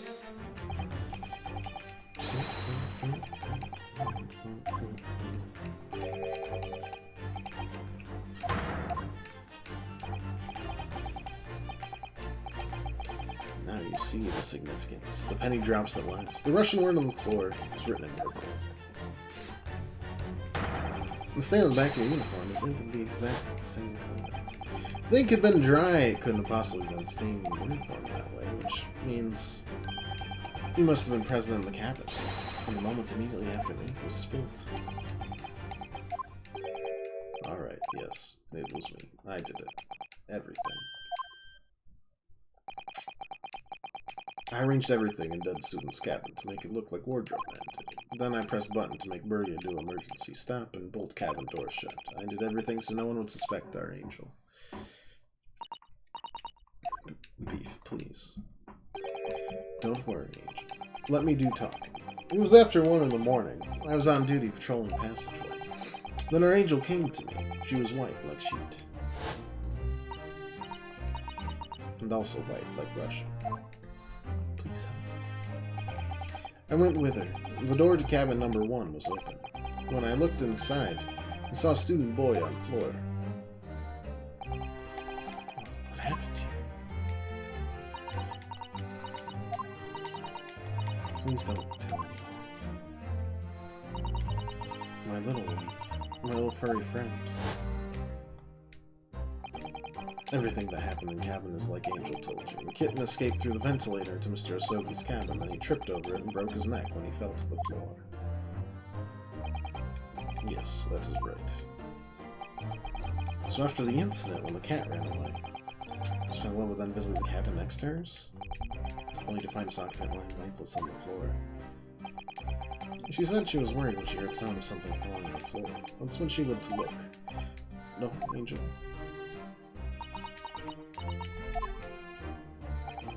The door was not locked, so she opened to look, and you already know what happened after that. Just one thing, if you wouldn't mind. What? When you went to Mr. Asogi's cabin, Miss Pavlova, was he already dead? Why? I already told you. When Nina opened the door of student's cabin and looked inside. I was asking Miss Pavlova.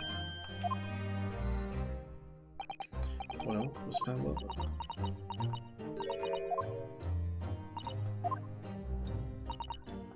Yes, that is right. I saw him. It was dark and he was wearing black, but he was on the floor, not moving. I was scared.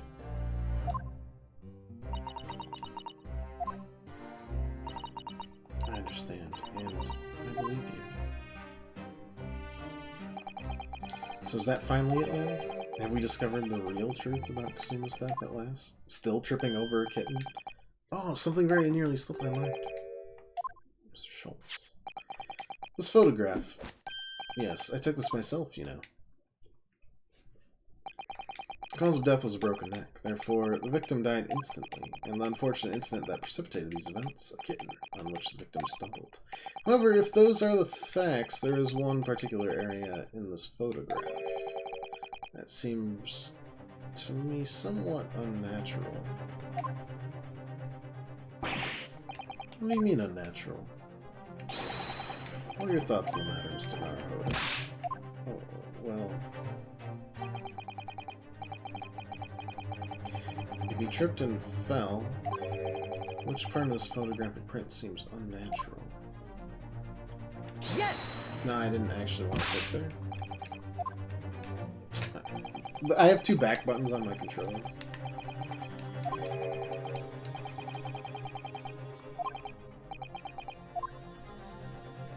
And they count, so...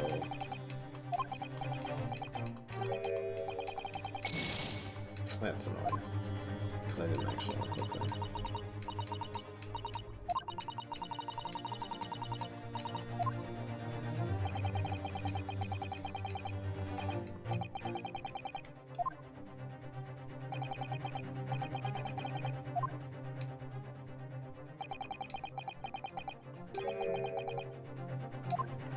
Yeah, no.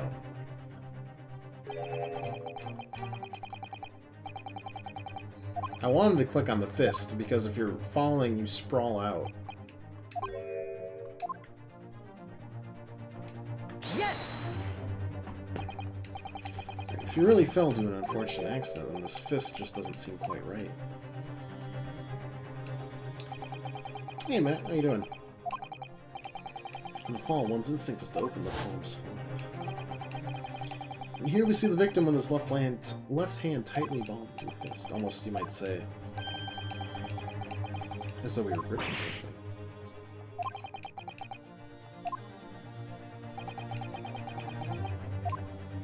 Simply that I took the liberty of investigating the victim's fist a short while ago. And what, pray, do you imagine I found there, my dear fellow? Is it the other earring?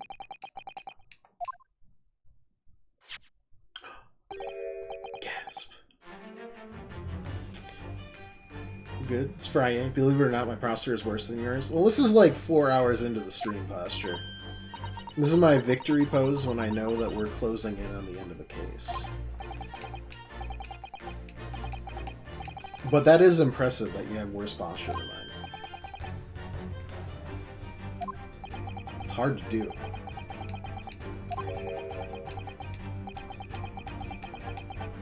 Like, really hard to do. This is one of my more extravagant poses. It's 8 out of 10 on the difficulty scale for lounging gymnastics.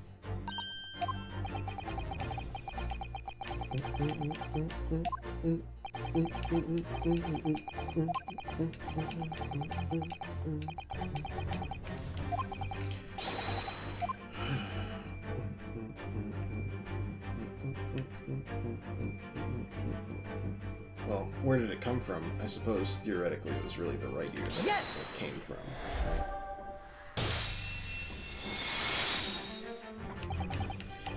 Well, I noticed that on your ear.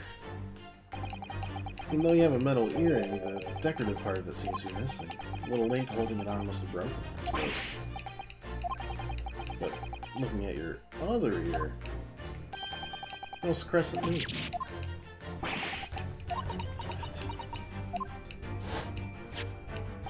Now, the missing crescent moon was found in the victim's clenched fist. Clearly, there's only one logical conclusion. Wouldn't you agree, Mr. Naruhodo? Miss Pavlova, Mr. Sogi must have grasped the crescent moon and pulled it from your ear. Perhaps just moments before he fell to the floor. In other words, last night in Mr. Sogi's cabin, you witnessed the moment when the victim fell with your arms. In fact, you were quite literally at arm's length from him. But the question is, why did Mr. Sogi do that? Why did he pull your earring from your ear and hold it in his clenched fist during his final moments?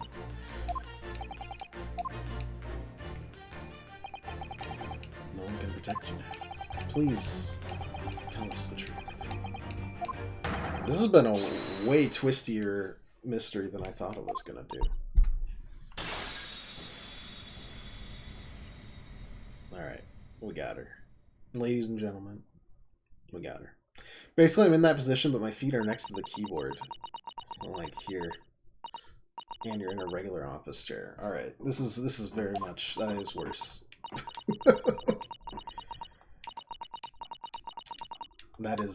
That's a 9 out of 10.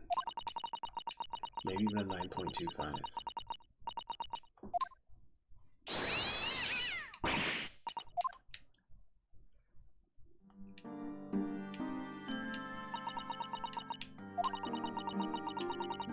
Couldn't believe it when she disappeared through the ventilator.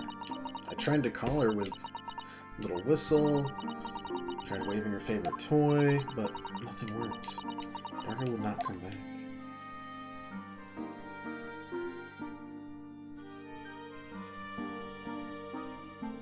Still kind of the kitten that killed him, but in a much more real sense.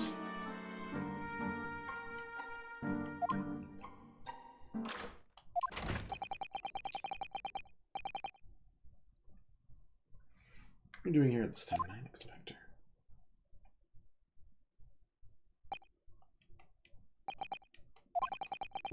Sorry, thought it was a friend of mine.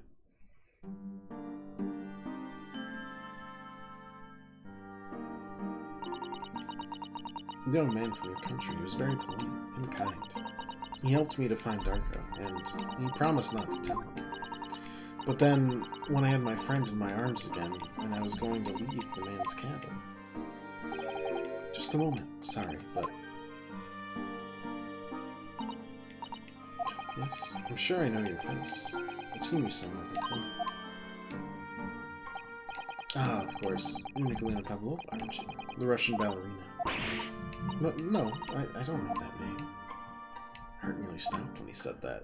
He knew who I was. How could this man from a land in far east know a Russian ballerina? Yes, I saw your performance in Japan. The beauty of the ballet made a deep impression on me. But what are you doing on this ship? I'm sure I read that your ballet company was performing in Shanghai at the moment. I have to tell him the truth and hope he doesn't tell me. I have no other choice. I see. So you've run away. Please keep my secret. Don't tell me. Give me a moment. I could use another opinion here.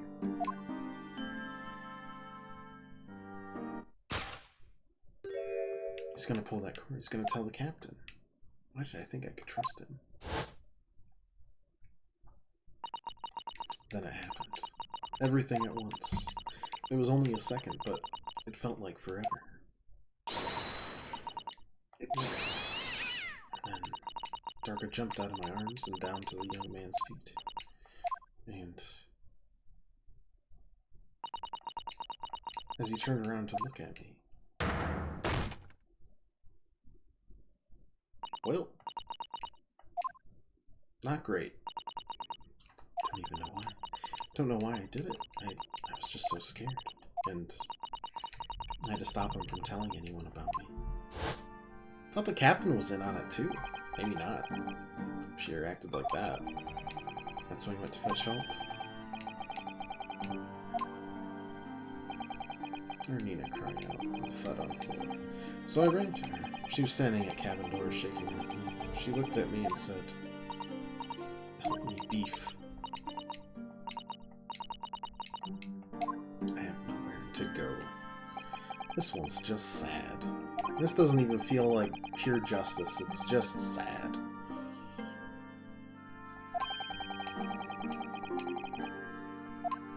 Like, yes, we've reached the truth, but at what cost?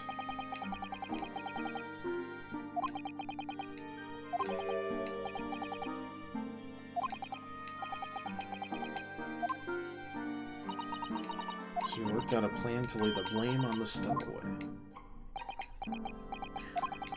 I closed wardrobe doors, put back strange paper saying, luckily for me, that's the only reason Son started to believe me when I said I was innocent. Dragged young man's body to a good place, used ink that was spilling to right on the floor.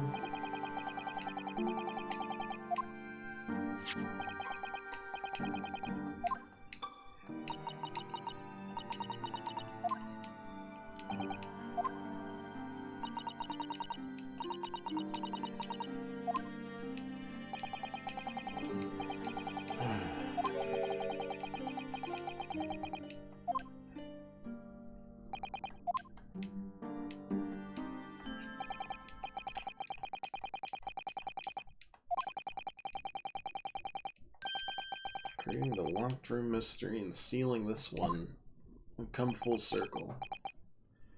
Man. Still one thing I don't understand, Miss Pablo. Well, you said that you told Kazuma about the fact that you'd run away from your homeland, and it's because you were worried he was going to tell the captain that you pushed him. Isn't that right? Yes, but even if he had pulled the bell cord and called for the captain of the ship, aren't you friends with every member of the crew? How would that have been a problem?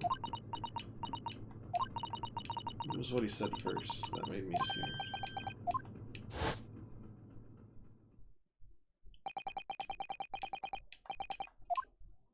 Oh, she was worried about the inspector. Is it Hosanaga's fault again? I think we can pin all of this on Hosanaga.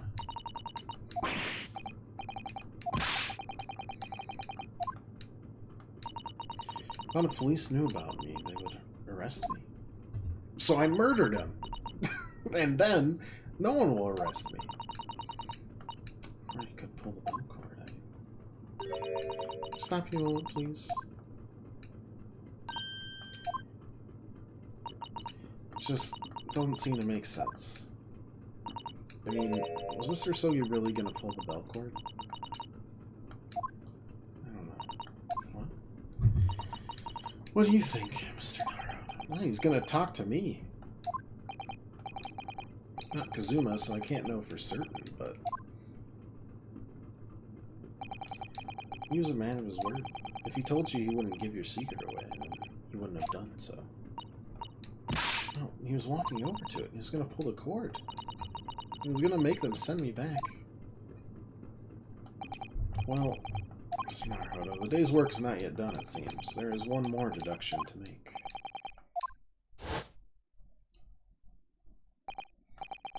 What action was the victim really about to take at that moment?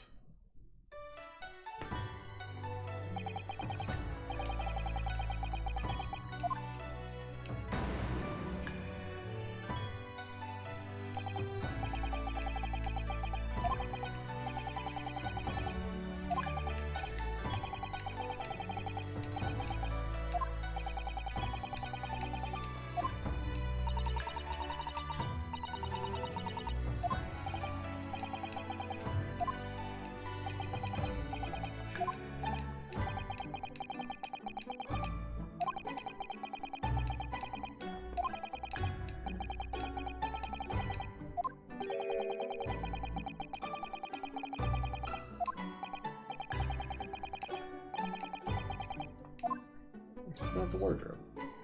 Take that! He was just gonna show me to you. Considering everything that happened last night, it certainly may have looked as though he was gonna ring the bell cord, but...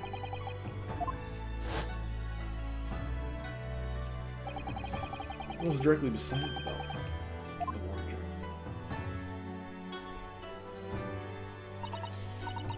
The wardrobe? And more importantly, what was inside the wardrobe? A deathly sleeping friend.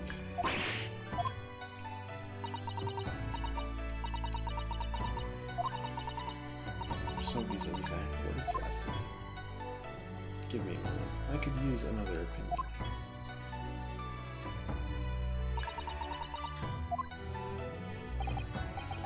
Not from a member of the crew. No, Mr. Sogi attempted to consult his close friend on the matter. See if between them they might be able to help in some way, no doubt. Sadly, we can't know the truth for certain now, because, you killed her. But I wish you had made sure of what Mr. Sogi was looking at. Things may have ended very differently, if you had. Still a pretty frickin' ignoble end, though. Jeez Louise. Just sad all around. I want to thank you for finally admitting the truth. I wish you had done that a couple hours ago, because it's 9 p.m. now. But unfortunately, the truth is a man lost his life because of what you did. And that will never change. I hope you'll never forget that.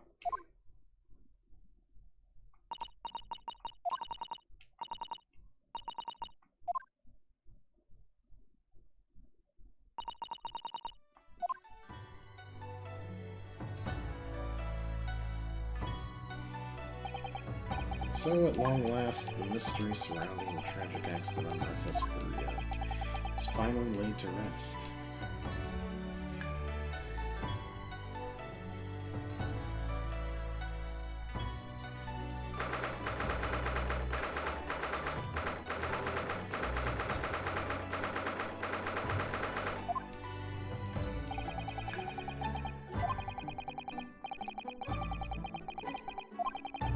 She's gonna be handed over to Scotland Yard.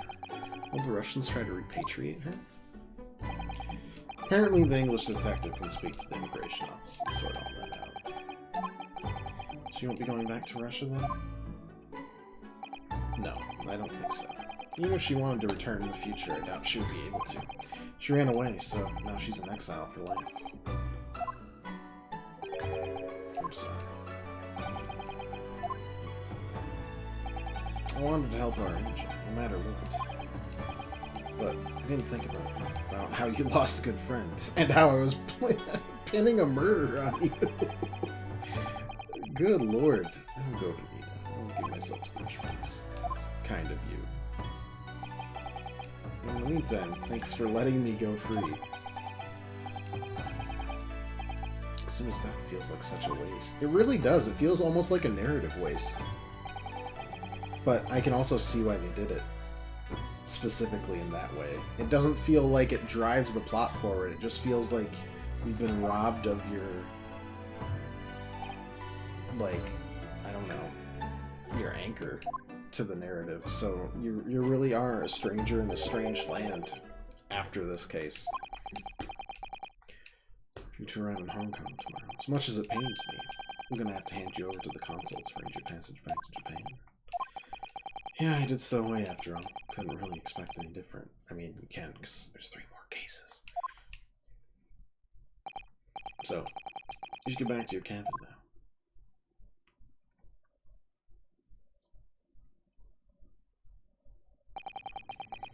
It's like my study tour to Great Britain is over before it's even begun then. Think it only days ago, Sim and I were laughing together when we'd tear up the streets of London. Seems like a distant memory now. No, what's that? Is it someone weeping?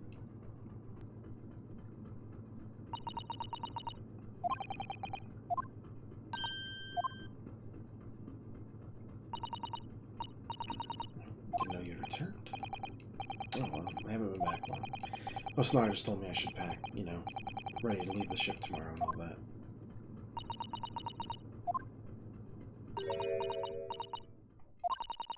I still can't believe this has happened.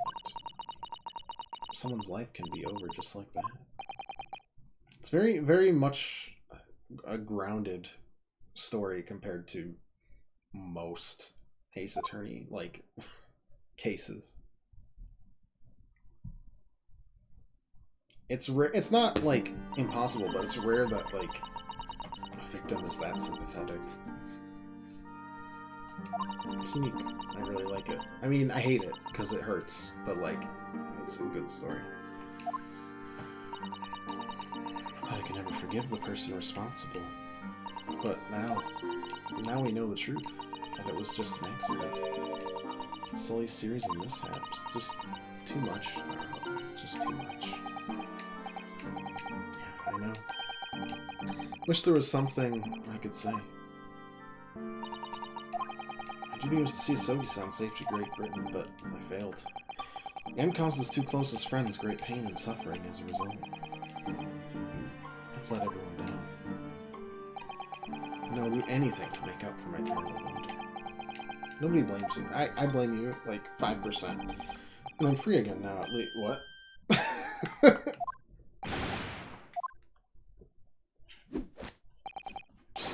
Surprise, Mr. Naruhodo? What's the meaning of this?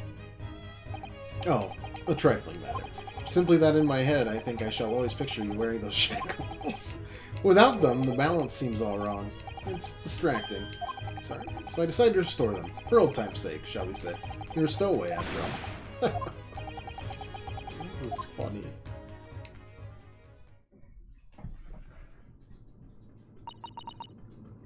Every time I pan over during, like, examine now, I'm just gonna expect them in the weirdest spot possible. Hanging over a desk, hanging on a coat rack, in a wardrobe. Thank you from the bottom of my heart. No, not at all. Though it's a little late, may I offer my sincere condolences? The loss of your companion is truly heartbreaking. I hope that you'll be able to fulfill some of his aspirations in his honor. I'm afraid that won't be possible. We shall be disembarking at the next port in Hong Kong. We have to return to Japan and make a full report about everything that's happened. Wait a minute. It's just me that has to go back, isn't it? I mean, I was a stowaway.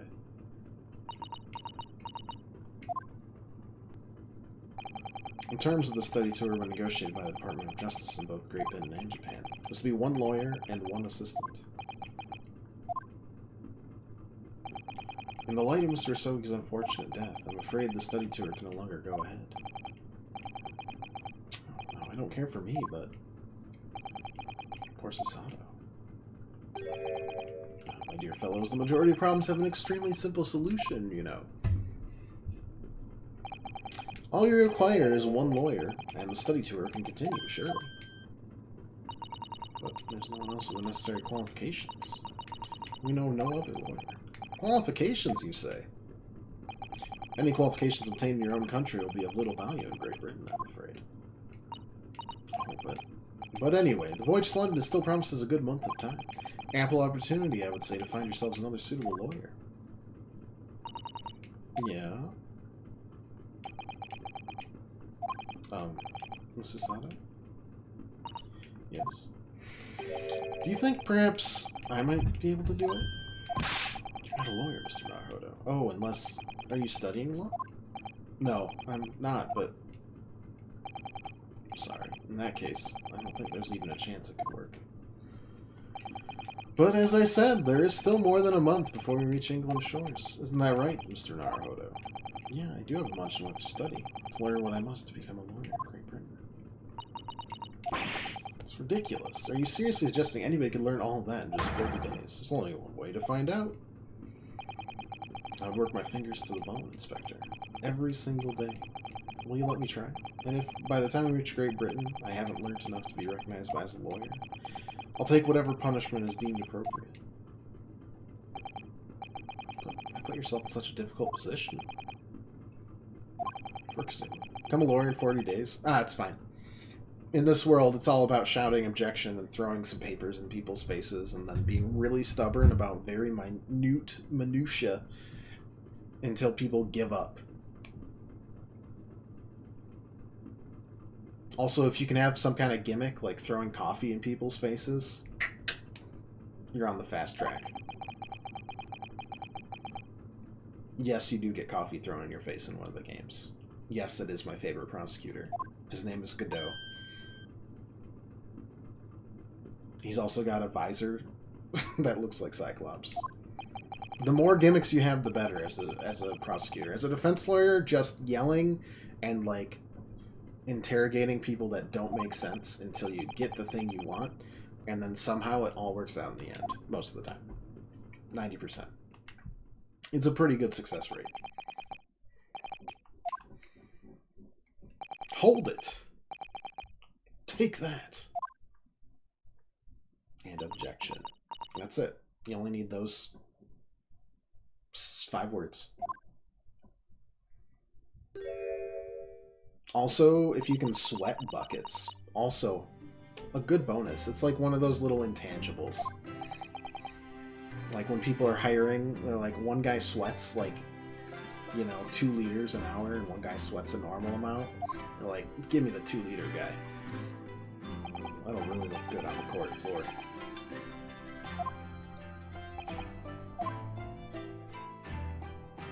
Oh, so now you're gonna die of TB soon. Just let me do it.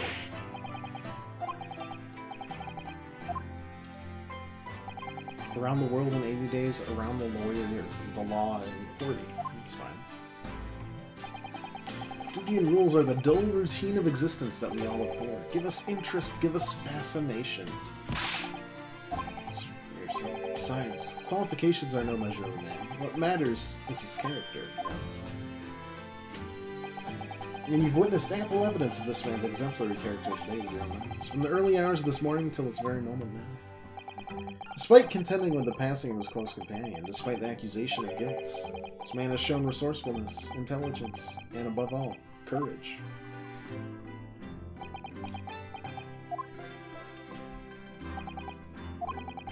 I'll think of a clever way to word my report to the Department of Justice. After all, I did just make a promise, didn't I?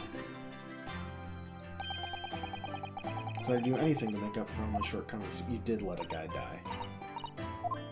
You also got drugged, which you shouldn't have expected, but I mean, come on. Your bodyguard. Ridiculous. I wonder how... Is Hosonaga going to show up later? He's already shown up in both. I don't know. Guess we'll see. Not today, but another time, for sure.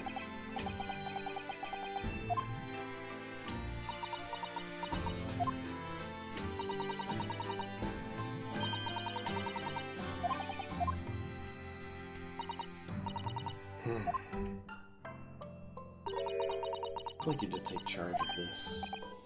Me? You sure?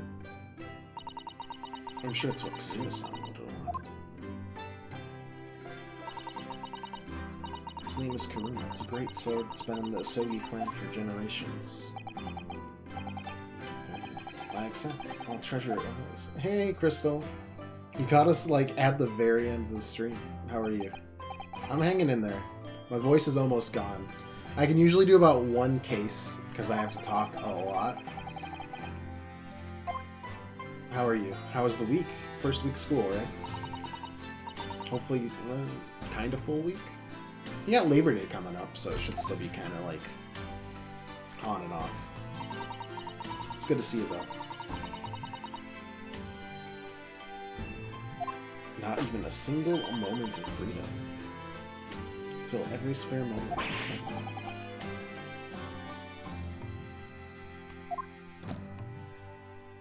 Surviving. That's about all you can really ask for school. Ever. If you said, I'm enjoying it, you're just a terrible liar. Awful lies. Sucks? Ah, it's fine. My voice gets to go deeper than normal. That's kind of fun. Throw me to the ground 3 times. I should never have doubted you. First week of school's boring. Had some fun, though. Just got in at the end. Yeah, we've been streaming for 4.5 hours at this point. Usually start at 5, unless, like, something wacky happens, or if we're starting on a Saturday or Sunday, I usually start earlier. Thankfully, since, like, we do each case. Drink lots of water. Yeah, I've gone through 2 thermoses today so far. So. And we'll drink more after.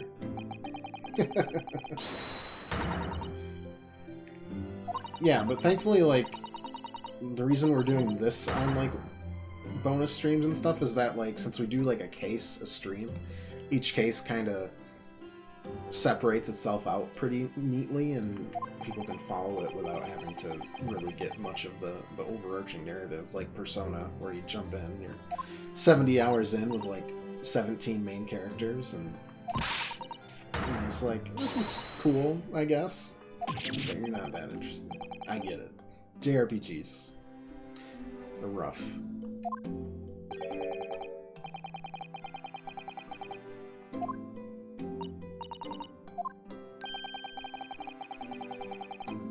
I've observed your throwing technique several times with great interest. I confess, I was most impressed.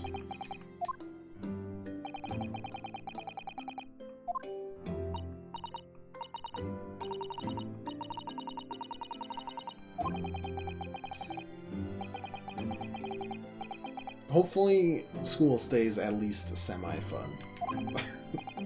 Just, that's about all it can be, like, max. It's the friends and, like, maybe some teachers that do it, and then everything else is just, like, oof. Ugh. Doing a big exhaust 24/7.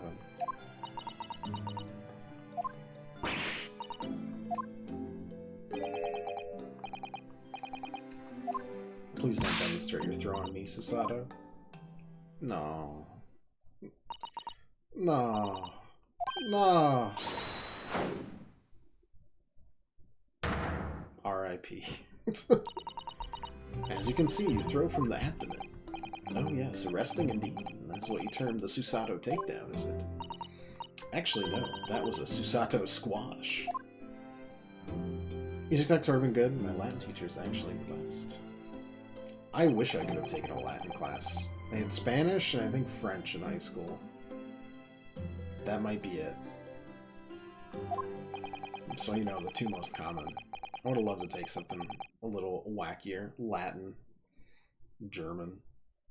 Let's kids do 1 birthday wish near on their birthday, so this kid made him wear 3 bow ties all day this week once.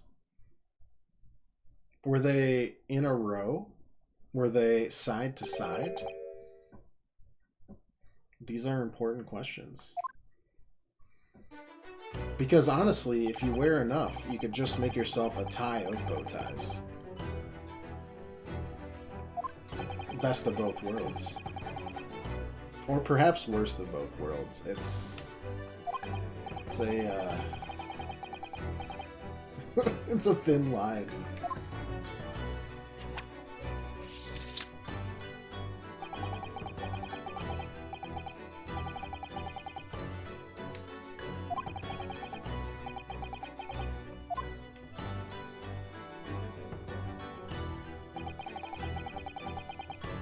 The worst part is, like, we don't know what Kazuma was going to talk about. Something obviously happened with Kazuma, but we still don't know.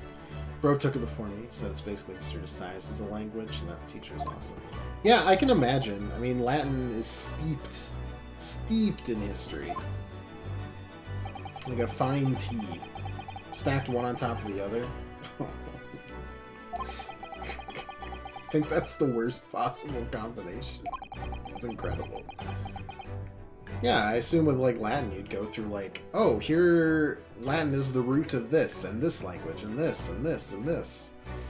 Where does this come from? Oh, where's its root? Latin. Latin, Latin, Latin, Latin, Latin. While it's a dead language, it pretty much has roots in a ton of different, like, modern histories and languages. It's cool. It's why, even though I, like, got my engineering degree, all my, like, extracurriculars were, they're like, yeah, do what you want. They were all, like, Roman history, Greek history, history of war, history of sports, all sort of stuff. I still don't know what it was he wanted us to do, though. Damn you, Kazuma. Brother made him speak in a British accent all day one year. What a coincidence. We're making it to London in the next stream. Easy enough for me, because I can just use rewards for reference figure ones. Yeah, that's really neat. Crash Course Candidate. Oh, is that just like the congrats on doing it? Adventure of the Runaway Room. Let's back out. Clouded Kokoro. They're gonna do the Hound of the Baskervilles in episode. Oh man, that's gonna be a wild one. Great Departure. Wait. Oh no. I thought that was like episode 6, but this is just something else entirely. That's the first game. Right, and then you could select an adventure, and then you go to...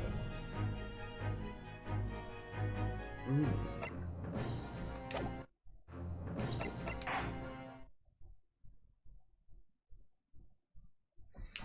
Oh, man. The posture. It's just so bad. Alright, that's case number 2. Oh, man. What else we got? Nothing else. Alright, cool. We did it. What else even is there?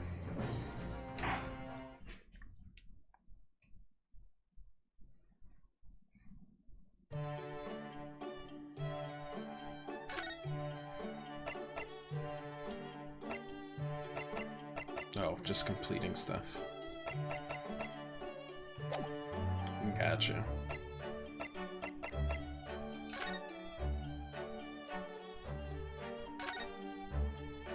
That doesn't look too bad. Mate, good job finishing. Please rest your voice tonight. Never.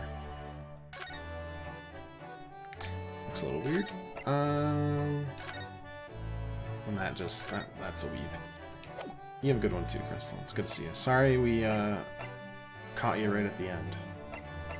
But if I go anymore, I will die.